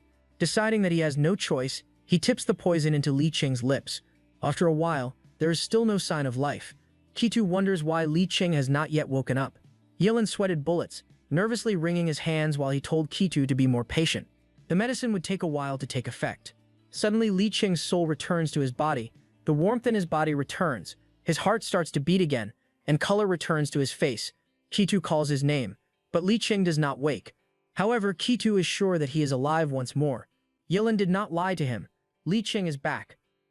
Kiyu carries Li Qing on his back, preparing to climb the sacred mountain. Kiyu asks Yulin if he knows the way to Hanyu Terrace. Yulin answers that he has an idea of how to get there. He explains that the Hanyu Terrace is near the peak of the sacred mountain. However, he has never been there. Kiyu orders him to lead. Although scared, Yulin complies. Leaving their horse behind, Kiyu determinedly walks the path leading to Sacred Mountain, almost leaving Yulin behind, who runs after him. The climb up the Sacred Mountain is treacherous. There is no easy path, and the climb is steep and unforgiving, even made more difficult by a snowstorm. Even with their bodies swaying in the wind, they persevere. Kiyu uses a rope to secure Li Qing to his body. Using all his strength, he carries him up the slope while Yulin struggles to follow. One wrong slip and they could plummet down the side of the cliff. They scaled the walls 1 inch at a time, their movements slow. There seems to be no end to this torture. However, Kiyu is determined to reach the top. Yulin clings to the wall carefully. He places his foot in a crevice to pull himself up, but his foot slips. He panics as he waits for his impending doom. Thankfully, Kiyu was able to catch him by the hood of his cloak and hoists him up against the edge of the cliff, saving him. Yulin calms his wildly beating heart and tells Kiyu that he can't go higher. He can't even walk. To manage Villas, Kiyu's does not falter. It is clear that he will not stop until he reaches the peak. Taking pity on Yulin, he tells him to climb down the mountain. Yulin looks up in surprise, not expecting Kiyu to suddenly have a heart for him. He tells Kiyu that there's no way that he would survive the climb in this weather. He reasons with Kiyu that Li Qing has little time left to live. Even if they reach the Jade platform, he would only leave for a year. They may not find the blood Qistanch, which means that they are only delaying the inevitable. Kiyu could also lose his life in the process, and he asks Kiyu if risking his life is worth it. The question rings in Kiyu's ear. He realized that it was a question that he'd want to ask Li Qing. He wants to know whether clinging to their childhood bond was worth all the trouble Kiyu brought into his life. Li Qing endured a lot for him. He even underwent torture, became blind, and got saddled with a blood disease. Li Qing never complained, never said it was worthless. Kiyu realizes that loving someone means never questioning if it was worth it. Kiyu had a nostalgic look in his eyes as he looked at his bloodied hands. His eyes look even prouder to know that his hands became that way for Li Qing. Standing up, he continues his journey slowly. With Li Qing tied to his back, Yulin watches him go. Astonished by his devotion, he never thought that someone as prideful as the Jing Kingdom's country prince, the destroyer of his country, could be so devoted. Kiyu persists. His hands were a bloody mess, smearing the walls of the mountain. He talks to Li Qing even while unconscious, assuring him they are close to Hanyu Terrace. Suddenly, Kiyu steps on thin ice, which crack under their combined weight. They slide into a ditch. When they reach the bottom, Kiyu braces his leg to regain their balance. Li Qing groans, and Kiyu almost smiles at the sound he makes. He looks around and notices particles floating in the air. He reaches out to touch them, but they seem to slip through his hands. Li Qing threw Kiyu to Li Qing and tells him that it's great that they are both all right. He looks ahead and finds the Jade platform. His eyes widening, he tells Li Qing that they must be in the Hanyu Terrace. With Li Qing still attached to his back, he moves closer to the platform and places Li Qing in the middle. He tells Li Qing that he would leave him there to keep his body from rotting and his soul from leaving the world of the living. He promises to come back for him. He bids Li Qing goodbye with a heavy heart. He pulls out the jade that the Emperor gave Li Qing and Kiyu as a wedding gift. It has both their names carved into it and slips it into Li Qing's frozen hands. Xiao Di told him that Li Qing burned the hair knots and the jade pendant was the only token left from their wedding. Kiyu has been taking care of the jade since Li Qing left the Qilin mansion. Lying down, he admits to being the world's worst husband and entrusts the wedding jade to Li Qing, hoping that Li Qing will not forget him. He meticulously places Li Qing on the platform, making sure that he is comfortable. With a final kiss, he apologizes to Li Qing, his heart heavy for leaving him behind. He begs Li Qing to wait for Kiyu to come back for him. In Lulanpi, Xingxiu continues his research.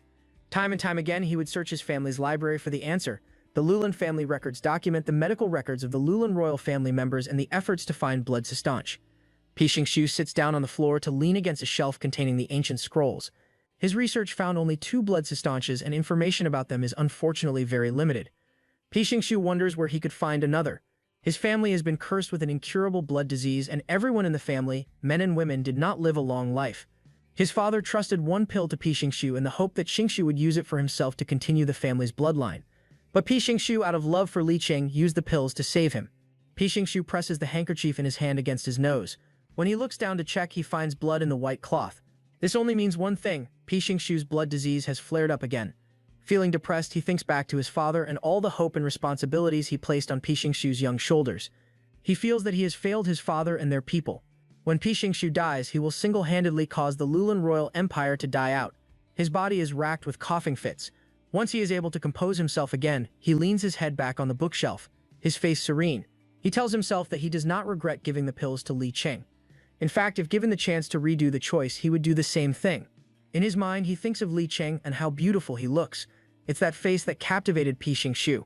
While Pi Xingshu wallows in his memories of Li Qing, a servant rushes into the library, announcing that someone has forced their way into the palace uninvited. Behind the servant is Qiyu. His walk no longer has a trace of arrogance. His head bowed, shoulders hunched. He uses a walking stick to support his weight. His hands are bandaged, and blood coats his cloak and clothes. He looks worn and starved. However, from where she sits, Pi Xingshu is startled by how Qiyu looks. Pi Xingshu did not bother to stand up.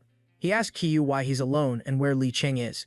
Qiyu does not respond, his face sad and pitiful. His silence angers Pi Xingshu, and fear grips his heart. He lunges up towards Qiyu, threatening him with his fist. He demands to know where Li Qing is. Qiyu took Li Qing to the desert and came by himself. To Pi Xingshu, it could only mean one thing. He asks Qiyu how he could have the guts to come back. The rage that Pi Xingshu feels raises his blood pressure, and his heart beats uncontrollably. He coughs uncontrollably and blood smears on his fist. He draws his fist and punches Qiyu, shouting at him that it should have been him who died. Qiyu does not fight back. He tells Pi Xingshu to beat him up, screaming that Qiyu deserved to die. Pi Xingshu keeps beating Qiyu. Qiyu lets him, even asking for more. Qiyu wants someone to punish him for what he did to Li Qing. His words made Pi Xingshu stop. He heaves as he controls his erratic heart. Tears flow uncontrollably down Qiyu's face. His jaw was bruised from Pi Xingshu's assaults.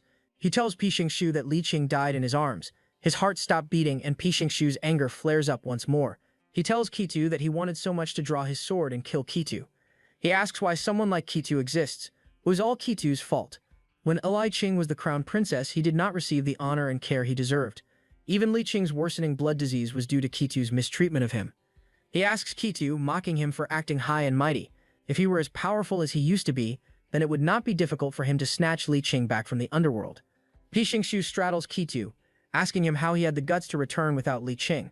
He asks where he left Li Qing so that Pi Xingshu could find him. Qitu covers his eyes to hide his tears.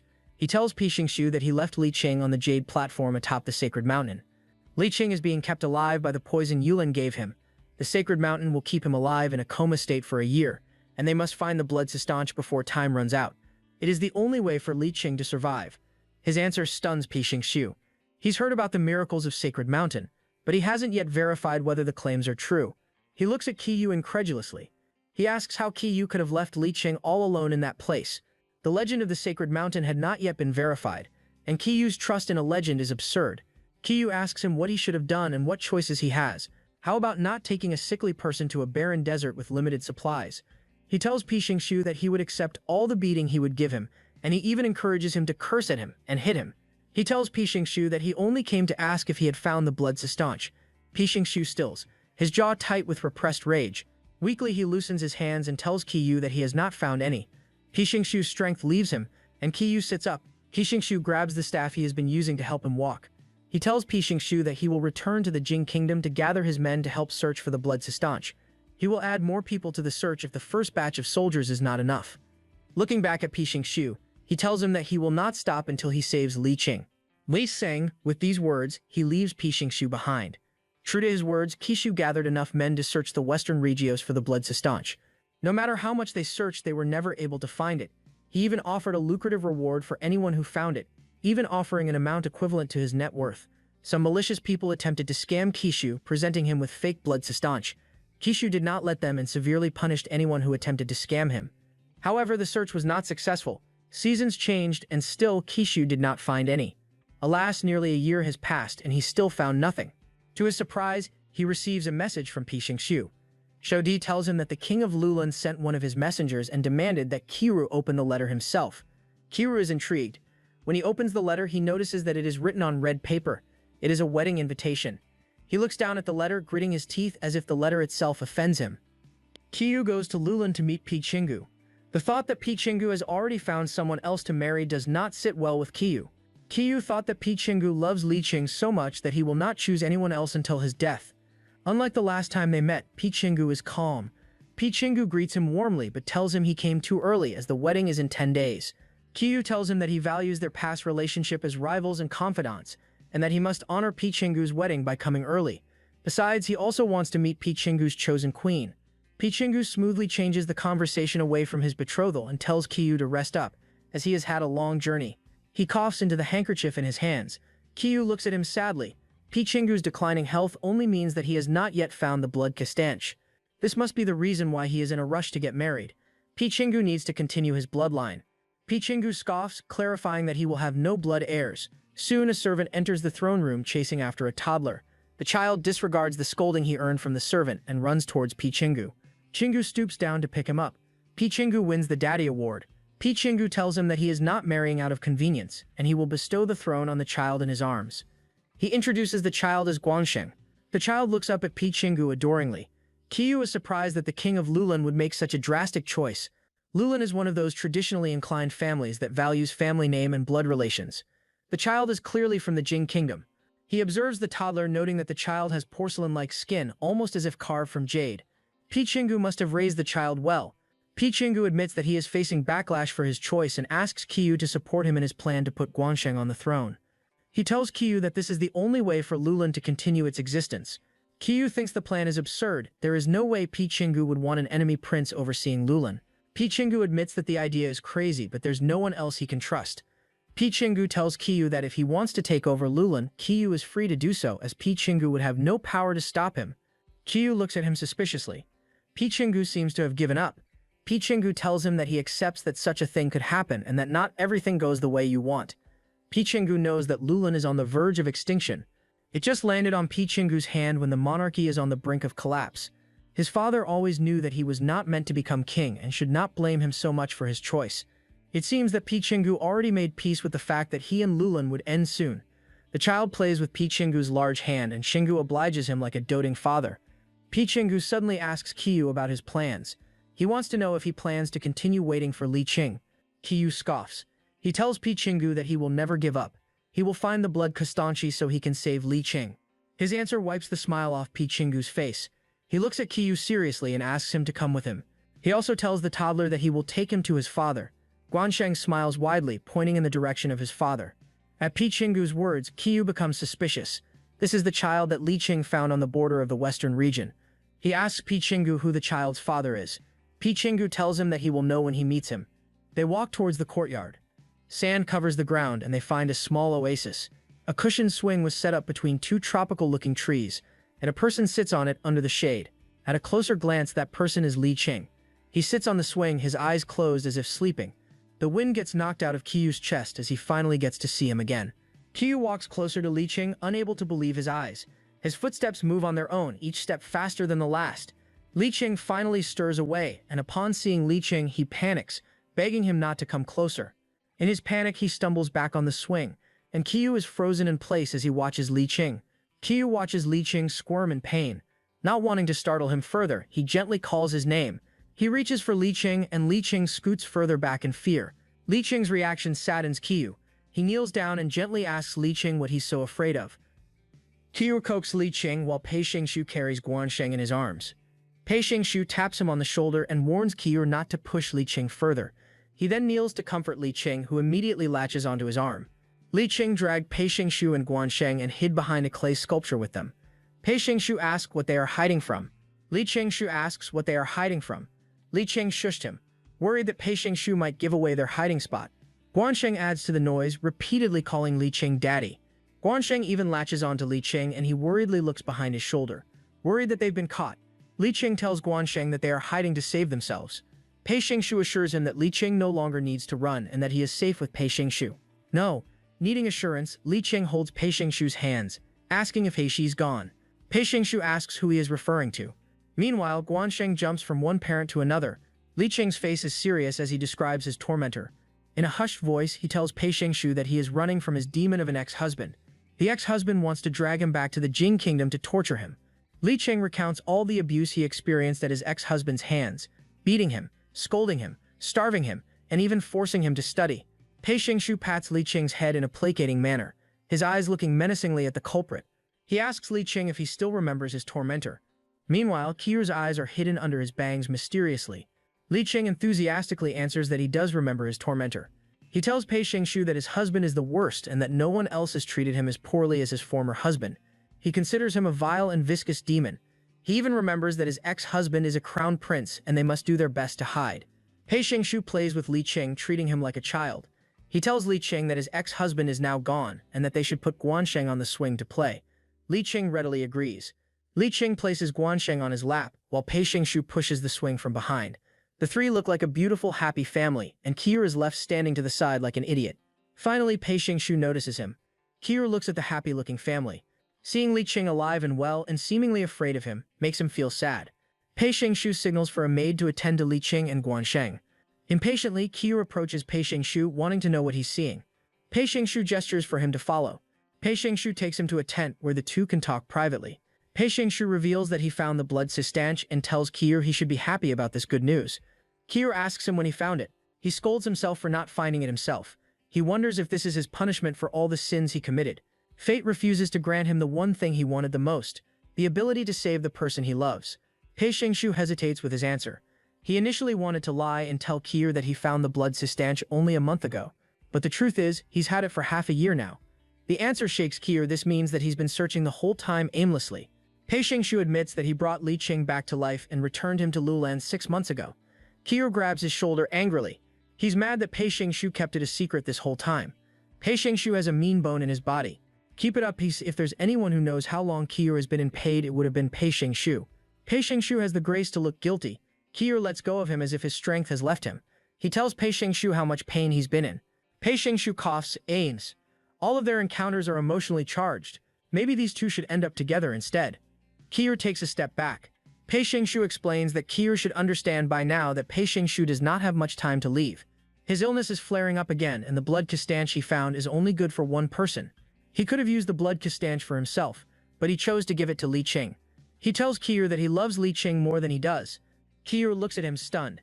He finally backs down, recognizing that Pei Shingshu's love is superior to his. Pei Shingshu tells him that he did not say this to compete with Kier. He just wanted Kier to know that he deserves the right to make Li Qing his queen. He wants Kier to know he came too late and to honor the deal they made. He wants Kier to attend their wedding and watch them be joined together as a happily wedded couple. This is the only way for Pei Shingshu to know that Kier admits his defeat. Kier looks up at Li Qing as he happily plays in the swing with Guansheng. Seeing how happy Li Qing is, he promises not to stand in the way if it means allowing Li Qing to be happy. Kiwi slumps his shoulders in defeat. He tells Pei Shingshu that if Li Qing were truly happy with him, he wouldn't stop them. Sincerely, Kiwi tells him that seeing Li Qing alive and whole is more than he could ask for. Kiwi has finally matured. He decides to step aside so that Pei Shingshu can take care of Li Qing. With Li Qing's condition, it would be best if he did not suffer when two powerful men compete for him. Pei Shingshu is surprised by his answer. He expected Kiwi to either challenge him to a fight or throw a tantrum. He realized that Kiwi had finally learned to give way. Pei Shingshu explains Li Qing's current predicament. Li Qing came out of the sacred mountain unscathed. He is fine physically, but his brain was damaged. He acts and thinks like a 7 or 8-year-old child, and the cause is unknown. Even after half a year of treatment, they haven't found a cure. Kiwi finally understands why Li Qing acted so childishly. He wonders why Li Qing's mind would stay at that age. He realizes that Li Qing's mind stays in his happy-go-lucky years, the years when he was most happy. Pei Shingshu finally excuses himself to have dinner with Li Qing and Guansheng. Kiwi grabs his arm and asks to join them for dinner so he can watch Li Qing. When Pei Shingshu did not reply quickly, he changed his proposal to lurk somewhere far just so he could watch Li Qing. Pei Shingshu is startled by his eager face and agrees to allow Kiwi to watch Li Qing, but warns him to keep a safe distance as Li Qing is afraid of Kiwi. Pei Shingshu leading the way, unsettled by the humble look Kiwi showed him. Pei Xingshu goes to the swing where Li Qing and Guansheng are playing and asks Li Qing if he is hungry. Li Qing denies this. Pei Xingshu scolds him, saying that Li Qing must have eaten a lot of sweets, which made him lose his appetite. He even tells Li Qing that from now on he will limit Li Qing's milk cake to 1 piece a day. Li Qing decides that the best course of action is to blame Guansheng for the eaten milk cake. Pei Xingshu looks at Li Qing sternly, while the liar, I meant Li Qing, squirms in his seat. Kiwi finds liar Li Qing cute. Pei Xingshu presents the meals on the table to Li Qing. The dinner they have is indeed sumptuous, fit for royalty. Meanwhile, Kiwi lurks outside the tent like a homeless hobo. Pei Xingshu asks Li Qing whether he wants one of the main dishes first, or would rather have a bowl of soup. Li Qing looks at the soup in disgust, acting like a picky eater. He asks if the soup has deer antlers and refuses to drink it because it stinks. Pei Xingshu takes the bowl of soup but warns Li Qing that he shouldn't be so picky. He recommended the chicken drumstick as a good source of energy and beneficial for Li Qing's health. Pei Xingshu places a drumstick in one of Li Qing's bowls. Li Qing complains and asks why he needs to be healthy, as he's not going to get pregnant. He tells Li Qing that even though he's not expected to have children, he still needs to be healthy when he gets married. He tells Li Qing that it won't be good if he faints at their wedding. Li Qing continues to munch on the chicken leg. Setting it down, he asks Pei Xingshu if there's a way to get out of the marriage. This answer upsets Pei Xingshu. In an even tone, he asks Li Qing if he does not want to be his queen. Li Qing answers that being Pei Xingshu's queen would be nice, and Pei Xingshu has been very kind to him. He sweats as he finally reveals the reason for his apprehension. He tells Pei Xingshu that he is unqualified as he's been married before. Li Qing's words hit Kiwa like a Cupid's arrow. It stirs hope that Li Qing has not forgotten their marriage and still cherishes it. Pei Xingshu composes himself, telling Li Qing that his past marriage does not matter to him, and reminds Li Qing that he's already divorced. Li Qing's memory is rattled. The word divorce jogs his memory, even remembering that his demon of a husband cast him aside, unable to stop himself. Kiwi steps into the tent to tell Li Qing that his husband did not abandon him. Li Qing asks Qishu who the visitor was who barged in on them. Pei Xingshu thought for a moment about a plausible lie and answered that Q is a distant cousin who came to Lulan to attend their wedding. With his manners ingrained in him since childhood, Li Qing invites Q to eat with them. Q looks at Pei Xingshu pitifully. Although annoyed by his sudden appearance, Pei Xingshu cordially invites him to eat with them. Q, with his too thick face, slumps down on the empty cushion and eagerly announces that he is indeed hungry. Li Qing saw an opportunity to have someone else eat the food he did not like and shoved it all towards Q. He even gives him meat, citing that Q must like meat because he's too big.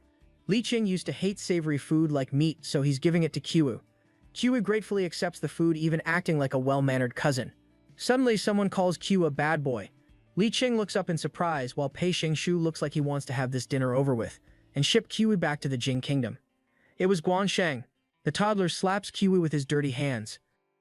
An awkward silence engulfs the tent. Li Qing breaks it by scolding Guansheng, asking him where he learned to curse. Pei Xingshu doubles down by scolding the toddler for using bad words and teaching him not to say them in front of guests. Guansheng continues to chant repeatedly, calling Qiu a bad thing. Qiu feels bad that even a kid dislikes him. He wonders if he's just so unlikable. Li Qing takes Guansheng from Qiu and assures him that the toddler is cursing someone else. This answer does not reassure Qiu, as he knows exactly who Guansheng is cursing. Li Qing scolds Guansheng for only learning the bad words. The toddler keeps glaring at Qiu menacingly. Li Qing swears that he did not teach Guansheng any bad words. Qiu could tell where the child learned those bad words. He's sure that Li Qing has been referring to him as a bad thing. Qiu does not know if he should be happy or upset that Li Qing still remembers him. He'd rather that Li Qing hates him rather than forget about him. Guansheng looks up at Li Qing, cutely winning his father's heart. Qiu watches the two interact. This meal is the most uncomfortable one that Qiu has ever attended. He had to modulate his voice so Li Qing would not recognize him, and even pretend to be close to Pei Xingshu to make the ruse that they were cousins more plausible. Qiu has never felt humbled. Qiu feels frustrated. Taking a bottle of alcohol with him, he hoists himself up on the roof to get drunk alone. Although the meal was uncomfortable, that day was the most relaxing day he had had in years. What matters most is that Li Qing is alive and well. He could now forgive himself and let go of his guilt. He wanted Li Qing to receive all the love he deserved, but Li Qing had regressed to the mind of his 7-year-old self. Although his mind is back to when he and Li Qing were close, Li Qing still fears him. The pain he's inflicted on Li Qing has hurt him so deeply. Now that Li Qing is getting married, he can only watch him from a distance. Qiu lets out a sigh. He has matured and understands what true love means. Love means your pride no longer matters. Qiu clumsily knocks over a bottle of wine. The wine tumbles down, thunking against the walls of the castle, until it reaches the ground and crashes, making a loud noise. A cloaked figure descends the stairs. acting suspiciously. Kiyu, from his high vantage point, wonders if the suspicious individual is an assassin. Thinking that this assassin is far too clumsy, he decides to observe some more.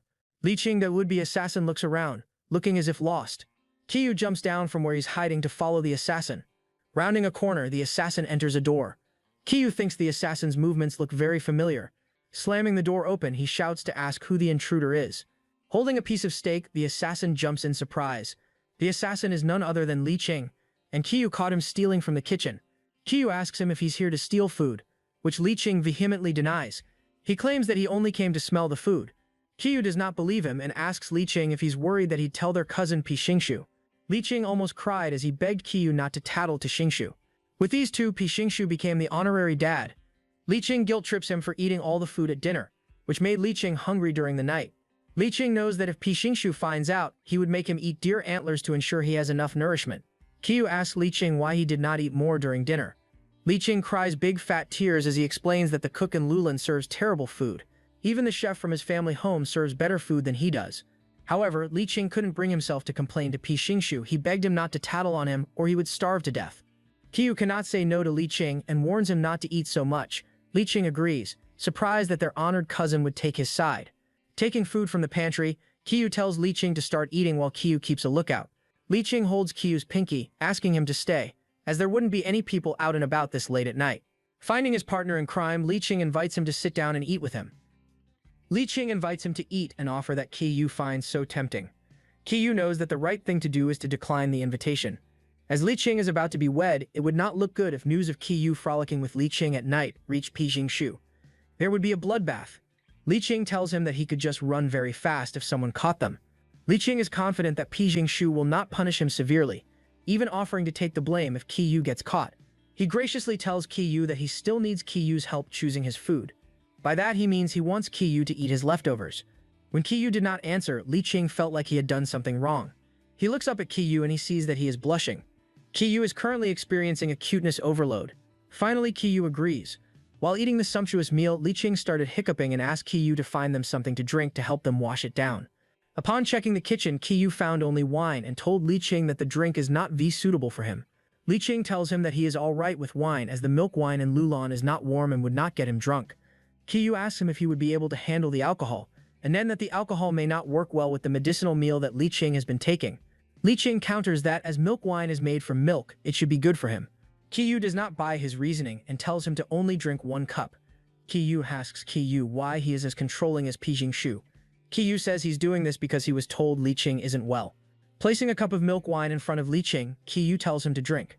Liqing raises his cup for a toast, roping Kiyu in with his shenanigans and making him part of his team. Kiyu asks him what he means. Kiyu does not know which group Liqing has placed him in. Finally, Liqing announces that their alliance has been formed and that it is called the Sneaky Eating Alliance. The unlikely duo raises their glasses for a toast. Liqing even made him swear to secrecy, to never tell Pi-Xingshu that he had been sneaking around to steal food. He tells Kiyu that they are now bound to secrecy. Liqing enjoys the milk wine, happy that it tastes good. Kiyu loves that they have a secret they can share together and wishes their time together would never end. Handing his cup to Kiyu, Liqing asks him to pour him more milk wine. Kiyu refuses, which puts Liqing in a bad mood. With his face blushing due to the alcohol, Liqing tells him that if Kiyu pours him another cup, he would tell him another secret. Kiyu asks him what the secret is. Kiyu, being the innocent being that he is, stands from his seat and leans close to Liqing, closing the gap between them. Liqing whispered sultrily in Kiyu's ears. He reveals that he is a creature from the heavens. You're supposed to reveal the secret after he pours you a cup, not before. Kiyu asks him what he means. It was then that he realized how close Liqing's face is. His pale skin was dusted with a pink blush. Kiyu can't help himself, and he falls all over again. With one finger raised as if lecturing a class, Liqing explains that he once died and entered heaven. Liqing tells him how cold heaven was. He could not see anything, but he knew he must be in heaven. Liqing skivers at the memory. He wonders if his lack of faith made Buddha punish him and sent him to the frozen hell instead of the heavenly paradise. Liqing swears he did nothing wrong. Xiao Yu wonders if these are Liqing's feelings before succumbing to the power of the sacred mountain. Liqing then tells him he slept for a very long time and does not even know how long. When he finally opened his eyes, he returned to the world of the mortals. Liqing remarks that the experience is out of this world, and that he did not reincarnate. Xiao Yu responds that the experience is indeed magical. Liqing grins at him, hiccuping. Finally, the first half of the sneaky eating alliance succumbed to the effects of alcohol and fell asleep. Xiao Yu is surprised by how fast Li Qing fell asleep. Shaking him awake, he asks Li Qing if he's really sleeping. Suddenly, Li Qing springs up. This time, his eyes are puffy. Big globs of tears pour down his face. Li Qing cries loudly. He realized that he's become a liar, a thief, and a drunkard. These are things he dared not do in his past life. He laments that this means that he is no longer a good kid. Xiao Yu lets out a sigh, thinking that Li Qing feels an overwhelming amount of guilt, even when he's drunk. To comfort him, Xiao Yu hugs him, assuring him that no matter what he does, he will still be a good kid. Li Qing asks why, and Xiao Yu answers that as long as he feels remorse, he's still good. Xiao Yu shyly admits that he almost never feels guilty for the bad things he's done. Temple, his answer did not make Li Qing feel better. In fact, he felt even worse. Li Qing cries some more, worried that their master would kick him out of school. He's worried that his father would not like him anymore and would send him away, making him homeless. Xiao Yu looks at him sympathetically. He realized how spoiled he had been. He had the arrogance to act out recklessly because he holds the title of Crown Prince. He has wealthy biological parents who would provide for him, and the entire Jing Kingdom is his home. However, Li Qing is always worried that a single misstep would cause his parents to throw him away. Li Qing finally calms down, exclaiming that there is someone to blame for all his misery. Surprised by the sudden change in mood, Xiao Yu asks him stupidly, "Who?" Li Qing bites down on his shawl as he reveals that the troublemaker was the culprit. He was the bad influence in Li Qing's life. If it wasn't for that troublemaker, Li Qing would never have dared to do anything bad like lying and drinking. I think you managed to do that all on your own. You've officially become the troublemaker. Xiao Yu wonders how Li Qing would react once he realizes that the troublemaker is standing in front of him. He would surely cry enough to fill a river. Li Qing slumps down on the table a second time. Xiao Yu shakes him gently, asking him if he's really asleep.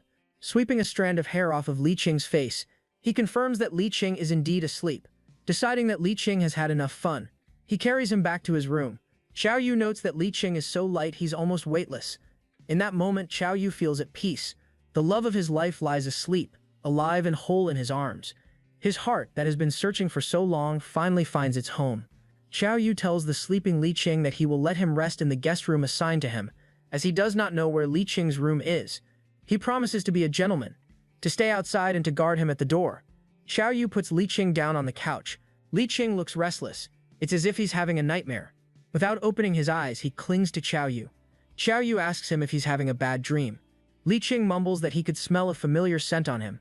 Xiao Yu blushes at the thought that Li Qing remembers him. Li Qing clings to the person in his dreams. As he opens his eyes, he realizes that this feeling of closeness is so familiar. He looks up at Kiwu, asking him if he would forget about what happened if he were drunk. This gave Kiwu an idea, and he could not resist. He grabs Li Qing's face and kisses him. He finally gets to taste Li Qing's lips one last time. He closes his eyes to enjoy the kiss. Li Qing's eyes widen in shock.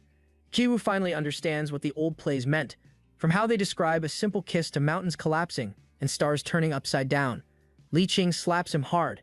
When Kiwu looks down at Li Qing, he notices that Li Qing is asleep on the couch. Kiwu slumps down on the floor as he watches Li Qing smile in his sleep. Kiwu wished that this night would never end. Kiwu holds Li Qing's hand, begging him not to leave him again. When morning came, the sun filtered through the window of Kiwu's room. He is startled awake, looking for Li Qing, only to find that he has left.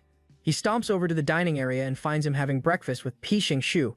Xingshu asks him what he's in a hurry for, calling him cousin, still keeping up with their ruse. Kiwu tells him it was nothing. Li Qing looks nervous when he sits beside him. Li Qing asks him if he's feeling well, or if he's already had breakfast, or if he slept well. He asked if the room was cold. He tells Li Qing that he slept well. Kiwu notices the small things. Li Qing is being chatty because he is nervous. His hands are shaking and his movements are awkward. Kiwu Xingshu notices that Li Qing is being talkative, as he would normally ignore the other guests. He asks how the two get so close so quickly when they just met yesterday. Kiwu Xingshu's spidey alert is tingling. Li Qing tells him that they are not close. He explains that he decided to put more effort into being nice to Kiwu because he is Piwu Xingshu's cousin. This answer satisfies Piwu Xingshu. Suddenly, a servant announces that a guest has arrived and Piwu Xingshu must see them. The two continue to eat. An awkward silence befalls the two. Finally, Li Qing tells Kiwu that no one should know that he slept in Kiwu's room the night before. Kiwu asks him why not. Li Qing explains that although nothing happened between them, Piwu Xingshu will be mad if he finds out. After all, Li Qing is engaged to him. Li Qing also made him promise not to tell anyone they had been drinking together. Kiwu agreed, then asked Li Qing if they would drink again tonight. Li Qing hesitates, his eyes looking sideways. Kiwu's eyes lit up. He's unable to hide the surprised look in his face when Li Qing agrees.